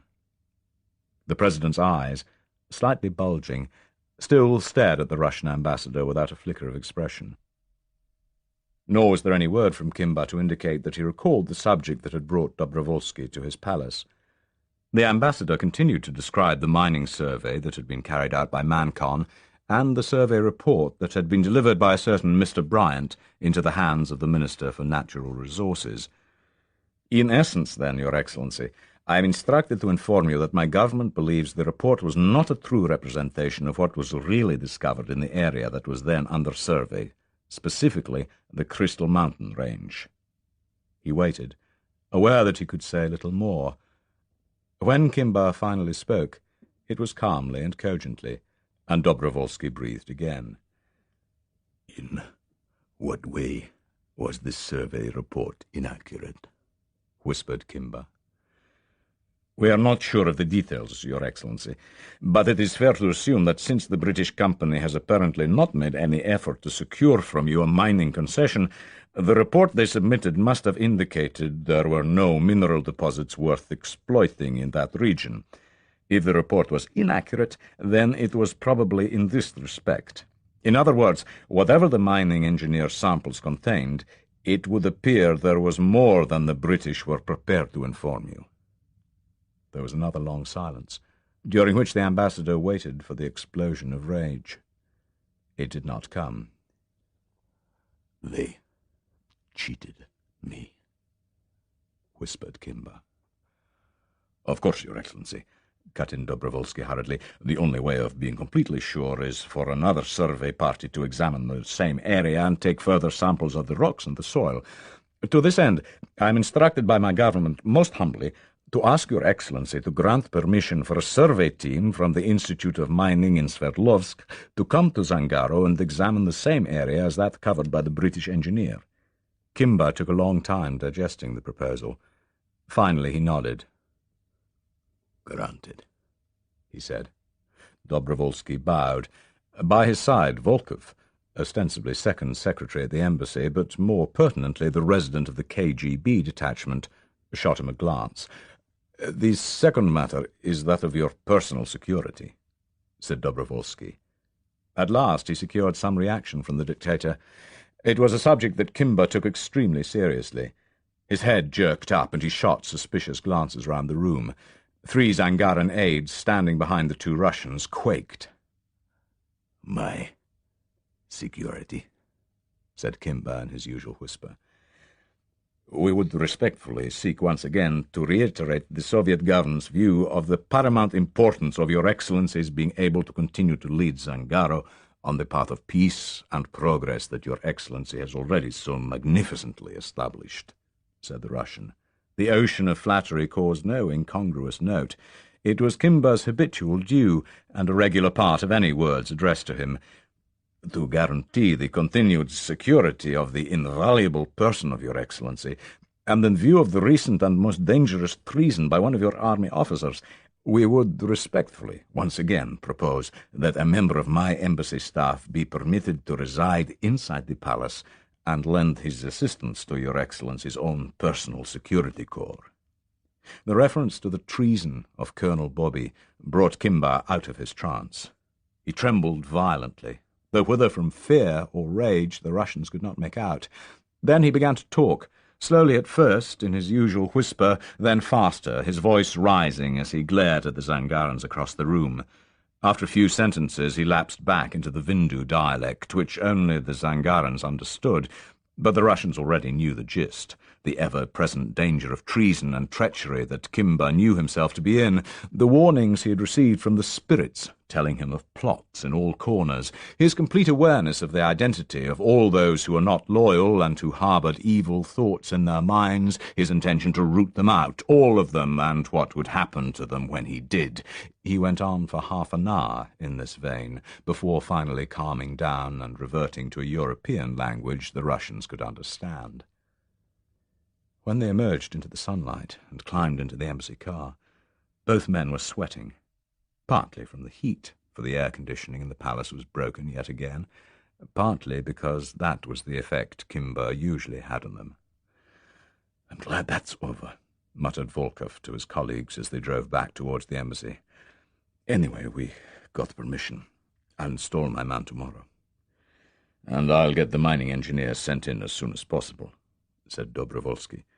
"Let's hope there really is something fishy about that British survey report. If there isn't, I don't know how I'll explain it to the President." Volkov grunted. "Rather you than me," he said. Shannon checked into the Lowndes Hotel off Knightsbridge as he had agreed with Walter Harris to do before he left London. The agreement was that he would be away about 10 days, and each morning at 9 Harris would phone that hotel and ask for Mr. Keith Brown. Shannon arrived at noon, to find the first call for him had been 3 hours earlier that morning. The news meant he had till the next day to himself. One of his first calls, after a long bath, a change, and lunch, was to the detective agency. The head of it recognized the name of Keith Brown after a few moments' thought, and Shannon heard him sorting out some files on his desk. Eventually he found the right one. "Yes, Mr. Brown, I have it here. Would you like me to mail it to you?" "Rather not," said Shannon. "Is it long?" "No, about a page. Shall I read it over the phone?" "Yes, please." The man cleared his throat and began. "On the morning following the client's request, my operative waited close to the entrance of the underground car park beneath Mancon House. He was lucky in that the subject, whom he had noted the day before arriving back there by taxi from his interview at Sloane Avenue with our client, arrived by car. The operative got a clear view of him as he swung into the car park tunnel entrance. It was, beyond doubt, the subject. He was at the wheel of a Chevrolet Corvette. The operative took the number as the car went down the ramp. Inquiries were made later with a contact at the licensing department at County Hall. The vehicle is registered in the name of one Simon John Endine, resident in South Kensington. The man paused. Do you want the address, Mr. Brown? Not necessarily, said Shannon. Do you know what this man Endine does at Mancon House? Yes, said the private agent. I checked up with a friend who's a city journalist. He is the personal aide and right-hand man of Sir James Manson, chairman and managing director of Manson Consolidated. Thank you, said Shannon, and put the phone down. Curiouser and curiouser, he murmured, as he left the hotel lobby and strolled down to Jermyn Street to cash a cheque and buy some shirts. It was the 1st of April, All Fool's Day, and the sun was shining and daffodils covered the grass around Hyde Park Corner. Simon Endine had also been busy while Shannon was away. The results of his labours he imparted to Sir James Manson that afternoon in the penthouse over Moorgate. Colonel Bobby, he told his chief as he entered the office. The mining boss furrowed his brow. Who? Colonel Bobby, the former commander of the army of Zangaro, now in exile, banished forever by President Jean Kimba, who, incidentally, has sentenced him to death by presidential decree for high treason. You wanted to know where he was? Manson was at his desk by this time, nodding in recollection. He had still not forgotten the Crystal Mountain. All right, where is he? He asked. In exile in Dahomey, said Endine. It took a hell of a job to trace him without being too obvious about it. But he's taken up residence in the capital of Dahomey, a place called Cotonou. He must have a little money, but probably not much, or he'd be in a walled villa outside Geneva with all the other rich exiles. He has a small rented villa and lives very quietly, probably because it is the safest way of ensuring the Dahomey government doesn't ask him to leave. It's believed Kimba has asked for his extradition back home, but no one has done anything about it. Besides, he's far enough away for Kimba to assume he'll never present a threat. And Shannon, the mercenary? Asked Manson. Due back sometime today or tomorrow, said Endine. I booked him into the lounge from yesterday onwards to be on the safe side. He hadn't arrived this morning at 9. I'm due to try again tomorrow at the same time. Try now, said Manson. The hotel confirmed to Endine that Mr. Brown had indeed arrived, but that he was out. Sir James Manson listened on the extension. Leave a message, he growled at Endine. Ring him tonight at 7. Endine left the message, and the two men put the phones down.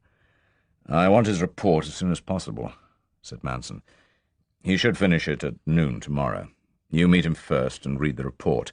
Make sure it covers every point I told you I wanted answered. Then bring it to me. Put Shannon on ice for 2 days to give me time to digest it. Shannon got Endine's message just after 5, and was in his room to take the call at 7.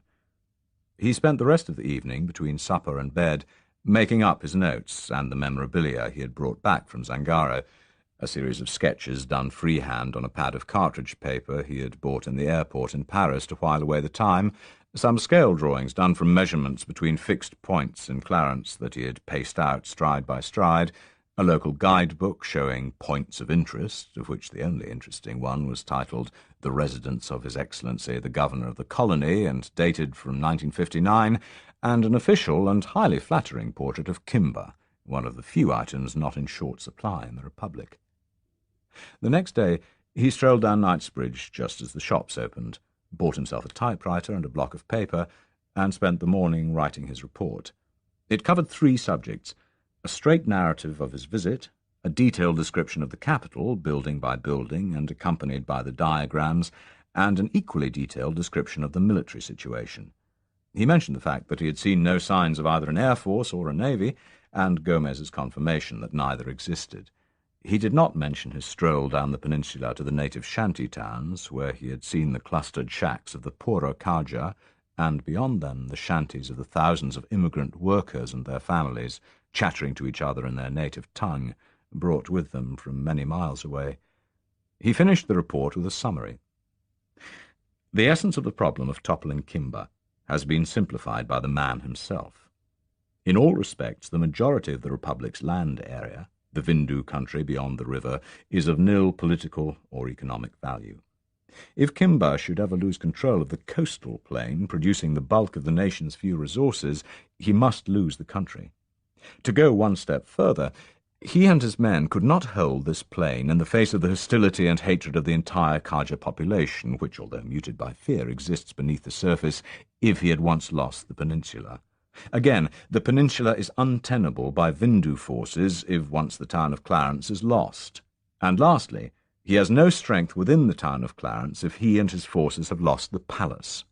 In short, his policy of total centralization has reduced the number of targets necessary to be subdued for a takeover of the state to one, his palace complex, containing himself, his guards, the armory, treasury, and radio station. As to means of taking and reducing this palace and compound, they have been reduced to one, by virtue of the wall surrounding the entire place. It has to be stormed. The main gate could perhaps be rammed down by a very heavy truck or bulldozer driven straight at it by a man prepared to die in the attempt. I saw no evidence of any such spirit present among the citizenry or the army, nor signs of a suitable truck.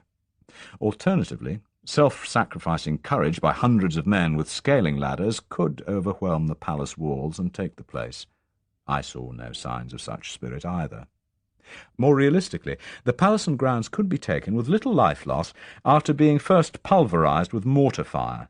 Against a weapon like this, the encircling wall, far from being a protection, becomes a death trap to those inside. The door could be taken apart by a bazooka rocket. I saw no signs of either of these weapons, nor any sign of one single person capable of using them. The unavoidable conclusion reached from the above has to be as follows. Any section or faction within the Republic seeking to topple Kimba and take over must destroy him and his Praetorian guards inside the palace compound. To achieve this, they would require expert assistance at a technical level which they have not achieved, and such assistance would have to arrive, complete with all necessary equipment, from outside the country.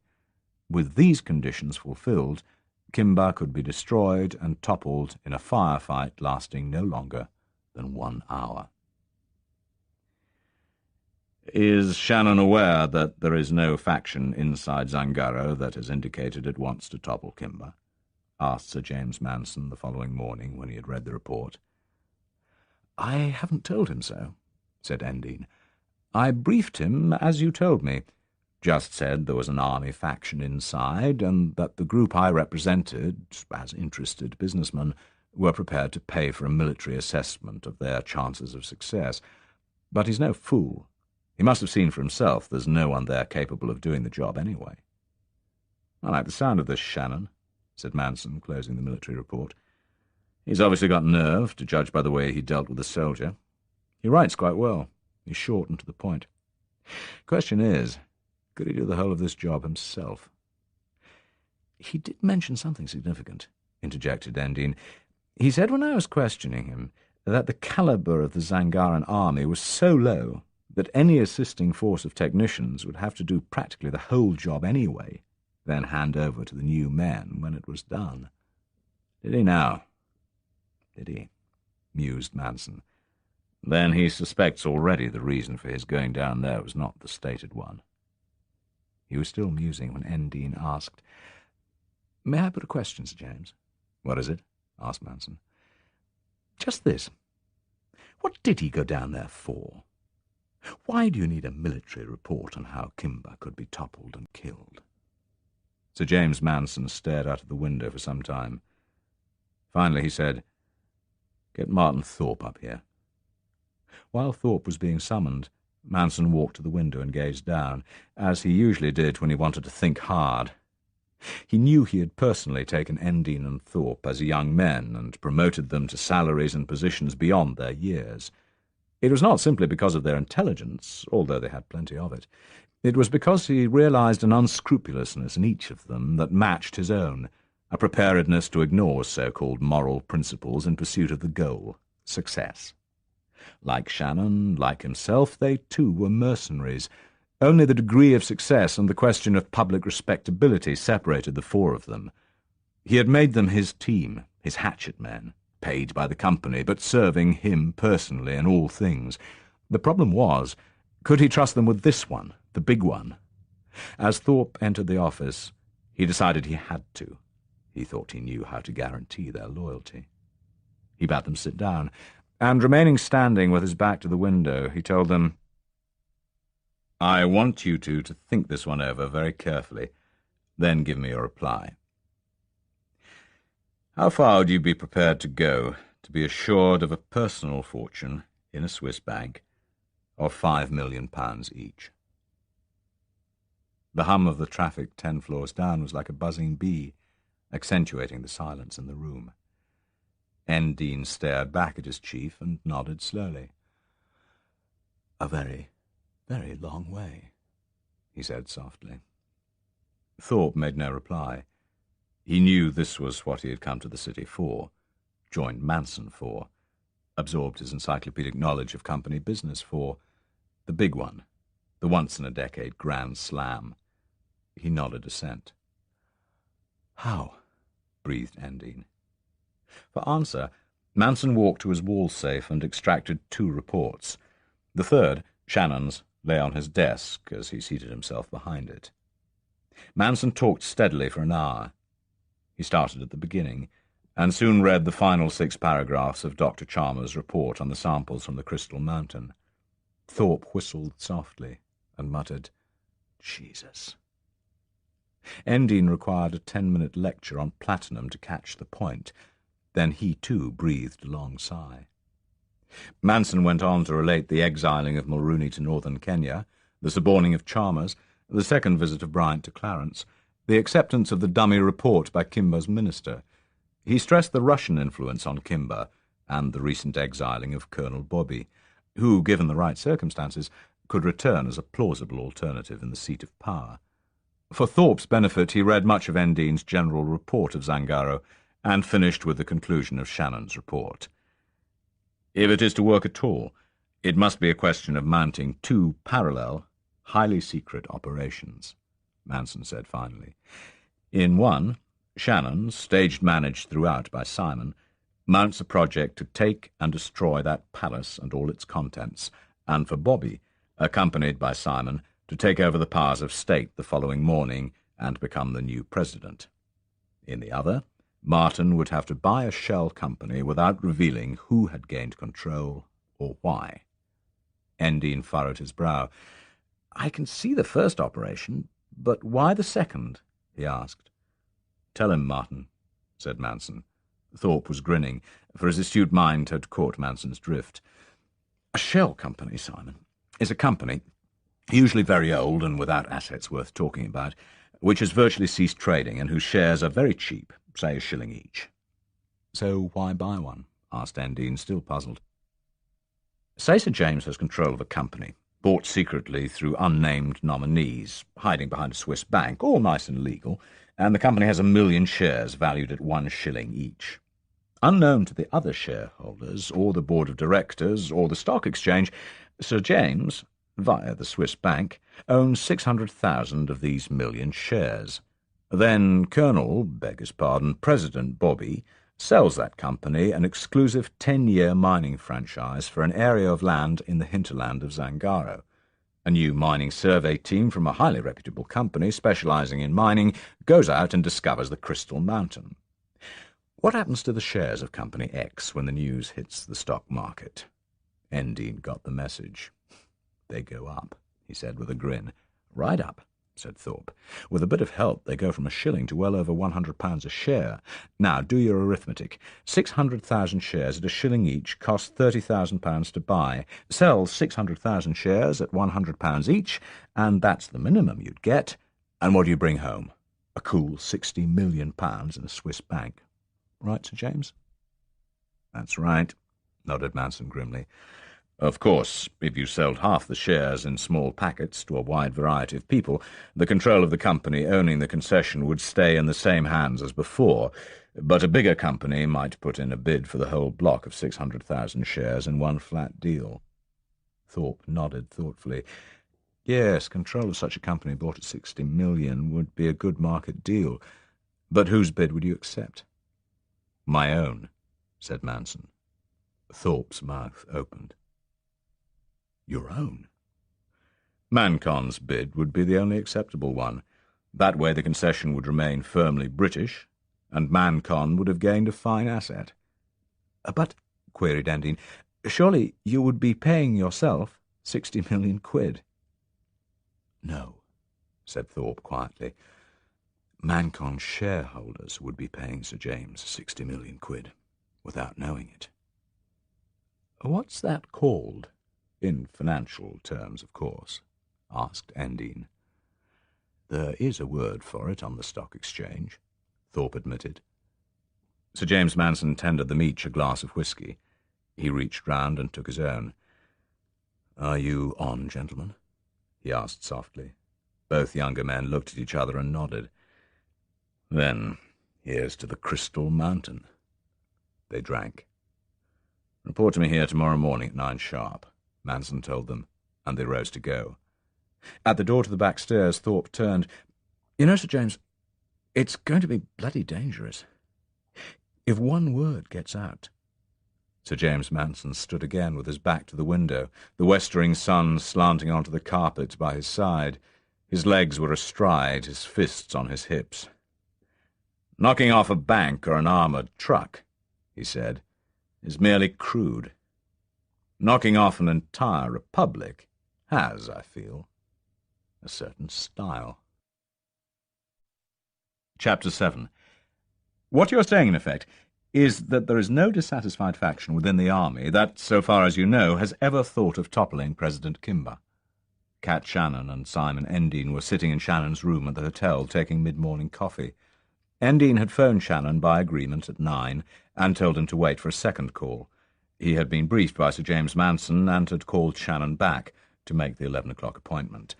Endine nodded. That's right. The information has changed in that one detail. I can't see what difference it makes. You yourself said that the calibre of the army was so low that the technical assistants would have to do all the work themselves in any case. It makes a hell of a difference, said Shannon. Attacking the palace and capturing it is one thing. Keeping it is quite another. Destroying the palace and Kimber simply creates a vacuum at the seat of power. Someone has to step in and take over that power. The mercenaries must not even be seen by daylight. So who takes over? Endine nodded again. He had not expected a mercenary to have any political sense at all. We have a man in view, he said cautiously. He's in the Republic now, or in exile? In exile. Well, he would have to be installed in the palace and broadcasting on the radio that he has conducted an internal coup d'etat and taken over the country by midday of the day following the night of the attack on the palace. That could be arranged. There's one more thing. What's that? Said Endine. There must be troops loyal to the new regime, the same troops who ostensibly carried out the coup of the night before, visibly present and mounting the guard by sunrise of the day after the attack. If they don't show up, we would be stuck, a group of white mercenaries holed up inside the palace, unable to show themselves for political reasons and cut off from retreat in the event of a counter-attack. Now, your man, the exile, does he have a backup force he could bring in with him when the coup comes? Or could he assemble them quickly once inside the capital? I think you have to let us take care of that, said Endine stiffly. What we are asking from you is a plan in military terms to mount the attack and carry it through. That I can do, said Shannon without hesitation. But what about the preparations, the organisation of the plan, getting the men, the arms, the ammo? You must include that as well. Start from scratch and go right through to the capture of the palace and the death of Kimber. Kimber has to get the chop. Of course, said Endine. Fortunately, he has long since destroyed anyone with enough initiative or brains to become a rival. Consequently, he is the only man who might regroup his forces and counter-attack. With him dead, his ability to mesmerize the people into submission will also end. Yeah, the juju dies with the man. But the what? Nothing. You wouldn't understand. Try me, said Endine coldly. The man has a juju, said Shannon, or at least the people believe he has. That's a powerful protection, given him by the spirits, protecting him against his enemies, guaranteeing him invincibility, guarding him from attack, ensuring him against death. In the Congo, the Simbas believed their leader, Pierre Mulele, had a similar juju. He told them he could pass it on to his supporters and make them immortal. They believed him. They thought bullets would run off them like water, so they came at us in waves, bombed out of their minds on dagger and whiskey, died like flies, and still kept coming. It's the same with Kimber. So long as they think he's immortal, he is, because they'll never lift a finger against him. Once they see his corpse, the man who killed him becomes the leader. He has the stronger juju. Endine stared in surprise. It's really that backward? It's not so backward. We do the same with lucky charms, holy relics, the assumption of divine protection for our own particular cause. But we call it religion in us, savage superstition in them. Never mind, snapped Endine. If that's the way it is, all the more reason why Kimber has to die. Which means he must be in that palace when we strike. If he's up country, it's no good. No one will support your man if Kimber is still alive. He usually is in the palace, so I'm told. Yes, said Shannon, but we have to guarantee it. There's one day he never misses. Independence Day. On the eve of Independence Day, he will be sleeping in the palace, sure as eggs is eggs. When's that? 3.5 months away. Could a project be mounted in that time? Asked Endine. Yes, with a bit of luck. I'd like at least a couple of weeks longer. The project has not been accepted yet, observed Endine. No, but if you want to install a new man in that palace, an attack from outside is the only way of doing it. Do you want me to prepare the whole project from start to finish, with estimated costings and time schedule? Yes, the costing is very important. My, associates will want to know how much they're letting themselves in for. All right, said Shannon. It will cost you £500. You've already been paid, said Endine coldly. I've been paid for a mission into Zangaro and a report on the military situation there, replied Shannon. What you're asking for is a new report right outside the original briefing you gave me. 500's a bit steep for a few sheets of paper with writing on them. Rubbish. You know perfectly well if your firm consults a lawyer, architect, accountant, or any other technical expert, you pay him a fee. I'm a technical expert in war. What you pay for is the knowledge and the experience, where to get the best men, the best arms, how to ship them, etc. That's what costs £500. And the same knowledge would cost you double if you tried to research it yourself in 12 months, which you couldn't anyway because you hadn't the contacts. Endine rose. All right. It will be here this afternoon by special messenger. Tomorrow is Friday. My partners would like to read your report over the weekend. Please have it prepared by tomorrow afternoon at 3. I'll collect it here. He left, and as the door closed behind him, Shannon raised his coffee cup in mock toast. Be seeing you, Mr. Walter Harris, /Simon Endine, he said softly. Not for the first time, he thanked his stars for the amiable and garrulous hotel-keeper Gomez. During one of their long nightly conversations, Gomez had mentioned the affair of Colonel Bobby, now in exile. He had also mentioned that without Kimber, Bobby was nothing, being hated by the Kadja for his army's cruelties against them on the orders of Kimber, and not being able to command Vindu troops either, which left Shannon with the problem of a backup force with black faces to take over on the morning after. Endine's brown manila envelope containing 50 £10 notes arrived just after 3 in a taxicab and was delivered to the reception desk of the Lowndes Hotel. Shannon counted the notes, stuffed them into the inside pocket of his jacket, and began work. It took him the rest of the afternoon and most of that night. He worked at the writing desk in his room, poring over his own diagrams and maps of the city of Clarence, its harbour, port area, and the residential section that included the presidential palace and the army lines. The classical military approach would have been to land a force on the side of the peninsula near the base with the main coastline, march the short distance inland, and take the road from Clarence to the interior, with guns covering the T-junction. That would have sealed off the peninsula and the capital from reinforcement. It would also have lost the element of surprise. Shannon's talent was that he understood Africa and the African soldier, and his thinking was unconventional, the same kind of thinking that had branded Hoare with the nickname of Mad Mike, although the Congo mercenaries' tactics were exactly suited to African terrain and opposition, which are almost the exact opposite of the European situation. Had Shannon's plans ever been seen by a European military mind, thinking in conventional terms, they would have been styled as reckless and without hope of success. He was banking on Sir James Manson's not having been in the British Army, there was no reference in Who's Who to indicate that he had, and accepting the plan. Shannon knew it was workable, and the only one that was. He based his plan on 3 facts about war in Africa that he had learned the hard way. One was that the European soldier fights well and with precision in the dark, provided he has been well briefed on the terrain he can expect, while the African soldier, even on his own terrain, is sometimes reduced to near helplessness by his fear of the hidden enemy in the surrounding darkness. The second was that the speed of reaction of the African soldier, once wholly disorientated, his ability to recover, regroup, and counter-attack, is longer than the European soldier's speed, exaggerating the normal effects of surprise. The third was that firepower, and hence noise, are the qualities that can bring African soldiers to fear, panic, and headlong flight, without consideration of the smallness of the actual numbers of their opponents. So Shannon based his plan on a night attack of total surprise in conditions of deafening noise and concentrated firepower. He worked slowly and methodically, and, being a poor writer with a machine, tapped out the words with 2 forefingers. At 2 in the morning, the occupant of the bedroom next door could stand no more of it, and banged on the wall to ask plaintively for a bit of peace, so that he could get to sleep. Shannon concluded what he was doing 5 minutes later, and packed up for the night. There was one other sound that disturbed the man next door, apart from the clanking of the typewriter. As he worked, and later as he lay in bed, the writer kept whistling a plaintive little tune. Had the insomniac next door known more of music, he would have recognized Spanish Harlem.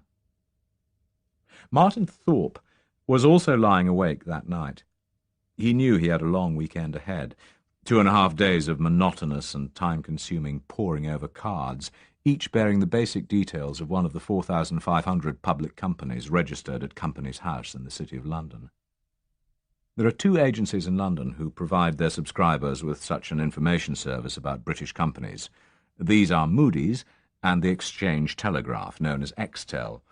In his office in Mancon House, Thorpe had the set of cards provided by Extel, the agency whose service Mancon took as a necessary part of its commercial activities. But for the business of searching for a shell company, Thorpe had decided to buy the Moody's service and have it sent to his home, partly because he thought Moody's did a better information job on the smaller companies registered in the United Kingdom, and partly for security reasons. That Thursday, he had heard his briefing from Sir James Manson and gone straight to a firm of lawyers. Acting for him, and keeping his name to themselves, the law practice had ordered a complete set of Moody's cards. He had paid the lawyer the £260 for the cards, plus £50 for the 3 grey filing cabinets in which they would arrive, plus the lawyer's fee for doing it. He had also engaged a small removers firm to send a van round to Moody's after being told the set of cards would be ready for pick-up on Friday afternoon. As he lay in bed in his elegant detached house in Hampstead Garden suburb, he too was planning his campaign, not in detail like Shannon, for he had too little information, but in general terms, using nominee shareholders and parcels of voting stock, as Shannon used submachine guns and mortars. Shannon handed his completed project to Endine at 3 on the Friday afternoon. It contained 14 pages, 4 of them diagrams and 2 of them lists of equipment. He had finished it after breakfast, confident that the sleepless one in the next bedroom would be gone, and had enclosed it in a brown folder. He was tempted to put "For Sir James Manson's Eyes Only" on the cover, but he resisted. There was no need to blow the affair wantonly, and he could sniff a good contract in the offing if the mining baron offered the job to him. So he continued to call Endine Harris, and to refer to "your associates" instead of "your boss." After taking the folder, Endine told him to stay in town over the weekend and to be available from Sunday midnight onwards. Shannon went shopping during the rest of the afternoon, but his mind was on the references he had already seen in Who's Who to the man he now knew employed him, Sir James Manson, self-made millionaire and tycoon. He had an urge, partly from curiosity, partly from the feeling that one day he might need the information, to learn more about Sir James Manson, about the man himself, and about why he had hired a mercenary to make war in Zangaro on his behalf. The reference from Who's Who that stuck in his mind was the mention of a daughter Manson had, a girl who would now be in her late teens or just turned 20. In the middle of the afternoon he stepped into a phone box off Jermyn Street and called the private inquiry agents who had traced Endine from their first meeting in Chelsea and identified him as Manson's aide. The head of the agency was cordial when he heard his former client on the phone. Previously, he knew, Mr. Brown had paid promptly and in cash. Such customers were valuable. If he wished to remain on the end of a telephone, that was his affair. "Do you have access to a fairly comprehensive newspaper cuttings library?" Shannon asked. "I could have," the agency chief admitted. "I wish to get a brief description of a young lady of whom there has probably at one time been a reference in society gossip columns somewhere in the London press. I need very little, simply what she does and where she lives, but I need it quickly." There was a pause on the other end. "If there are such references, I could probably do it by phone," said the inquiry agent. "What is the name?" "Miss Julia Manson, daughter of Sir James Manson."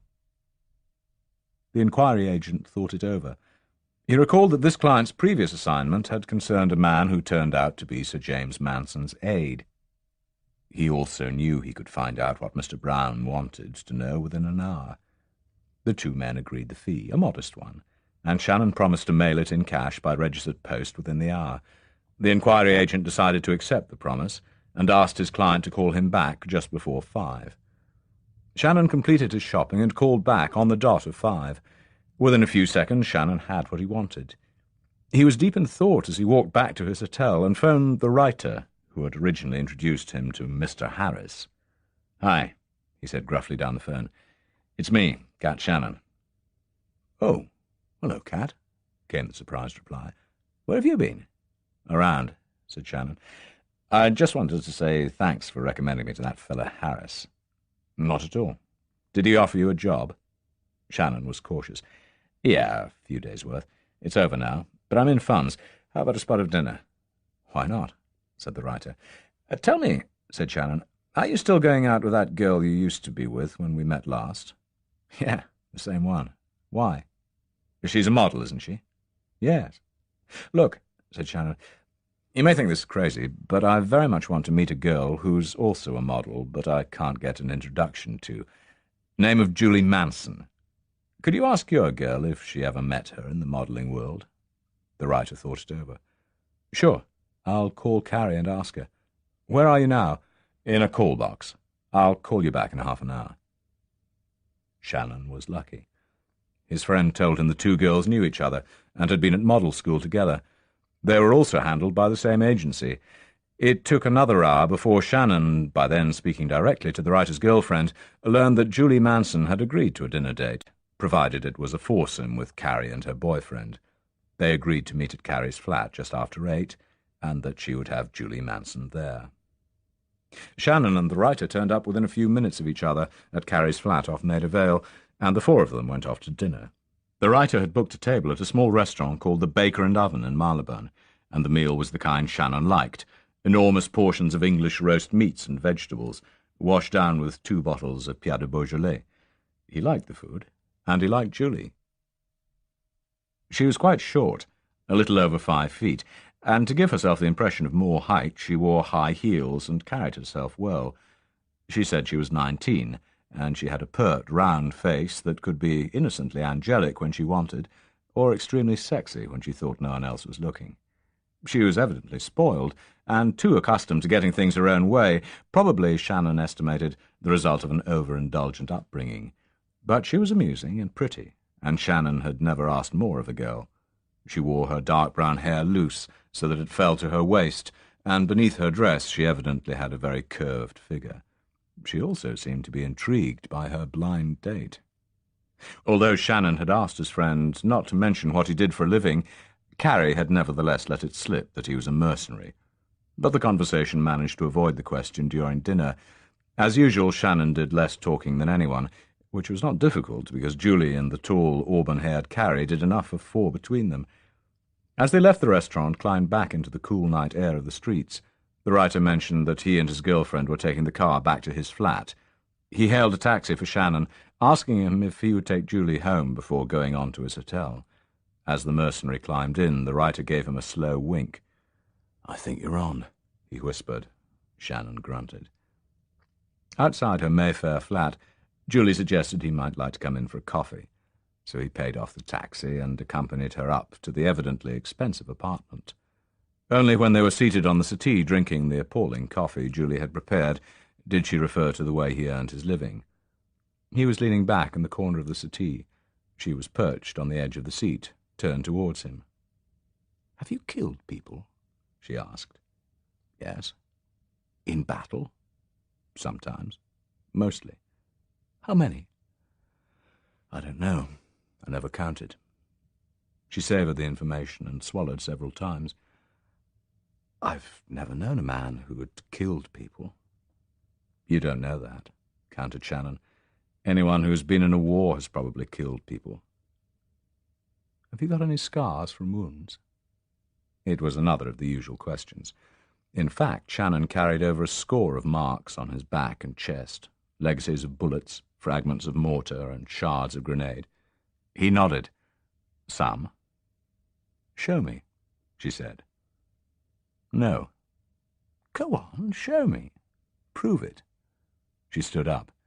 He grinned up at her. "I'll show you mine if you show me yours," he taunted, mimicking the old kindergarten challenge. "I haven't got any," Julie said indignantly. "Prove it," said Shannon shortly, and turned to place his empty coffee cup on the table behind the sofa. He heard a rustle of cloth. When he turned back, he nearly choked on the last mouthful of coffee. It had taken her less than a second to unzip her dress at the back and let the whole lot slip to a pool of crumpled cloth round her ankles.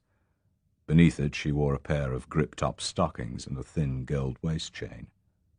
"See?" she said softly. "Not a mark anywhere." She was right. Her small, nubile teenager's body was an unblemished milky white from the floor to the mane of dark hair that hung round her shoulders and almost touched the waist chain. Shannon swallowed. "I thought you were supposed to be Daddy's sweet little girl," he said. She giggled. "That's what they all think. Especially Daddy," she said. "Now it's your turn."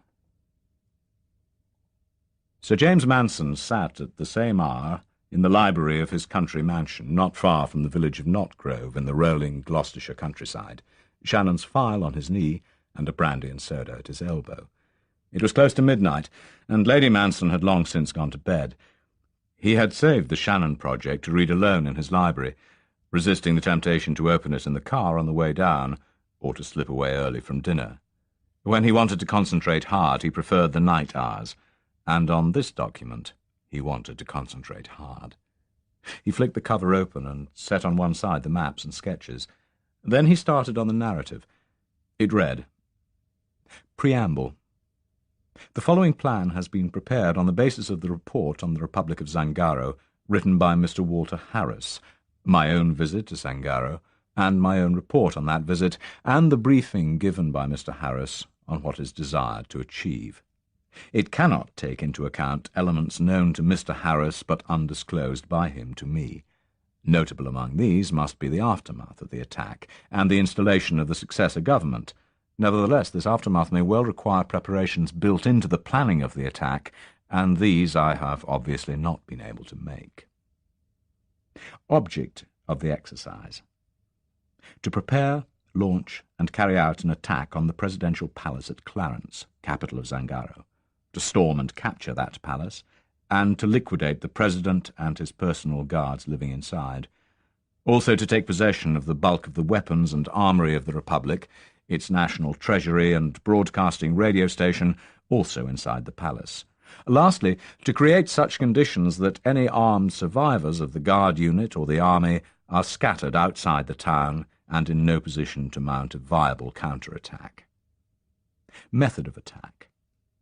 After studying the military situation of Clarence, there is no doubt the attack must be from the sea, and launched directly from the sea at the palace itself. I have studied the idea of an airborne landing at the airport. It is not feasible.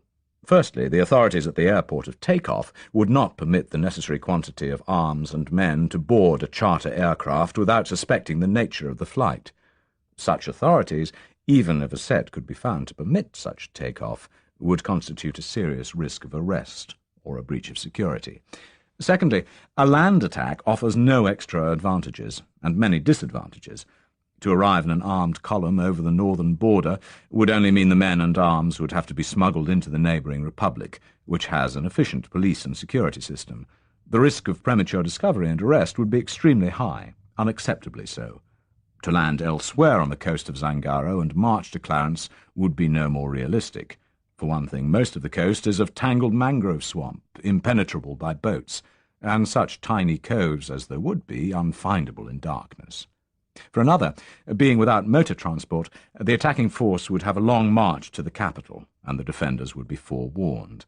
A third, the paucity of the numbers of the attacking force would be visible in daylight, and would hearten the defenders to put up a stiff resistance.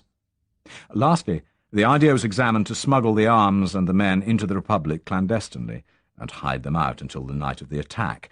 This, too, is unreal, partly because the quantity of weapons would be too great in weight terms, partly because such quantities and so many unaccustomed visitors would inevitably be spotted and betrayed, and partly because such a plan would require an assisting organisation on the ground inside Zangaro, which does not exist.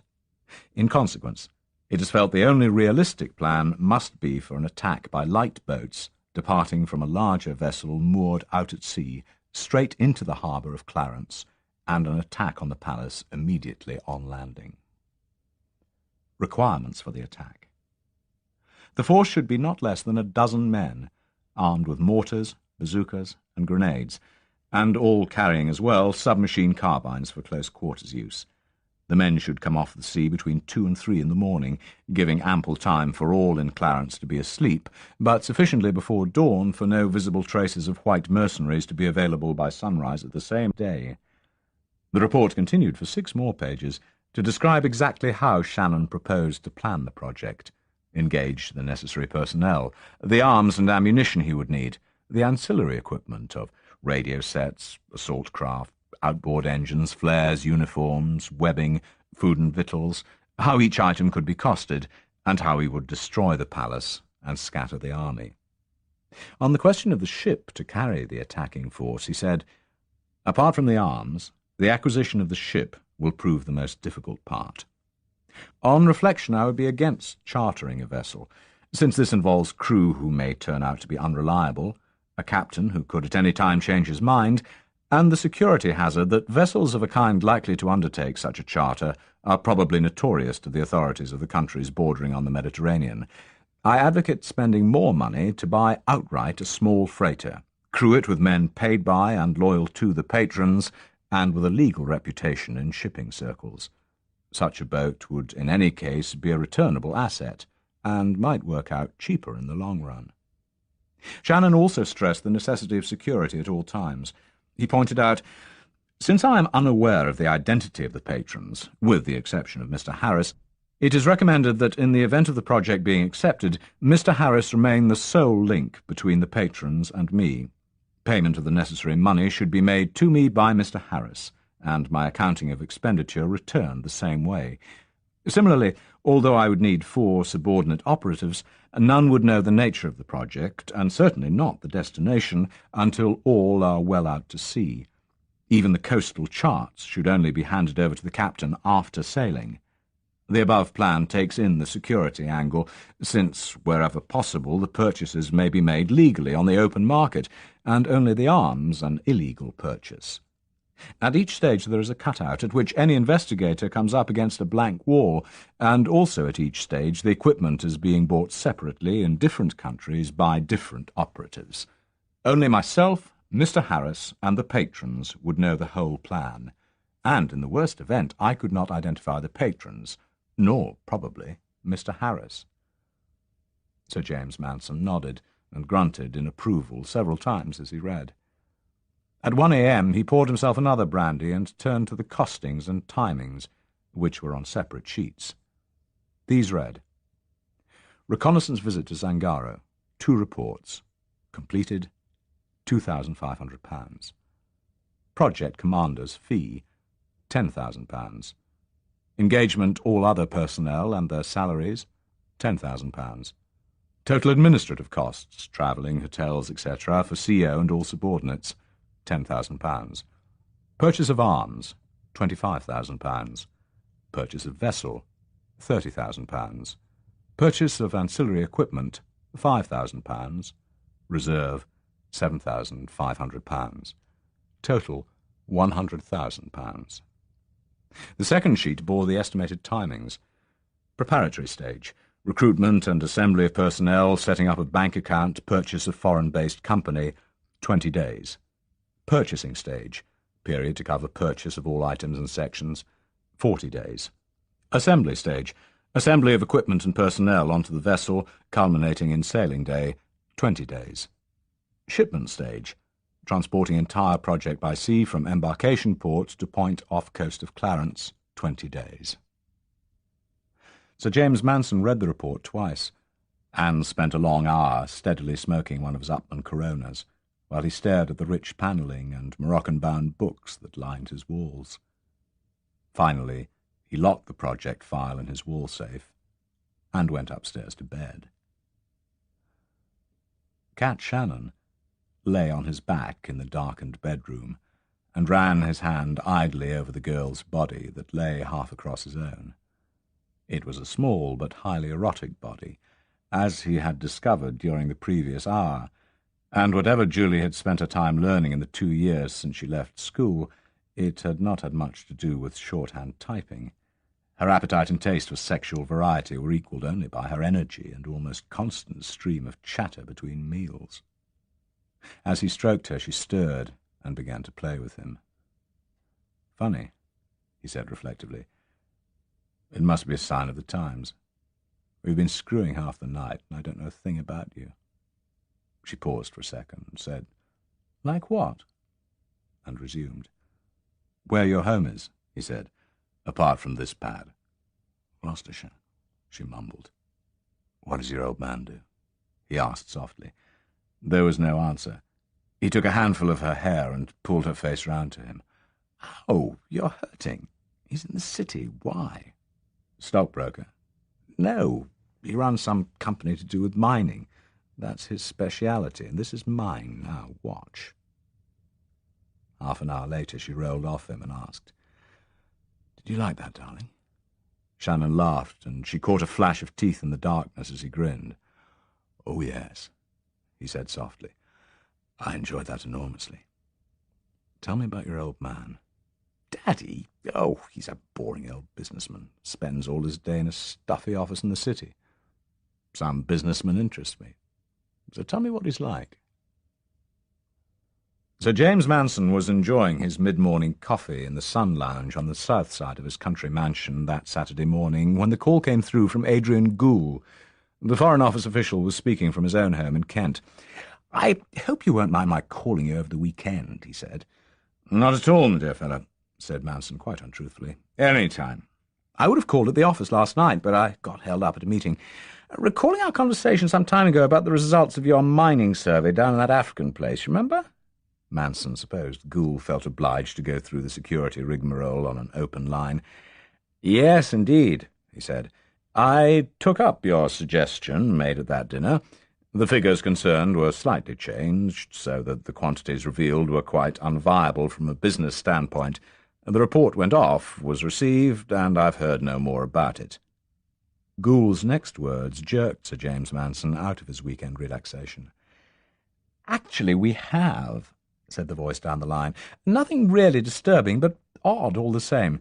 Our ambassador in the area, although accredited to that country and 3 other small republics, doesn't live there, as you know. But he sends in regular reports, gleaned from a variety of sources, including normal liaison with other friendly diplomats. A copy of a section of his latest report, concerned with the economic side of things out there, landed on my desk yesterday at the office. It seems there's a rumour out there that the Soviet government has secured permission to send in a mining survey team of their own. Of course, they may not be concerned with the same area as your chaps." Sir James Manson stared at the telephone as Ghoul's voice twittered on. In his head, a pulse began to hammer close to his left temple. "I was only thinking, Sir James, that if these Russian chaps go over the same area your man went over, their findings might be somewhat different. Fortunately, it's only a question of minor quantities of tin. Still, I thought you ought to know. Hello? Are you there?" Manson jerked himself out of his reverie. With a massive effort, he made his voice appear normal. "Yes, indeed. Sorry, I was just thinking. Very good of you to call me, Ghoul. I don't suppose they'll be in the same area as my man, but damn useful to know all the same." He went through the usual pleasantries before hanging up and walked slowly back to the sun terrace, his mind racing. Coincidence? Could be. It just could be. If the Soviet survey team were going to cover an area miles away from the Crystal Mountain range, it would be purely a coincidence. On the other hand, if they went straight towards the Crystal Mountain without having done any aerial survey work to notice the differences in vegetation in that area, then that would be no coincidence. That would be bloody sabotage. And there was no way he could find out, no way of being absolutely certain without betraying his own continuing interest.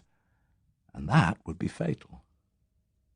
He thought of Chalmers, the man he was convinced he had silenced with money, his teeth ground. Had he talked? Wittingly? Unwittingly? He had half a mind to let Endine, or one of Endine's friends, take care of Dr. Chalmers. But that would change nothing. And there was no proof of a security leak. He could shelve his plans at once and think no more of them. He considered this, then considered again the pot of pure gold at the end of this particular rainbow. James Manson was no softy. He was not where he was because he had the habit of backing down on account of an increased element of risk, most of all an unproven one. He sat down in the deck chair next to the now cold coffee pot and thought hard. He intended to go forward as planned, but he had to assume the Russian mining team would touch on the area Mulrooney had visited, and he had to assume they too would notice the vegetation changes. Therefore there was now a new element, a time limit. He did some mental calculation and came up with the figure of 3 months.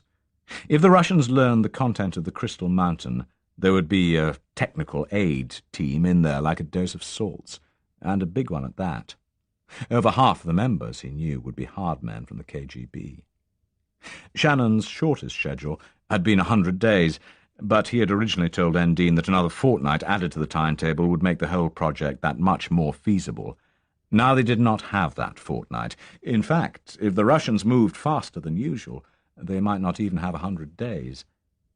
He returned to the telephone and called Simon Endine.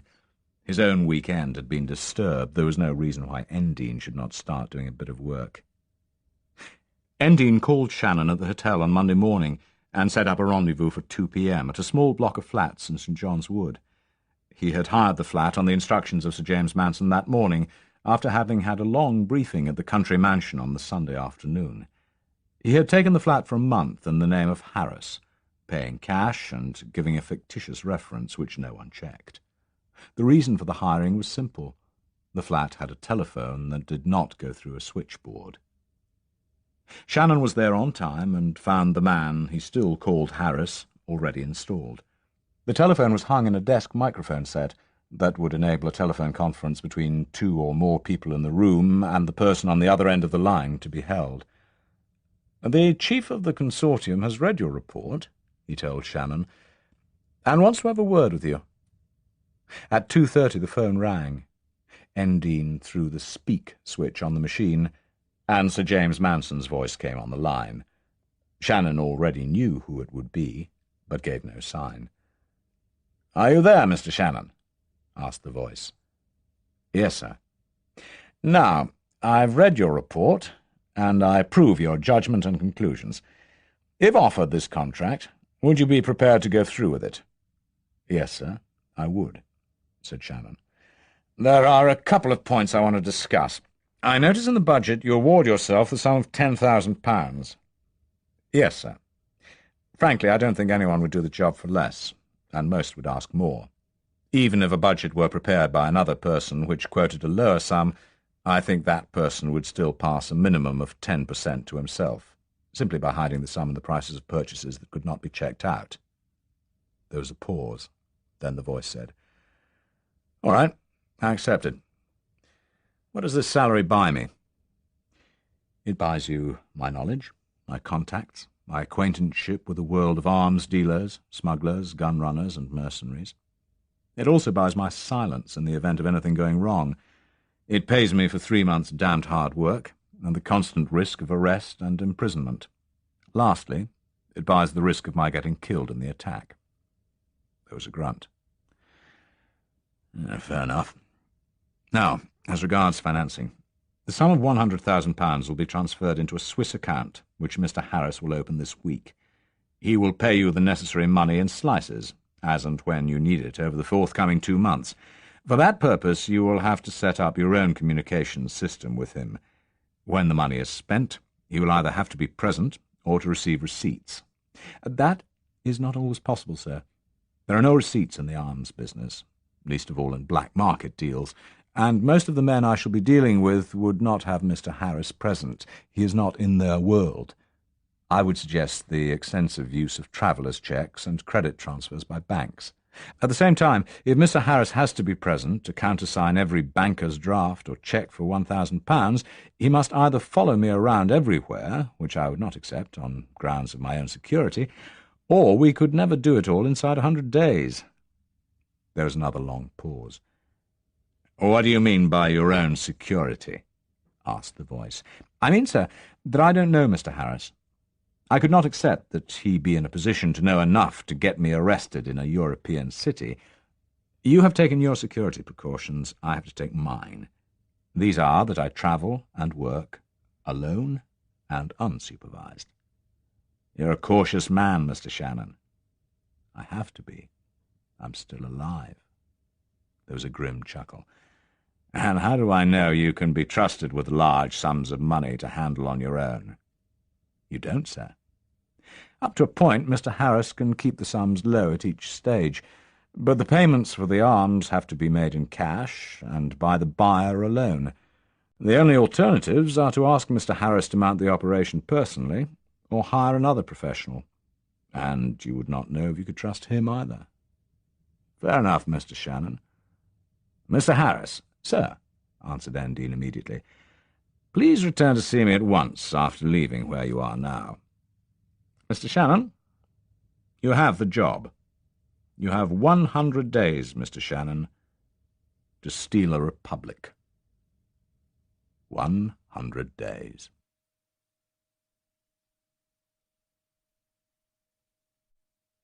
Part 2. The 100 Days. Chapter 8. For several minutes after Sir James Manson had rung off, Simon Endine and Cat Shannon sat and stared at one another. It was Shannon who recovered first. "Since we're going to have to work together," he told Endine, "let's get this clear. If anyone at all, gets to hear about this project, it will eventually get back to one or other of the secret services of one of the main powers. Probably the CIA, or at least the British SIS, or maybe the French SDECE. And they will screw, but good. There'll be nothing you or I could do to prevent them ending the affair stone dead. So we keep security absolute." "Speak for yourself," snapped Endine. "I've got a lot more tied up in this than you." "Okay. First thing has to be money. I'll fly to Brussels tomorrow and open a new bank account somewhere in Belgium. I'll be back by tomorrow night. Contact me then, and I'll tell you where, in which bank, and in what name. Then I need a transfer of credit to the tune of at least £10,000. By tomorrow night I'll have a complete list of where it has to be spent. Mainly it will be in salary checks for my assistants, deposits, etc." "Where do I contact you?" asked Endine. "That's point number 2, said Shannon. "I'm going to need a permanent base, secure for telephone calls and letters. What about this flat? Is it traceable to you?" Endine had not thought of that. He considered the problem. "It's hired in my name, cash in advance for 1 month," he said. "Does it matter if the name Harris is on the tenancy agreement?" asked Shannon. "No." "Then I'll take it over. That gives me a month's tenancy. Seems a pity to waste it. and I'll take up the payments at the end of that time. Do you have a key? Yes, of course. I let myself in by it. How many keys are there? For answer, Endine reached into his pocket and brought out a ring with 4 keys on it. 2 were evidently for the front door of the block and 2 for the flat door. Shannon took them from his hand. Now for communications. We invite you to... You can contact me by phoning here any time. I may be in, I may not. I may be away abroad. Since I assume you'll not want to give me your phone number, set up a post-restaurant mailing address in London, somewhere convenient either to your home or office, and check twice daily for telegrams. If I need you urgently, I'll telegram with the phone number of where I am and a time to phone. Understood? Yes. I'll have it by tomorrow night. Anything else? Only that I'll be using the name of Keith Brown throughout the operation. Anything signed as coming from Keith is from me. When ringing a hotel, ask for me as Keith Brown. If ever I reply by saying, "This is Mr. Brown," get off the line fast. It means trouble. Explain that you have the wrong number, or the wrong Brown. That's all for the moment. You'd better get back to the office. Ring me here at 8 tonight, and I'll give you the progress to date. A few minutes later, Endine found himself on the pavement of St. John's Wood, looking for a taxi. Luckily, Shannon had not banked the £500 he had received from Endine before the weekend for his attack project, and he still had £450 of it left. There was his hotel bill in Knightsbridge to settle, but that could come later. He rang BEA and booked an economy-class return on the morning flight to Brussels, returning by 1600 hours, which would get him back in his flat by 6. Following that, he telephoned 4 telegrams abroad, 1 to Pearl, Cape Province, South Africa, 1 to Ostend, 1 to Marseille, and 1 to Munich. Each said simply, "Urgent, you phone me, London 507-0041. Any midnight over next 3 days. Stop. Shannon." Finally, he summoned a taxi and had it take him back to the Lowndes Hotel. He checked out, paid his bill, and left as he had come, anonymously.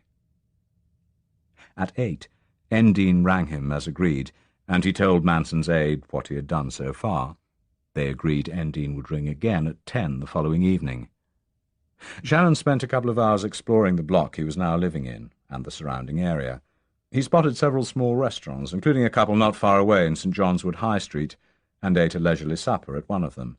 He was back home by 11.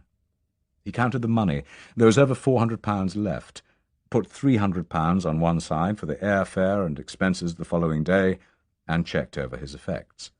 The clothes were unremarkable, all of them less than 3 months old, most bought in the last 10 days in London. He had no gun to bother about, and for safety destroyed the typewriter ribbon he had used to type his reports, replacing it with one of his spares. Though it was dark early in London that evening, it was still light on a warm, sunny summer evening in Cape Province, as Yanni Dupree gunned his car past Sea Point and on towards Cape Town. He too had a Chevrolet, older than Endine's, but bigger and flashier, bought second-hand with some of the dollars with which he had returned from Paris 4 weeks earlier. After spending the day swimming and fishing from a friend's boat at Simonstown, he was driving back to his home in Pearl. He always liked to come home to Pearl after a contract, but inevitably it bored him quickly, just as it had when he left it 10 years before. As a boy he had been raised in the Pearl Valley, and had spent his preschool years scampering through the thin and poor vineyards owned by people like his parents. He had learned to stalk birds and shoot in the valley with Peter, his clonky, the coloured playmate white boys are allowed to play with until they grow too old and learn what skin colour is all about. Peter, with his enormous brown eyes, tangled mass of black curls and mahogany skin, had been 2 years older than he, and supposed to look after him. In fact, they had been the same size, for Yanni was physically precocious, and had quickly taken the leadership of the pair. On summer days like this one, 20 years ago, the 2 barefoot boys used to take the bus along the coast to Cape Agulhas, where the Atlantic and the Indian Oceans finally meet, and fish for yellowtail, galjoen, and red steenbras off the point. After Pearl Boys High, Yanni had been a problem. Too big, aggressive, restless, getting into fights with those big scything fists, and ending up twice in front of the magistrates. He could have taken over his parents' farm, tending with his father the stubby little vines that produced such thin wine. The prospect appalled him, of becoming old and bent trying to make a living from the small holding with only 4 coloured boys working with him. At 18 he volunteered for the army, did his basic training at Potchefstroom, and transferring to the paratroops at Bloemfontein. It was here he had found the thing he wanted to do most in life. Here, and in the counter-insurgency training in the harsh bushveld around Petersburg. The army had agreed with him about his suitability, except on one point, his propensity for going to war while pointing in the wrong direction. In one fistfight too many, Corporal Dupree had beaten a sergeant senseless, and the commanding officer had busted him down to private. Bitter, he went AWOL, was taken in a bar in East London, battered 2 MPs before they held him down, and did 6 months in the stockade. On release, he saw an advertisement in an evening newspaper, reported to a small office in Durban, and 2 days later was flown out of South Africa to Kamina Base in Katanga. He had become a mercenary at 22, and that had been 6 years ago. As he drove along the winding road through Franschhoek towards the Pearl Valley, he wondered if there would be a letter from Shannon or one of the boys with news of a contract. But when he got there was nothing waiting at the post office. Clouds were blowing up from the sea, and there was a hint of thunder in the air. It would rain that evening, a nice cooling shower, and he glanced up towards the Pearled Rock, the phenomenon that had given the valley and the town its name long ago when his ancestors first came into the valley. As a boy he had stared in wonderment at the rock, a dull grey when dry, but which, after rain, glistened like an enormous pearl in the moonlight. Then it became a great, glistening, gleaming thing, dominating the tiny town beneath it. Although the town of his boyhood could never offer him the kind of life he wanted, it was still home, and when he saw the Pearl Rock glistening in the light, he always knew he was back home again. That evening he wished he were somewhere else, heading towards another war. What he did not know was that by the following morning Shannon's telegram, summoning him to another war, would be in Pearl Post Office. Tiny Mark Flamink leaned on the bar counter and downed another foaming schooner of Flemish ale. Outside the front windows of the place his girlfriend managed, the streets of Ostend's red light district were almost empty. A chill wind was blowing off the sea, and the summer tourists had not started to arrive yet. He was bored already. For the first month since his return from the tropics, it had been good to be back, good to take hot baths again, to chat with his mates who had dropped in to see him. Even the local press had taken an interest, but he had told them to get lost. The last thing he needed was trouble from the authorities, and he knew they would leave him alone if he did or said nothing to embarrass them with the African embassies in Brussels.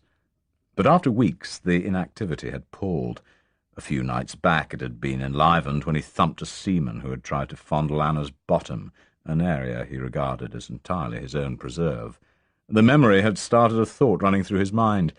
He could hear a low thump-thump from upstairs where Anna was doing the housework in the small flat that they shared above the bar. He heaved himself off his bar stool, drained the tankard, and called, "If anyone comes in, serve 'em yourself." Then he lumbered up the back stairs. As he did so, the door opened, and a telegram boy came in. It was a clear spring evening, with just a touch of chill in the air, and the water of the old port of Marseille was like glass. Across its centre, a few moments ago a mirror for the surrounding bars and cafes, a single homecoming trawler cut a swathe of ripples that wandered across the harbour and died chuckling under the hulls of the fisher boats already moored. The cars were locked solid along the Canebière. Smells of cooking fish emanated from 1,000 windows.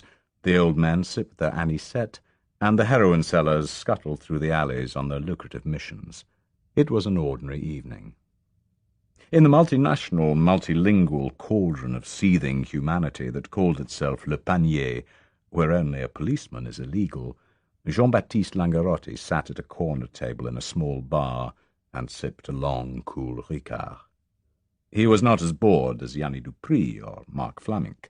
Years in prison had taught him the ability to keep himself interested in even the smallest things, and long periods of inactivity he could survive better than most. Moreover, he had been able to get himself a job of work and earn a living, so that his savings were still intact. He saved steadily, his economies mounting up in a bank in Switzerland that no one knew about. One day it would buy him the little bar in Calvi that he wanted. A month earlier, a good friend of his from the Algerian days had been picked up for a small matter of a suitcase containing 12 former French Army Colt 45s, and from Les Baumettes had sent Jean-Baptiste a message asking him to mind the girl off whose earnings the imprisoned friend normally lived. He knew he could trust the Corsican not to cheat him. She was a good girl, a broad-beamed hoyden called Marie-Claire, who went under the name of Lola, and did her nightly stint in a bar in the Turbano district. She had taken quite a fancy to Langarotti, perhaps because of his size, and her only complaint was that he did not knock her about the way her boyfriend in prison had done. Being small was no hindrance to being a minder, because the rest of the underworld, who might have made a claim for Lola, needed no education about Langarotti. So Lola was happy to be the best-minded girl in town, and Jean-Baptiste content to while away the days until another contract to fight came up. He was in contact with a few people in the mercenary business, but being new to it, was relying more on Shannon to hear of something first. He was more the sort clients would come to. Shortly after returning to France, Langarotti had been contacted by Charles Roux from Paris, who had proposed that the Corsican sign on with him in exclusivity, in exchange for first choice if and when a contract turned up. Roux had talked largely of the half-dozen projects he had brewing at the time, and the Corsican had remained non-committal. Later he had checked up and found Roux was mostly talk, for he had set up no projects of his own since his return from Bukavu in the autumn of '67 with a hole through his arm. With a sigh, Langarotti glanced at his watch, finished his drink, and rose to go. It was time to fetch Lola from their apartment and escort her to the bar for work, and then drop in at the all-night post office to see if there was a telegram from Shannon offering a prospect of a new war. In Munich, it was even colder than in Mark Flaming's Ostend, and Kurt Semmler, his blood thinned by years in the Far East, Algeria, and Africa, shivered in his knee-length black leather coat as he headed towards the all-night post office. He made a regular check call at the counter every morning and evening, and each time hoped for some letter or telegram bearing news or an invitation to meet someone for an interview for possible selection for a mercenary assignment. The period from his return from Africa had been one of idleness and boredom. Like most army veterans, he disliked civilian life, wore the clothes badly, despised the politics, and longed again for some form of routine combined with action. The return to his birth city had not been encouraging. Everywhere he saw long-haired youths, sloppy and ill-disciplined, waving their banners and screaming their slogans. There seemed to be none of the sense of purpose, of commitment to the ideal of the greatness of the fatherland and its leader that had so completely absorbed his own childhood and youth, nor the sense of order that characterized the army life. Even the smuggling life in the Mediterranean, although it had been free and easy, at least could offer the sense of activity, the scent of danger, the feeling of a mission planned, executed, and accomplished. Easing a fast launch in across the Italian coast with 2 tons of American cigarettes on board, he had at least been able to imagine himself back on the Mekong, going into action with the Legion against the Suabin river pirates. Munich offered him nothing. He had drunk too much, smoked too much, whored a bit, and become thoroughly disgruntled. At the post office there was nothing for him that evening. But the next morning it would be a different story, for Shannon's telegram was on its way across a darkened Europe. At midnight, Mark Flaming phoned in from Ostend. The Belgian telegram delivery services are excellent and deliver up to 10 at night. Shannon told Flaming simply to meet him in front of Brussels National Airport the following morning with a car, and gave him his flight number. Belgium has, from the point of view of those wishing to operate a discreet but legal bank account, many advantages that outweigh those offered by the much better publicized Swiss banking system. Not nearly as rich or powerful as Germany, nor neutral like Switzerland, Belgium nevertheless offers the facility of permitting unlimited quantities of money to pass in and out without government control or interference. The banks are also just as discreet as those of Switzerland, which is why they and the banks of Luxembourg and Liechtenstein have been steadily increasing their volume of business at the expense of the Swiss. It was to the Kreditbank in Brugge, 70 minutes driving time from Brussels airport, that Shannon had himself driven by Mark Flamink the following morning. The big Belgian was evidently full of curiosity, but he kept it to himself. When they were on the road to Brugge, Shannon mentioned briefly that he had been given a contract and there was room for 4 helpers. Was Flamink interested? A tiny mark indicated that of course he was. Shannon told him he could not say what the operation was, other than it was a job that not merely had to be fought, but set up from scratch. He was prepared to offer normal rates of $1,250 a month, plus expenses, for the next 3 months, and that the job, although not requiring absence from home until the 3rd month, would require a few hours' risk inside Europe. That, of course, was not strictly mercenary work, but it had to be done. Mark grunted. "I'm not knocking off banks," he said. "Not for that kind of money." "It's nothing like that. I need some guns taken on board a boat. We have to do it ourselves. After we sail, it's all set for Africa, and a nice little firefight." Mark grinned. "A long campaign or a quick in-and-out job?" "An attack," said Shannon. "Mind you, if it works, there could be a long contract in the offing. Can't promise, but it looks like that. And a fat success bonus." "Okay, I'm on," said Mark, and they drove into the main square at Brugge. The Kredietbank head office is situated at number 25 in the Vlamingstraat, a narrow thoroughfare flanked by house after house in the distinctive style of 18th-century Flemish architecture, and all in a perfect state of preservation. Most of the ground floors have been converted into shops, but upwards from the ground floors the facades resemble something from a painting by one of the old masters. Inside the bank, Shannon introduced himself to the head of the foreign accounts section, Mr. Goossens, and proved his identity as Keith Brown by tendering his passport. Within 40 minutes he had opened a current account with a deposit of £100 sterling in cash, informed Mr. Goossens that a sum of £10,000 in the form of a transfer from Switzerland could be expected any day, and left instructions that of this sum £5,000 was to be transferred at once to his account in London. He left several examples of his Keith Brown signature, and agreed on a method of establishing his identity over the phone by reading off the 12 numbers of his account in reverse order, followed by yesterday's date. On this basis, verbal instructions for transfers and withdrawals could be made without his coming to Brugge again. He signed an indemnity form protecting the bank from any risks of using this method of communication, and agreed to write his account number in red ink under his signature on any written instruction to the bank, again to prove authenticity. By 12:30 he was finished, and joined Flamink outside. They ate a lunch of solid food, accompanied by the inevitable chips in the Café des Arts on the main square before the town hall, and then Flamink drove him back to Brussels airport. Before parting from the Fleming, Shannon gave him £50 in cash and told him to take the Ostend-Dover ferry the next day and be at the London flat at 6 in the evening. He had to wait an hour for his plane, and was back in London by tea-time. Simon Endine had also had a busy day. He had caught the earliest flight of the day to Zurich, and had landed at Kloten Airport by just after 10. Within an hour he was standing at the counter of the Handelsbank of Zurich's head office at 58 Thalstrasse, and opened a current account in his own name. He too left several specimen signatures, and agreed with the bank official who interviewed him on a method of signing all written communications to the bank simply by writing the account number at the bottom of the letter, and under the number the day of the week on which the letter had been written. The day would be written in green ink, while the account number would inevitably be in black. He deposited the £500 in cash that he had brought, and informed the bank the sum of £100,000 would be transferred into the account within the week.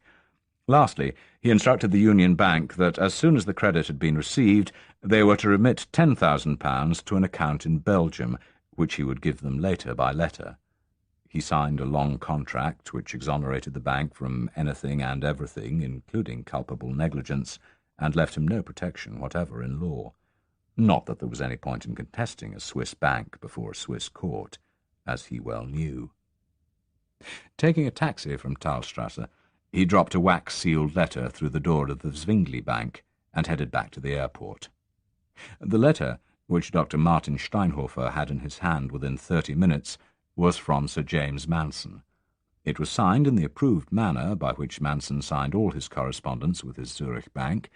It requested Dr. Steinhofer to transfer £100,000 to the account of Mr. Simon Endine at the Union Bank forthwith, and informed him that Sir James would be calling on him at his office the following day, Wednesday. Endine was in London Airport just before 6. Martin Thorpe was exhausted when he came into the office that Tuesday afternoon. He had spent the 2 days of the weekend and Monday going methodically through the 4,500 cards in the Moody's Index of Companies quoted on the London Stock Exchange. He had been concentrating on finding a suitable shell company and had sought out the small companies, preferably founded many years ago, largely run down and with few assets, companies which over the past 3 years had traded at a loss or broken even or made a profit below £10,000. He also wanted companies with a market capitalisation of under £200,000. Martin Thorpe had come up with 24 companies that fitted the bill, and these he showed to Sir James Manson. He had listed them provisionally in order from 1 to 24 on the basis of their apparent suitability. He still had more to do, and by mid-afternoon he was at Company's House in City Road, EC2. He sent up to the archivists the list of his first 8 companies, and paid his statutory fee for each name on the list, giving him, as any other member of the public, the right to examine the full company documents. As he waited for the 8 bulky folders to come back to the reading room, he glanced through the latest Stock Exchange official list, and noted with satisfaction that none of the 8 was quoted at over 3 shillings a share. When the files arrived, he started with the first on his list, and began to pore over the records. He was looking for 3 things not given in the Moody's cards, which are simply a synopsis.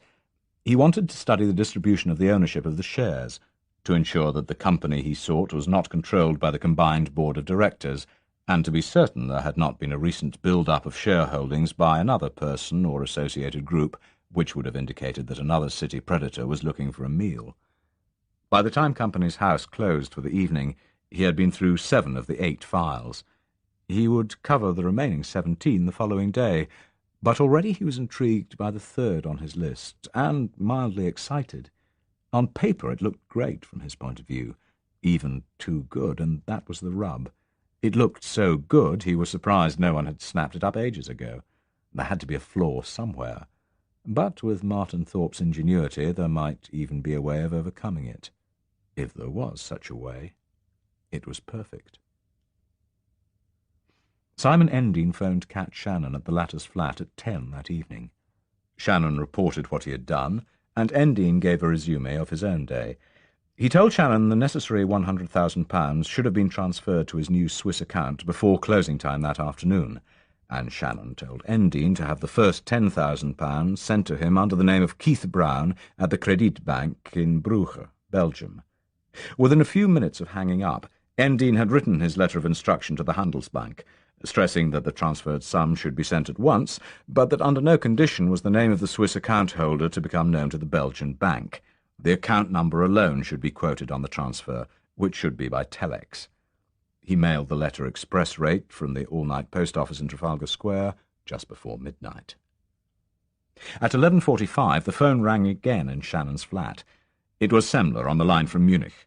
Shannon told him he had work for all of them if they wanted it, but that he could not come to Munich. Semler should take a single ticket by air to London the following day and be there by 6.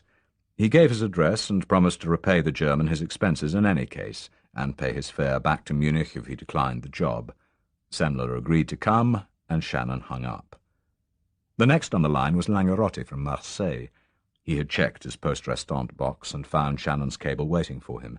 He would be in London by 6, and would report to the flat. Yanni Dupree's call was late, coming through at midnight. He too agreed to pack his bags and fly the 8,000 miles to London, though he could not be there for a day and a half. He would be at Shannon's flat on the Friday evening instead. With the last call taken, Shannon read for an hour and switched off the light. It was the end of day 1. Sir James Manson did not fly economy class.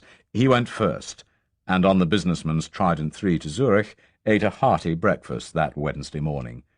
Shortly before noon, he was ushered respectfully into the panelled office of Dr. Martin Steinhofer. The 2 men had known each other for 10 years, and during this time the Zwingli Bank had several times carried out business on Manson's behalf in situations where he had needed a nominee to buy shares which, had it become known that the name of Manson was behind the purchase, would have trebled in value.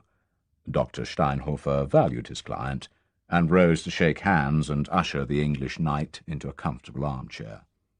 The Swiss offered cigars, and coffee was brought, along with small glasses of Kirschwasser.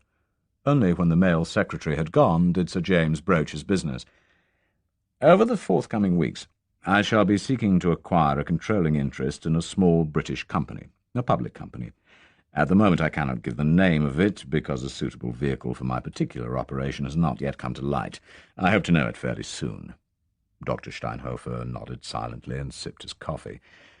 "At the start it will be quite a small operation involving relatively little money. Later, I have reason to believe news will hit the stock exchange that will have quite an interesting effect on the share value of that company," he went on. There was no need for him to explain to the Swiss banker the rules that apply in share dealings on the London Stock Exchange, for he was as familiar with them as Manson, as he was also with the rules of all the main exchanges and markets throughout the world. Under British company law, any person acquiring 10% or more of the shares of a public quoted company must identify himself to the directors within 14 days. The aim of the law is to permit the public to know who owns what, and how much, of any public company. For this reason, a reputable London stockbroking house, buying on behalf of a client, will also abide by the law and inform the directors of their client's name, unless the purchase is less than 10% of the company's stock, in which case the buyer remains anonymous. One way round this rule is for a tycoon seeking to gain secret control of a company to use nominee buyers. But again, a reputable firm on the stock exchange will soon spot if the real buyer of a big block of shares is in fact one man operating through nominees, and will obey the law. But a Swiss bank, not bound by the laws of Britain, abiding by its own laws of secrecy, simply refuses to answer questions about who stands behind the names they present as their clients, nor will they reveal anything else, even if they privately suspect that the front men do not exist at all. Both of the men in Dr. Steinhofer's office that morning were well aware of all the finer points involved. "In order to make the necessary acquisition of shares," Sir James went on, "I have entered into association with 6 partners. They will purchase the shares on my behalf. They have all agreed they would wish to open small accounts with the Zwingli Bank, and ask you to be so kind as to make the purchases on their behalf."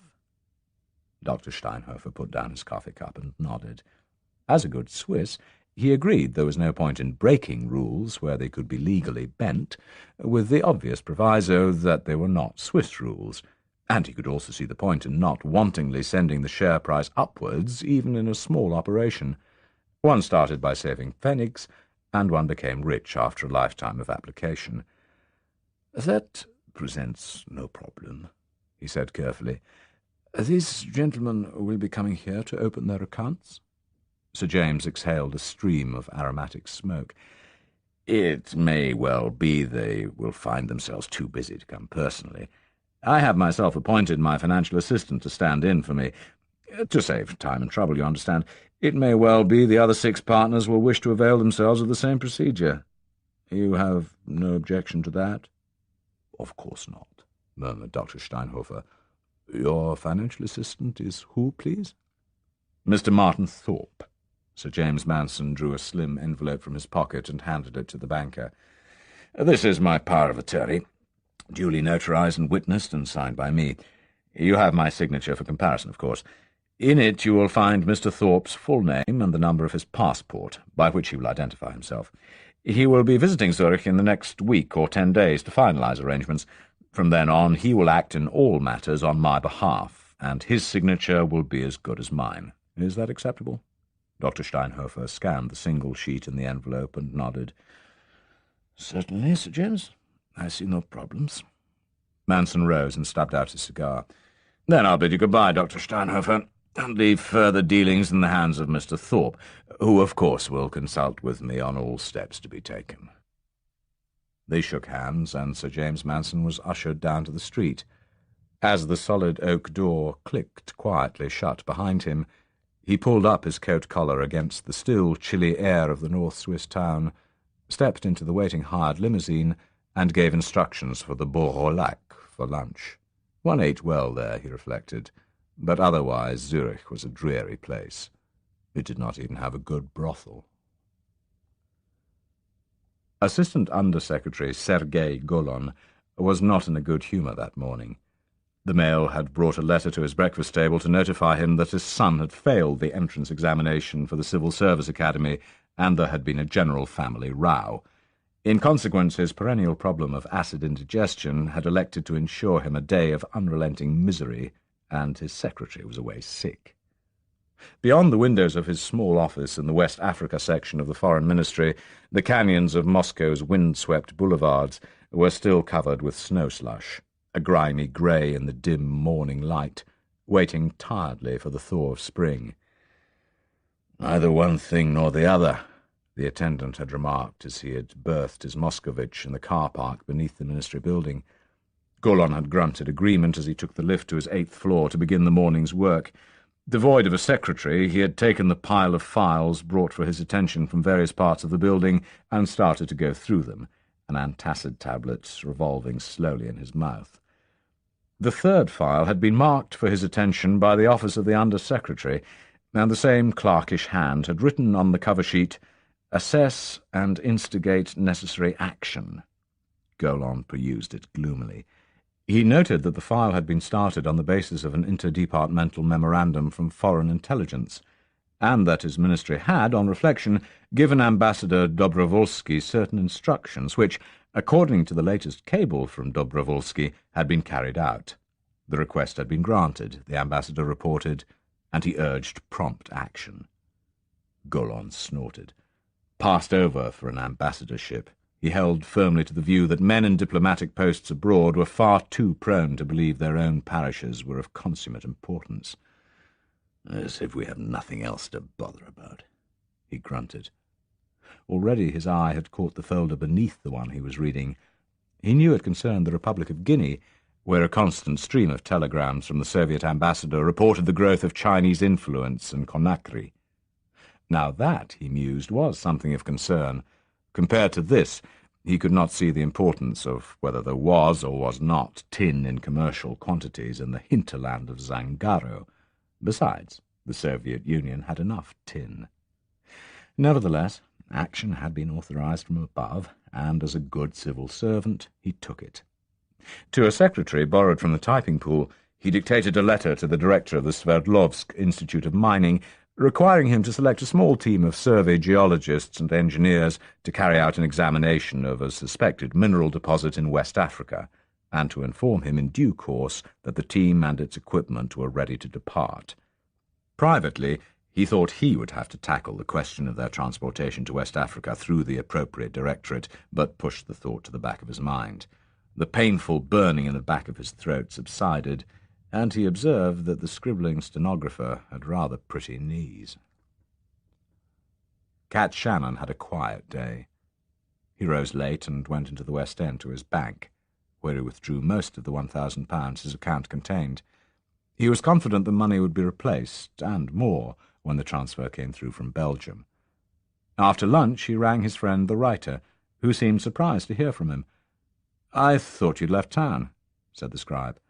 "Why should I?" asked Shannon. "Well, little Julie has been looking for you. You must have made an impression. Carrie says she's not stopped talking, but she rang the Lowndes, and they said you'd left, address unknown." Shannon promised he'd ring. He gave his own phone number, but not his address.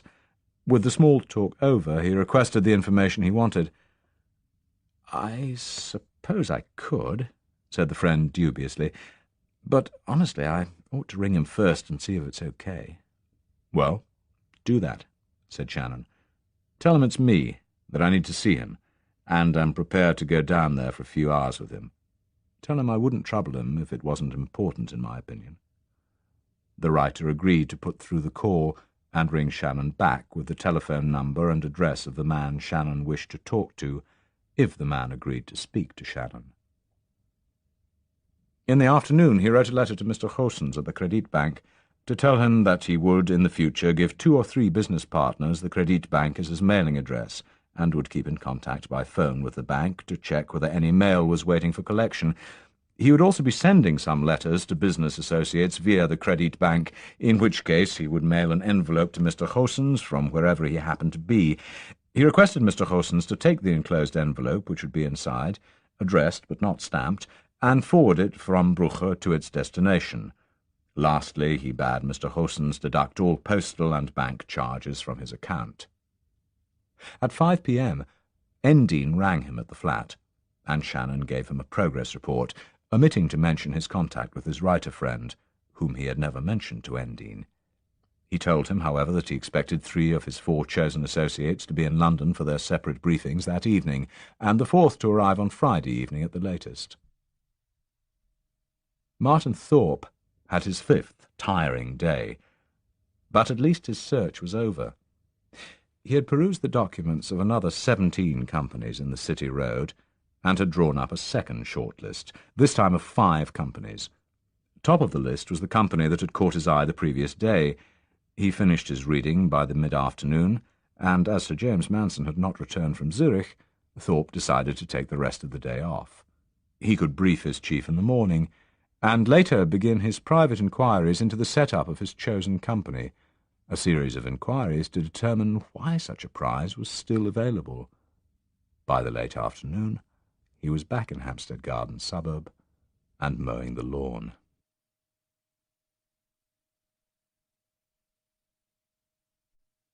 Chapter 9. The first of the mercenaries to arrive at London's Heathrow Airport was Kurt Semmler, on the Lufthansa flight from Munich. He tried to reach Shannon by phone soon after clearing customs, but there was no reply. He was early for his check-in call, so he decided to wait at the airport, took a seat in the restaurant window overlooking the apron of No. 2 building. He chain-smoked nervously as he sat over coffee and watched the jets leaving for Europe. Mark Fleming phoned to check in with Shannon just after 5. The cat glanced down the list of 3 hotels in the neighbourhood of his apartment and read out the name of one. The Belgian took it down in his Victoria Station phone booth, letter by letter. A few minutes later he hailed a taxi outside the station and showed the paper to the driver. Semmler was 10 minutes after Vlaminck. He too received from Shannon the name of a hotel, wrote it down and took a minicab from the front of the airport building. Langerotti was the last, checking in just before 6 from the air terminal in Cromwell Road. He too hired a taxi to take him to his hotel. At 7, Shannon rang them all, one after the other, and bade them assemble at his flat within 30 minutes.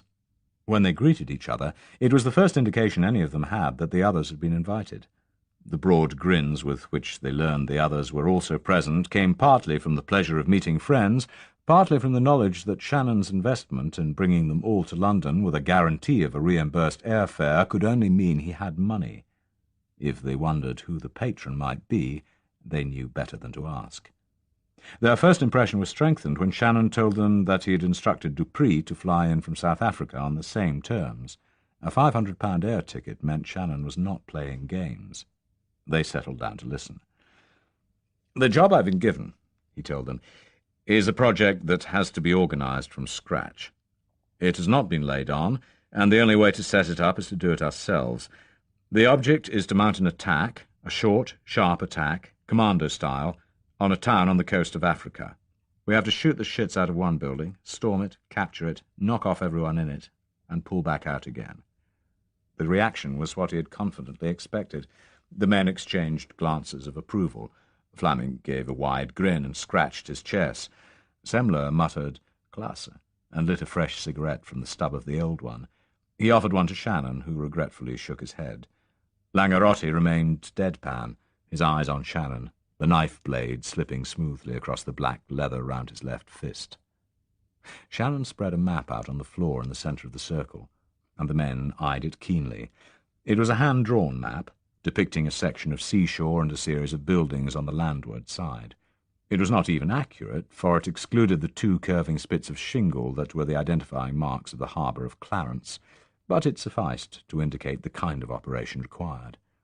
The mercenary leader talked for 20 minutes, outlining the kind of attack he had already proposed to his patron as the only feasible way of taking the objective, and the 3 men concurred. None of them asked the name of the destination. They knew he would not tell them, and that they did not need to know. It was not a question of lack of trust, simply of security. If a leak was sprung in the secret, they did not want to be among the possible suspects. Shannon spoke in French, his own strongly accented grasp of the language, which he had picked up in the 6th Commander in the Congo. He knew Vlaminck had a reasonable grasp of English, as a barman in Ostend must have, and that Semler commanded a vocabulary of about 200 words, but Langerotti knew very little indeed, so French was the common language, except when Dupree was present, when everything had to be translated. "So, that's it," said Shannon as he finished. "The terms are that you all go on salary of $1,250 a month from tomorrow morning, plus expenses for living and travelling while in Europe. The budget is ample for the job. Only 2 of the tasks that have to be done in the preparation stages are illegal, because I've planned to keep the maximum of the preparation strictly legal. Of these tasks, one is a border crossing from Belgium to France, the other a problem of loading some cases onto a ship somewhere in southern Europe. We'll all be involved in both jobs. You'll get 3 months' guaranteed salary, plus $5,000 each, bonus for success. So what do you say?" The 3 men looked at each other. Vlaminck nodded. "I'm on," he said. "Like I said yesterday, it looks good." Langerotti stropped his knife. "Is it against French interests?" he asked. "I don't want to be an exile." "You have my word it is not against the French in Africa." "D'accord," said the Corsican simply. "Good?" asked Shannon. "What about insurance?" asked the German. "It doesn't matter for me. I have no relatives. But what about Mark?" The Belgian nodded. "Yes, I don't want to leave Anna with nothing," he said.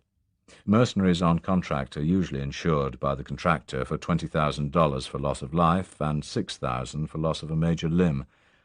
You have to take out your own, but it can be as high as you want to go. If anything happens to anyone, the rest swear blind he was lost overboard at sea by accident. If anyone gets badly hurt and survives, we all swear the injury was caused by shifting machinery on board.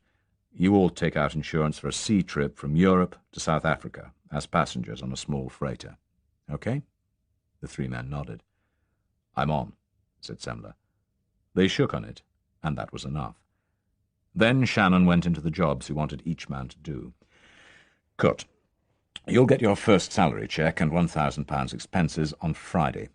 I want you to go down to the Mediterranean and start looking for a boat. I need a small freighter with a clean record. Get that? It must be clean. Papers in order, ship for sale.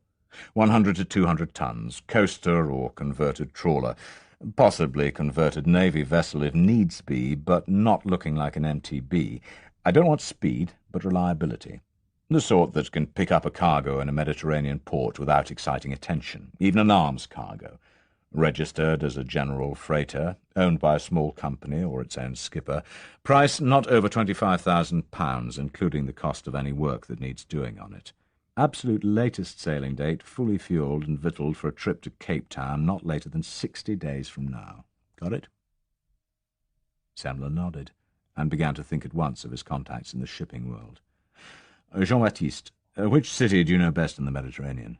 "Marseille," said Langerotti without hesitation. "Okay, you get salary and £500 on Friday. Get to Marseille, set up in a small hotel, and start looking. Find me 3 large inflatable semi-rigid craft of the same kind as Zodiac make, the sort developed for water sports from the basic design of the Marine Commando assault craft. Buy them at separate suppliers, then book them into the bonded warehouse of a respectable shipping agent for export to Morocco. Purpose water skiing and sub-aqua diving at a holiday resort. Colour black. Also 3 powerful outboard engines, battery-started. The boat should take up to a ton of payload. The engine should move such a craft and that weight at not less than 10 knots, with a big reserve. You'll need about 60 horsepower. Very important. Make sure they're fitted with underwater exhausts for silent running.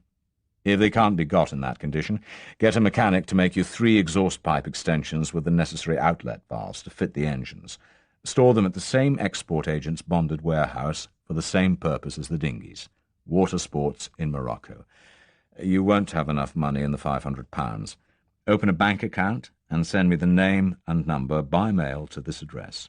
I'll send the money by credit transfer. Buy everything separately and submit me the price lists by mail here. Okay?" Langerotti nodded and resumed his knife-stropping. "Marc, you remember you mentioned once that you knew a man in Belgium had knocked off a German store of 1,000 brand-new Schmeisser submachine pistols in 1945 and still had half of them in store? I want you to go back to Ostend on Friday with your salary and £500 and locate that man. See if he'll sell. I want 100 and in first-class working order. I'll pay $100 each, which is way over the rate. Contact me by letter only here at this flat when you have found the man and can set up a meeting between him and me. Got it?" By 9:30 they were through, the instructions memorized, noted, and understood. "Right. What about a spot of dinner?" Shannon asked his colleagues. The suggestion was met with noisy agreement, for the men had had little but airline lunches and snacks, and all were hungry. Shannon took them round the corner to the Paprika for a meal. They still spoke in French, but no one else took much notice, except to glance over when a loud burst of laughter came from the group of four. Evidently they were excited at something, though none of the diners could have surmised that what elated the group in the corner was the prospect of going once again to war under the leadership of Cat Shannon. Across the Channel, another man was thinking hard about Carlo Alfred Thomas Shannon, and his thoughts were not charitable. He paced the sitting-room of his apartment in one of the residential boulevards near the Place de la Bastille, and considered the information he had been gathering for the previous week, and the snippet from Marseille that had reached him several hours earlier. If the writer who had originally recommended Charles Roux to Simon Endine as a second possible mercenary for Endine's project had known more about the Frenchman, his description would not have been so complimentary. But he knew only the basic facts of the man's background and little about his character. Nor did he know, and thus was unable to tell Endine, of the vitriolic hatred that Roux bore for the other man he recommended, Cat Shannon. After Endine had left Roux, the Frenchman had waited a full fortnight for a second contact to be made. When it never came, he was forced to the conclusion either that the project in the mind of the visitor who had called himself Walter Harris had been abandoned, or that someone else had got the job. Pursuing the line of inquiry, he had looked for any one among the other possible selections that the English businessman could have made. It was while he was making these inquiries, or having them made for him, that he had learned Cat Shannon had been in Paris, staying under his own name at a small hotel in Montmartre. This had shaken him, for he had lost trace of Shannon after their parting at Le Bourget airport, and had thought the man had left Paris. At this point, over a week earlier, he had briefed one of the men he knew to be loyal to him to make intensive inquiries about Shannon. The man was called Henri Alain, and was a former mercenary. Alain had reported back within 24 hours that Shannon had left his Montmartre hotel and not reappeared. He had also been able to tell Roux two other things: that Shannon's disappearance had taken place the morning after Roux had received the London businessman in his own apartment, and secondly, that Shannon had also received a visitor the same afternoon. The hotel clerk, with a little currency persuasion, had been able to describe Shannon's visitor, and privately Roux had no doubt the visitor in Montmartre had been the same man who came to him. So Mr. Harris from London had seen two mercenaries in Paris, although he needed only one. As a result, Shannon had disappeared, while he, Roux, had been left on the shelf. That it was Shannon, of all people, who seemed to have got the contract, made his rage even worse, for there was no one the man in the flat in the 11th arrondissement hated more. He had had Henri Alain stake out the hotel for 4 days, but Shannon had not come back. Then he tried another tack. He recalled that newspaper reports had linked Shannon with the Corsican Langerotti in the fighting in the last days of the enclave. Presumably, if Shannon was back in circulation, so was Langerotti. So he had sent Henri Alain to Marseille to find the Corsican and discover where Shannon might be. Alain had just arrived back, bearing the news that Langerotti had left Marseille that same afternoon. Destination, London. Roux turned to his informant. "Bon, Henri, that's all. I'll contact you when I need you. Meanwhile, the clerk in the Montmartre place will let you know if Shannon returns." "Sure," said Alain, as he rose to go. Then ring me immediately if you hear." When Alain had gone, Roux thought things over. For him, the disappearance of Langerotti to London, of all places, meant the Corsican had gone to join Shannon there. That, in turn, meant Shannon was recruiting, and that could only mean he had got a contract. Roux had no doubt it was Walter Harris's contract, one he felt he personally should have had. It was an impertinence, compounded by the recruiting of a Frenchman and on French territory which Roux regarded as being his own exclusive reserve. There was another reason why he wanted the Harris contract. He had not worked since the Bukavu affair, and his ability to keep his hold over the French mercenary community was likely to slip unless he could produce some form of work for them. If Shannon were unable to continue, if, for instance, he were to disappear permanently, Mr. Harris would presumably have to come back to Roux and engage him, as he should have done in the first place. Without further delay, he made a local Paris phone call. Back in London, the dinner was nearing its end. The men had drunk a lot of carafe wine, for like most mercenaries they preferred it the rougher the better. Tiny Marc raised his glass and proposed the often-heard toast of the Congo: "Vive la mort, vive la guerre, vive le sacré mercenaire." Sitting back in his chair, clear-headed while the rest got drunk, Cat Shannon wondered idly how much havoc would be wreaked when he let slip this group of dogs on Kimba's palace. Silently he raised his own glass and drank to the dogs of war. Charles Roux was 48, and several parts mad, although the two facts were quite unconnected. He could never have been certified insane, but most psychiatrists would at least have held him to be mentally unstable. The basis for such a diagnosis would have been the presence of a fair degree of megalomania, but this is present in many people outside lunatic asylums, and is usually more kindly interpreted, at least when present in the rich and famous, as merely exaggerated egocentricity. The same psychiatrist would probably have detected a tinge of paranoia, and a severe examiner might have gone so far as to suggest there was a streak of the psychopath in the French mercenary. But as Roux had never been examined by a skilled psychiatrist, and as his instability was usually well camouflaged beneath an exterior of some intelligence and considerable cunning, these questions were never raised. The only exterior clues to his make-up lay in his capacity to impute a status and importance to himself that was wholly illusory, a quality for self-pity that insisted he had never once been at fault, but that all others who disagreed with him were wholly in the wrong, and the capacity for vicious hatreds towards those he felt had wronged him. Often the victims of his hatreds had done little or nothing beyond frustrating Roux, but in Shannon's case there were at least grounds for the dislike. Roux had been a top sergeant in the French army until his late 30s, when he was dismissed after an affair involving certain missing funds. In 1961, at a loose end, he had paid his own fare to Katanga and proposed himself as a well-qualified adviser to the secessionist movement of the then Katangese leader Moshi Chombi. That year was the height of the struggle to tear the mineral-rich province of Katanga out of the union with the sprawling, anarchic, and newly independent Congo.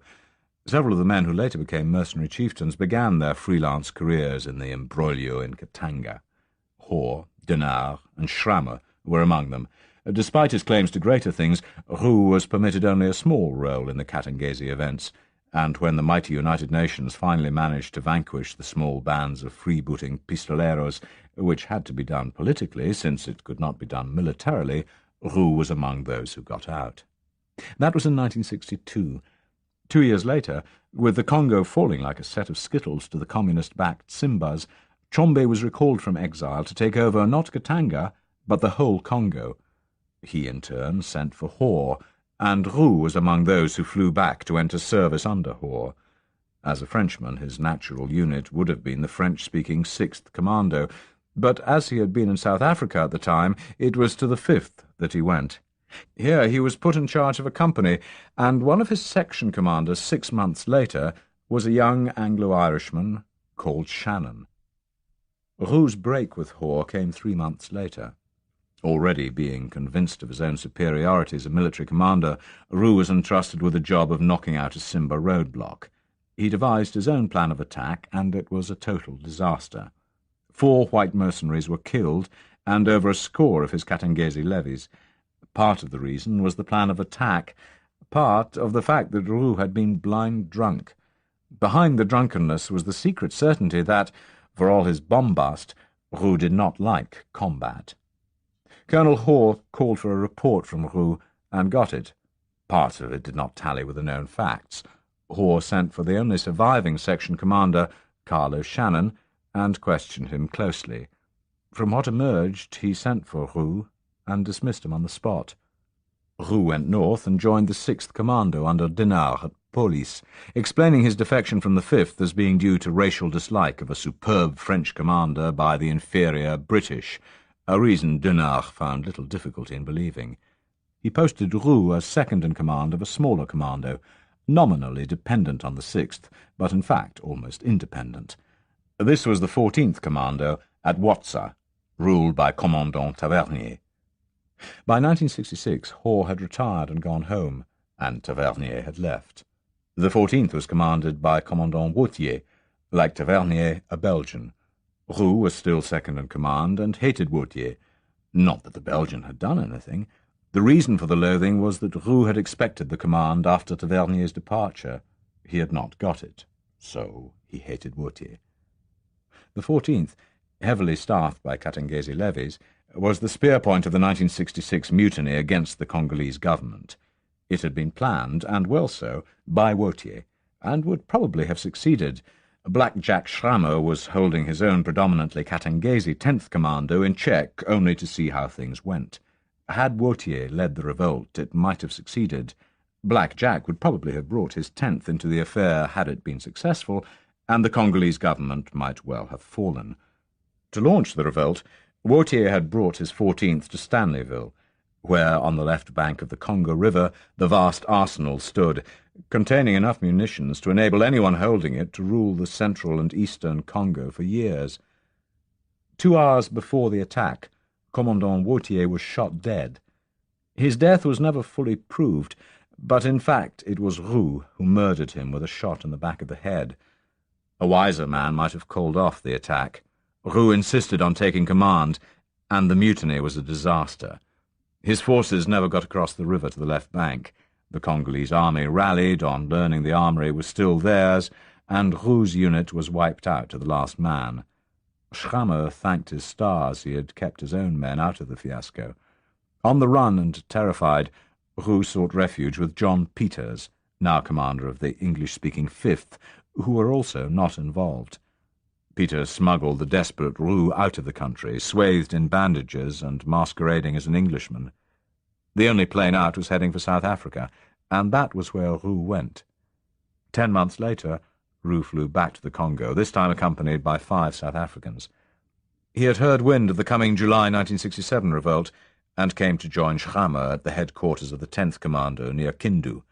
He was in Stanleyville again when mutiny broke out, this time with Schrammer and Dinard participating. Within hours, Dinard was out of action, hit in the head by a ricochet bullet, loosed off in error by one of his own men. At a crucial point, the leader of the joint forces of the 6th and 10th was out of the fight. Roux, claiming that as a Frenchman he should take precedence over the Belgian Schrammer, maintaining he was the best commander present and the only one who could command the mercenaries, put himself forward for overall command.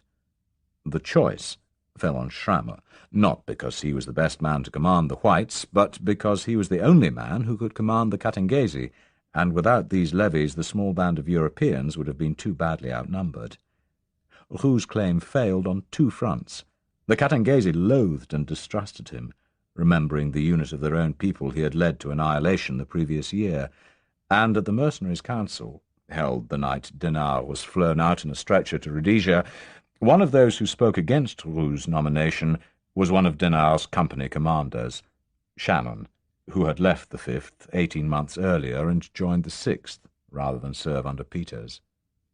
A second time the mercenaries failed to take the arsenal, and Schrammer opted for the long march from Stanleyville to Bukavu, a resort town on Lake Bukavu, abutting the neighbouring Republic of Rwanda, and offering some form of retreat if things went wrong. By this time, Roux was gunning for Shannon, and to keep them apart, Schramme gave Shannon's company the hazardous job of point unit, breaking trail up front as the column of mercenaries, Katangese, and thousands of camp followers fought their way through the Congolese towards the lake. Roux was given a job at the rear of the convoy, so the two never met.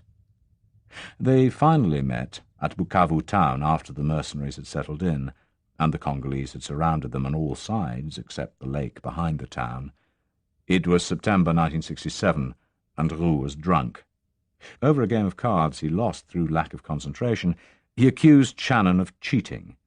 Shannon replied that Roux made as big a mess of his poker as he had of attacks on Simba roadblocks, and for the same reason he had no nerve. There was dead silence among the group round the table, as the other mercenaries edged back towards the walls. But Roux backed down. Glaring at Shannon, he let the younger man get up and walk towards the door. Only when the Irishman had his back turned did Roux reach for the Colt .45 they all carried and take aim. Shannon reacted first. He turned, pulled his own automatic, and fired down the length of the long hall. The slug was a lucky one for a shot from the hip on a half-turn. It took Roux high in the right arm, tore a hole through the biceps, and left his arm hanging limp from his side, the fingers dripping blood onto the useless Colt on the floor by his side. "There's one other thing I remember," Shannon called down the room. "I remember what happened to Wautier." Roux was finished after the shootout. He evacuated himself across the bridge into Rwanda, had himself driven to Kigali, the capital, and flew back to France. Thus he missed the fall of Bukavu, when finally the ammunition ran out in November, and the 5 months in an internment camp in Kigali. He also missed a chance to settle scores with Shannon. Being the first back into Paris from Bukavu, Roux had given several interviews in which he spoke glowingly of himself, his battle wound, and his desire to get back and lead his men.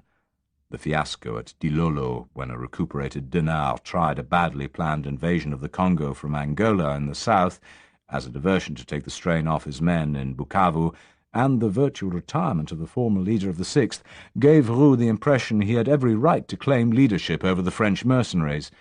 He had made quite a lot of money from looting in the Congo, and had salted it away. With the money he was able to make a splash among the barflies and street-corner bums who liked to style themselves mercenaries, and from them he still retained a certain degree of loyalty, but of the bought kind. Henri Alain was one such, and so was Roux's next visitor, who came in to answer to his telephone summons. He was another mercenary, but of a different type. Raymond Thomas was a killer by instinct and profession. He too had been in the Congo once, when on the run from the police, and Roux had used him as a hatchet man, for a few small handouts, and in the mistaken view that Roux was a big shot. Thomas was as loyal as a paid man can ever be. "I've got a job for you," Roux told him. "A contract worth $5,000. Are you interested?" Thomas grinned. "Sure, patron. Who's the bugger you want knocked off?" "Catch Shannon." Thomas' face dropped. Roux went on before he could reply. "I know he's good, but you're better. Besides, he knows nothing. You'll be given his address when he checks into Paris next time. You just have to wait till he leaves, then take him at your own convenience. Does he know you by sight?" Thomas shook his head. "We never met," he said. Roux clapped him on the back. "Then you've got nothing to worry about. Stay in touch. I'll let you know when and where you'll find him."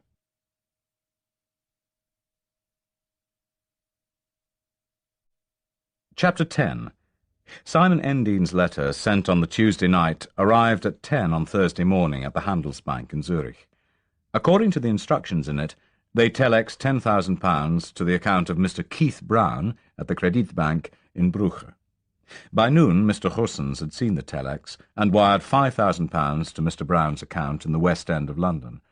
Shortly before 4 that afternoon, Shannon made a check call to his bank and learned the credit was there waiting for him. He asked the manager personally to give him drawing facilities in cash up to £3,500 the following morning. He was told it would be available for collection by 11:30. Shortly after 9 the same morning, Martin Thorpe presented himself to Sir James Manson's office with the file containing his findings since the previous Saturday. The two men went over the short list together, studying the pages of photostat documents acquired at Company's House on Tuesday and Wednesday. When they finished, Manson sat back in his chair and gazed at the ceiling. "There's no doubt you're right about Bormack, Martin," he said. "But why the hell hasn't the major stockholder been bought out long ago?"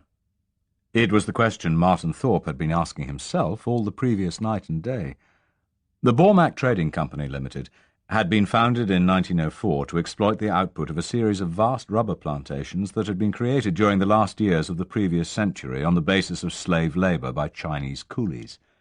The founder of the estates had been an enterprising and ruthless Scot by the name of Ian McAllister, later created Sir Ian McAllister in 1921, and the estates were situated in Borneo, hence the name of the company. More of a builder than a businessman, McAllister had agreed in 1903 to enter into partnership with a group of London businessmen, and the following year Bormack was created and floated with an issue of 500,000 ordinary shares. McAllister, who had married a 17-year-old girl the previous year, received 150,000 shares, a place on the board, and managership during his lifetime of the rubber estates. 10 years after the company's founding, the London businessman had clinched a series of lucrative contracts with companies supplying the British war effort with rubber, and the share price had climbed from its issue price of 4 shillings to over £2. The war profiteers' boom lasted until 1918. There was a slump for the company just after the First World War, until the motor car craze of the 20s boosted the need for rubber tyres, and again shares rose. This time there was a 1-for-1 new issue, raising the total amount of the company's shares on the market to 1 million, and Sir Ian's block to 300,000. There had been no more share issues after that. The slump of the Depression sent prices and shares down again, and they were recovering by 1937. In that year, one of the Chinese coolies finally ran amok, and performed an unpleasantness on the sleeping Sir Ian with a heavy-bladed parang. Ironically, he died of blood poisoning. The under-manager took over, but lacked the drive of his dead master, and production fell as prices rose. The Second World War could have been a boon to the company, but the Japanese invasion of 1941 disrupted supplies. The death knell of the company was finally sounded by the Indonesian nationalist movement, which wrested control of the Dutch East Indies and Borneo from Holland in 1948. When the border between Indonesian Borneo and British North Borneo was finally drawn, the estates were on the Indonesian side and were promptly nationalised without compensation. For over 20 years the company had staggered on, its assets unrecoverable, fruitless lawsuits with President Sukarno's regime eating away at the cash, the prices falling. By the time Martin Thorpe went over the company's books, the shares stood at 1 shilling each, and their highest price over the previous year had been 1 shilling and threepence. The board was composed of 5 directors, and the company rules stipulated that 2 of them made a quorum for the purpose of passing a resolution. The company officer's address was given, and turned out to be, the premises of an old-established firm of city solicitors, one of whose partners acted as company secretary and was also on the board. The original offices had long since been given up due to rising costs. Board meetings were rare, and usually consisted of the chairman, an elderly man living in Sussex, who was the younger brother of Sir Ian's former under-manager. He had died in Japanese hands during the war, and his shares had passed to the younger brother. Sitting with the chairman was the company secretary, the city solicitor, and occasionally one of the other 3, who all lived a long way from London. There was seldom any business to discuss, and the company income consisted mainly of the occasional belated compensation payments now being made by the Indonesian government under General Suharto. The combined 5 directors controlled no more than 18% of the million shares, and 52% were distributed between 6,500 shareholders scattered across the country.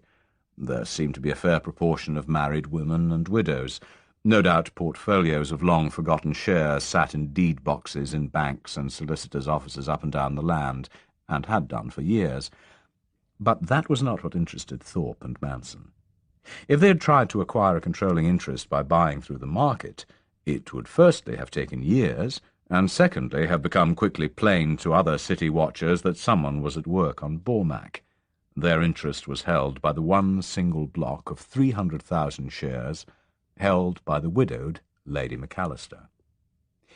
The puzzle was why no one had not long since bought the entire block from her and taken over the shell of the once flourishing rubber company.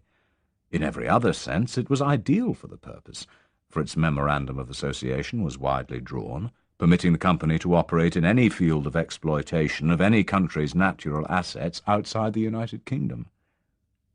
"She must be 85 if she's a day," said Thorpe at last. "Lives in a vast, dreary old block of flats in Kensington, guarded by a long-serving lady companion, or whatever they're called." "She must have been approached," mused Sir James. "So why does she cling to them?" "Perhaps she just doesn't want to sell," said Thorpe. "Or didn't like the people who came to ask her to let them buy. Old people can be funny." "It is not simply old people who are illogical about buying and selling stocks and shares. Most stockbrokers have long since had the experience of seeing a client refuse to do business when proposed a sensible and advantageous offer, solely and simply for the reason that they did not like the stockbroker." Sir James Manson shot forward in his chair and planted his elbows on the desk. "Martin, find out about that old woman. Find out who she is, what she thinks, what she likes and hates, what are her tastes, and above all, find out where her weak spot is. She has to have one, some little thing that would be too big a temptation for her, and for which she would sell her holding. It may not be money, probably isn't, for she's been offered money before now, but there has to be something. Find it." Thorpe rose to go. Manson waved him back to his chair. From his desk drawer he drew 6 printed forms, all identical, and all application forms for a numbered account at the Zwingli Bank in Zurich. He explained briefly and concisely what he wanted done, and Thorpe nodded. "Book yourself on the morning flight, and you can be back tomorrow night," said Manson as his aide left. Simon Endine rang Shannon at his flat just after 2, and was given an up-to-date report on the arrangements the mercenary was making. Manson's assistant was pleased by the precision of Shannon's reporting, and he noted the details on a scratch pad so that he could later make up his own report for Sir James. When he had finished, Shannon put forward his next requirements. "I want £5,000 telex direct from your Swiss bank to my credit as Keith Brown at the head office of the Banque de Luxembourg in Luxembourg by next Monday noon," he told Endine, "and another £5,000 telex direct to my credit at the head office of the Landesbank in Hamburg by Wednesday morning." He explained tersely how the bulk of the £5,000 he had imported to London was already spoken for, and the other £5,000 was needed as a reserve in Brugge. The 2 identical sums required in Luxembourg and Hamburg were mainly so that he could show his contacts there a certified cheque to prove his credit before entering into purchasing negotiations. Later, most of the money would be remitted to Brugge, and the balance fully accounted for. "In any case, I can write you out a complete accounting of money spent to date or committed for spending," he told Endine, "but I have to have your mailing address." Endine gave him the name of a professional accommodation address where he had opened a box that morning in the name of Walter Harris, and promised to get the instructions off to Zurich within the hour to have both sums of £5,000 awaiting collection by Keith Brown in Luxembourg and Hamburg. Big Yanni Dupree checked in from London Airport at 5. His had been the longest journey, from Cape Town to Johannesburg the previous day, an overnight stop at the Holiday Inn, and then the long SAA flight through Luanda in Portuguese Angola, and the Ilha do Sol stopover, which avoided overflying the territory of any black African country. Shannon ordered him to take a taxi straight to the flat. While he was on his way, Shannon called up the other 3 mercenaries from the hotels and had them come round to his place. At 6 there was a second reunion, when they all greeted the South African and listened in silence as Shannon gave Dupree the same briefing they had received the night before. When he heard the terms, Yanni's face cracked into a grin. "We're going to go fighting again, Cat. Count me in." "Good man. So here's what I want from you. Stay here in London. Find yourself a small bedsitter flat. I'll help you do that tomorrow. We'll go through the Evening Standard and get you fixed up by nightfall. I want you to buy all our clothing. We need 50 sets of T-shirts, 50 sets of underpants, 50 pairs of light nylon socks, then a spare set for each man, making 100. I'll give you the list later. After that, 50 sets of combat trousers, preferably in jungle camouflage, and preferably matching the jackets. Next, 50 combat blouses, zip-fronted, and in the same jungle camouflage. You can get all these quite openly at camping stores, sports shops, and army surplus stores. Even the hippies are beginning to wear combat jackets about town, and so do people who go shooting in the country. You can get all the vests, socks, and underpants at the same stockist, but get the trousers and blouses at different ones. Then, 50 green berries and 50 pairs of boots. Get the trousers on the large size, we can shorten them later. Get the blouses half in large size, half in medium. Get the boots from a camping equipment shop. I don't want heavy British Army boots. I want the green canvas jack boots with front lacing and waterproofed. And now for the webbing. I need 50 webbing belts, ammo pouches, knapsacks, and campers' haversacks, the ones with the light tubular frame to support them. These will carry the bazooka rockets with a bit of reshaping. Lastly, 50 light nylon sleeping bags. Okay? I'll give you the full written list later. Dupree nodded. Okay. How much will that lot cost? About £1,000. This is how you buy it. Take the Yellow Pages telephone directory, and under surplus stores you'll find over a dozen shops and stockists. Get the jackets, blouses, belts, berries, webbing harnesses, knapsacks, haversacks, and boots at different shops, placing one order at each. Pay cash and take the purchase away with you. Don't give your real name, not that anyone should ask for it, and don't leave a real address. When you've bought the stuff, store it in a normal storage warehouse, have it crated for export, and contact 4 separate freight agents accustomed to handling export shipments. Pay them to send it in 4 separate consignments in bond to a shipping freight agent in Marseille for collection by Mr. Jean-Baptiste Langarotti. "Which agent in Marseille?" asked Dupree. "We don't know yet," said Shannon. He turned to the Corsican. "Jean, when you have the name of the shipping agent you intend to use for the export of the boats and engines, send the full name and address by mail to London. 1 copy to me here at the flat, and a 2nd copy to Jan Dupree, Poste Restante, Trafalgar Square, Post Office, London. Got it?" Langarotti noted the address while Shannon translated the instructions for Dupree. "Yanni, go down there in the next few days and get yourself Poste Restante facilities. Then check in every week or so until Jean's letter arrives. Then instruct the freight agents to send the crates to the Marseille agent in a bonded shipment for export by sea from Marseille onwards, in the ownership of Langarotti. Now for the question of money. I just heard the credit came through from Brussels." The 3 Europeans produced slips of paper from their pockets, while Shannon took Dupree's airline ticket stub. From his desk, Shannon took 4 letters, each of them from him to Mr. Goossens at the Credit Bank. Each letter was roughly the same. It required the Credit Bank to transmit a sum of money in US dollars from Mr. Keith Brown's account to another account for the credit of Mr. X. In the gaps, Shannon filled in the sum equivalent to the return airfare to and from London, starting at Ostend, Marseille, Munich, and Cape Town. The letters also bade Mr. Goossens transmit $1,250 to each of the named men in the named banks on the day of receipt of the letter, and again on the 5th of May, and again on the 5th of June. Each mercenary dictated to Shannon the name of his bank, usually in Switzerland, and Shannon typed in the gaps. When he had finished, each man read his own letter, and Shannon signed them at his desk, sealed them in separate envelopes, and gave each man his own envelope for posting. Lastly, he gave them each £50 in cash to cover their 48-hour stay in London, and told them to meet him outside the door of his London bank at 11 the following morning. When they had gone, he sat down and wrote a long letter to a man in Africa. He rang the writer, who, having checked by phone that it was in order to do so, gave him the African's mailing address. That evening Shannon mailed his letter, express rate, and dined alone. Martin Thorpe got his interview with Dr. Steinhofer at the Zwingli Bank just before lunch. Being previously announced by Sir James Manson, Thorpe received the same red carpet treatment. He presented the banker with the 6 application forms for numbered accounts. Each had been filled out in the required manner and signed. Separate cards carried the required 2 specimen signatures of the men seeking to open the accounts. They were in the names of Messrs. Adams, Ball, Carter, Davis, Edwards, and Frost. Attached to each form were 2 other letters.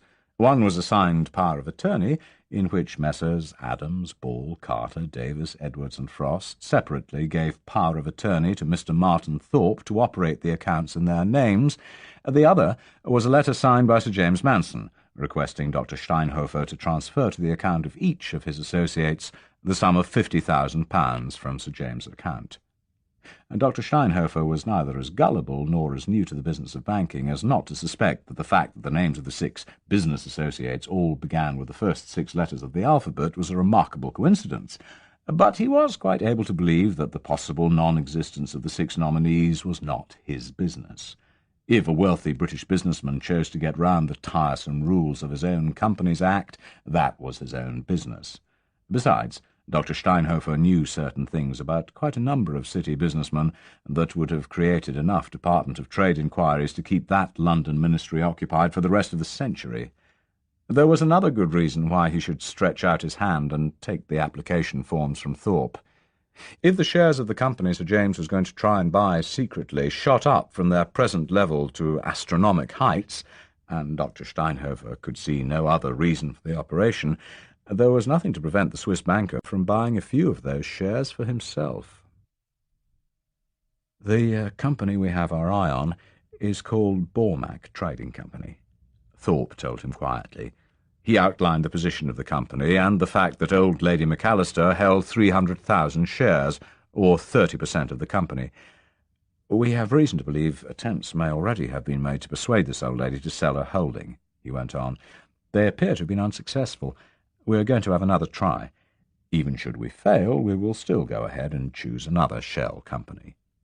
Dr. Steinhofer listened quietly as he smoked his cigar. As you know, Dr. Steinhofer, it would not be possible for one purchaser to buy these shares without declaring his identity. Therefore, the 4 buyers will be Mr. Adams, Mr. Ball, Mr. Carter, and Mr. Davis, who will each acquire 7.5% of the company. We would wish you to act on behalf of all 4 of them. Dr. Steinhofer nodded. It was standard practice. Of course, Mr. Thorpe. I shall attempt to persuade the old lady to sign the share transfer certificates with the name of the buyer left out. This is simply because some people in England, especially old ladies, find Swiss banks rather, secretive organizations. I am sure you mean sinister, said Dr. Steinhofer smoothly. I completely understand.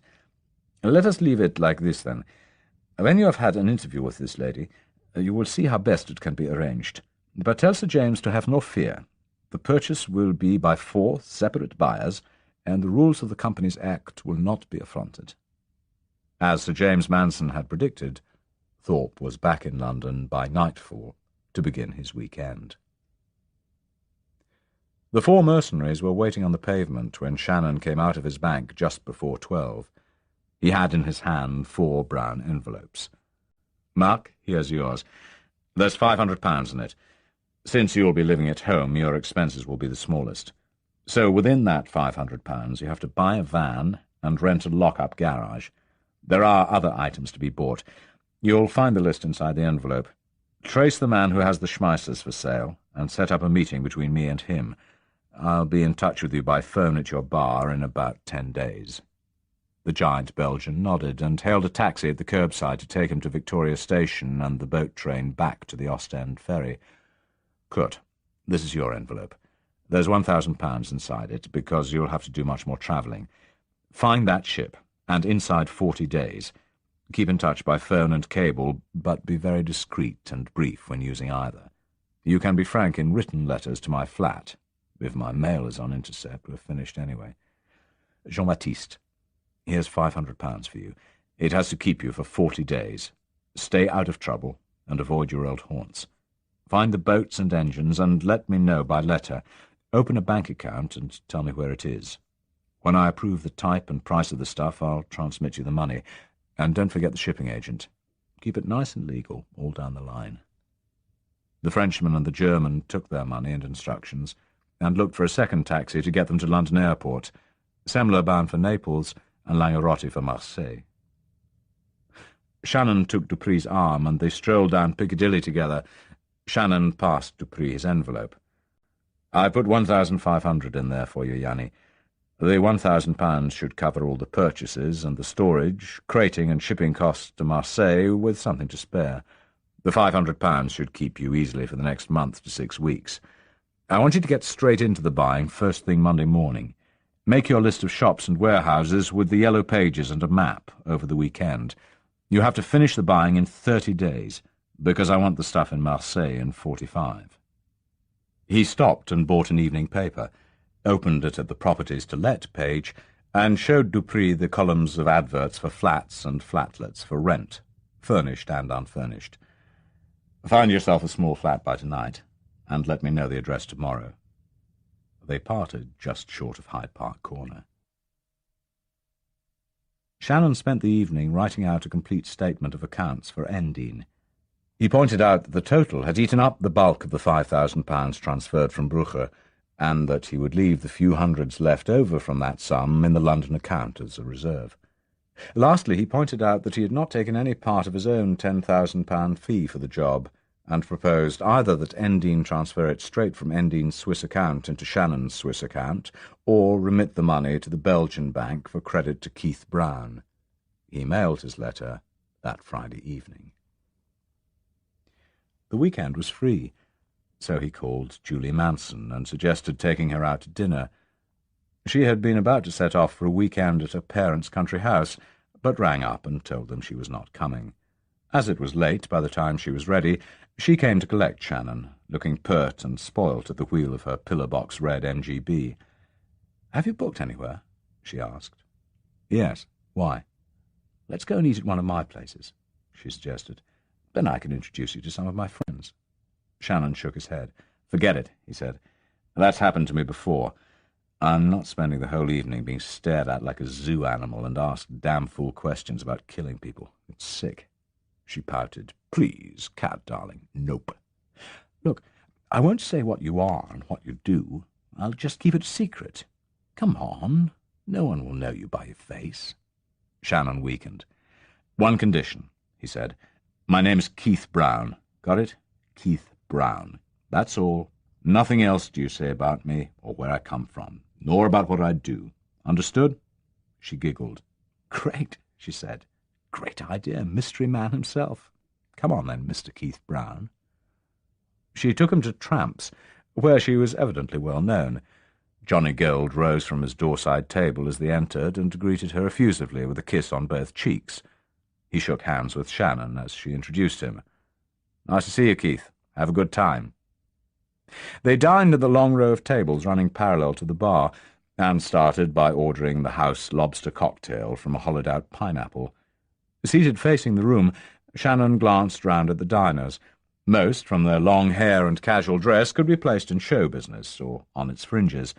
Others were evidently young generation businessmen trying to be trendy, or make a model girl or small actress. Among the latter he spotted someone he knew seated across the room with the group, out of vision by Julie. After the lobster, Shannon ordered bangers and mash, and, excusing himself, got up. He strolled slowly out of the door and into the centre lobby, as if on his way to the men's room. Within seconds a hand fell on his shoulder, and he turned to face Simon Endine. "Are you out of your mind?" grated the city hard-boy. Shannon looked at him in mock surprise, a wide-eyed innocent. "No, I don't think so." "Why?" he asked. Endine was about to tell him, but checked himself in time. His face was white with anger. He knew his boss well enough to know how Manson doted on his supposedly innocent little girl, and knew roughly what his reaction would be should he ever hear about Shannon taking her out, let alone climbing into bed with her. But he was checkmated. He assumed Shannon was still unaware of his own real name, and certainly of Manson's existence. To bawl him out for going dining with a girl called Julie Manson would blow both his own concern and Manson's name, together with both their roles as Shannon's employer. Nor could he tell Shannon to leave her alone, for fear Shannon would consult the girl and she would tell him who Endine was. He choked back his anger. "What are you doing here?" he asked lamely. "Having dinner," said Shannon, appearing puzzled. "Look, Harris, if I want to go out and have dinner, that's my affair. There's nothing to be done over the weekend. I have to wait till Monday to fly to Luxembourg." Endine was even angrier. He could not explain that Shannon slacking on the job was not what concerned him. "Who's the girl?" he asked. Shannon shrugged. "Name's Julie. Met her in a cafe 2 days ago." "Picked her up?" asked Endine in horror. "Yes, you might say that. Why?" "Oh, nothing.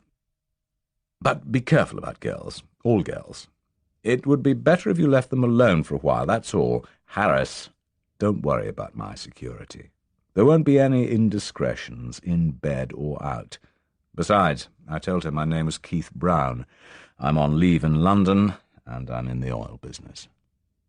For answer, Endine spun round, snapped at Paolo to tell the group he was with that he had been called away, and headed for the stairs to the street before Julie Manson could recognize him.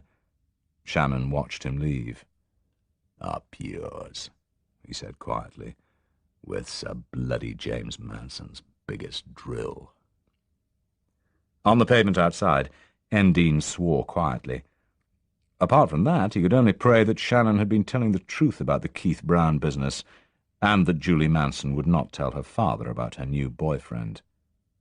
Shannon and his girl danced until shortly before 3, and had their first row on the way back to Shannon's flat. He had told her it would be better if she did not tell her father she was going out with the mercenary, or even mention his name. "From what you've already told me about him, he seems to dote on you. He'd probably send you away somewhere, or have you made a ward of court." Her response had been to start teasing, keeping a straight face and saying she would be able to handle her father, as she always had, and in any case being made a ward of court would be fun and would get her name in all the papers. Besides, she argued, Shannon could always come and get her, fight his way out, and elope with her.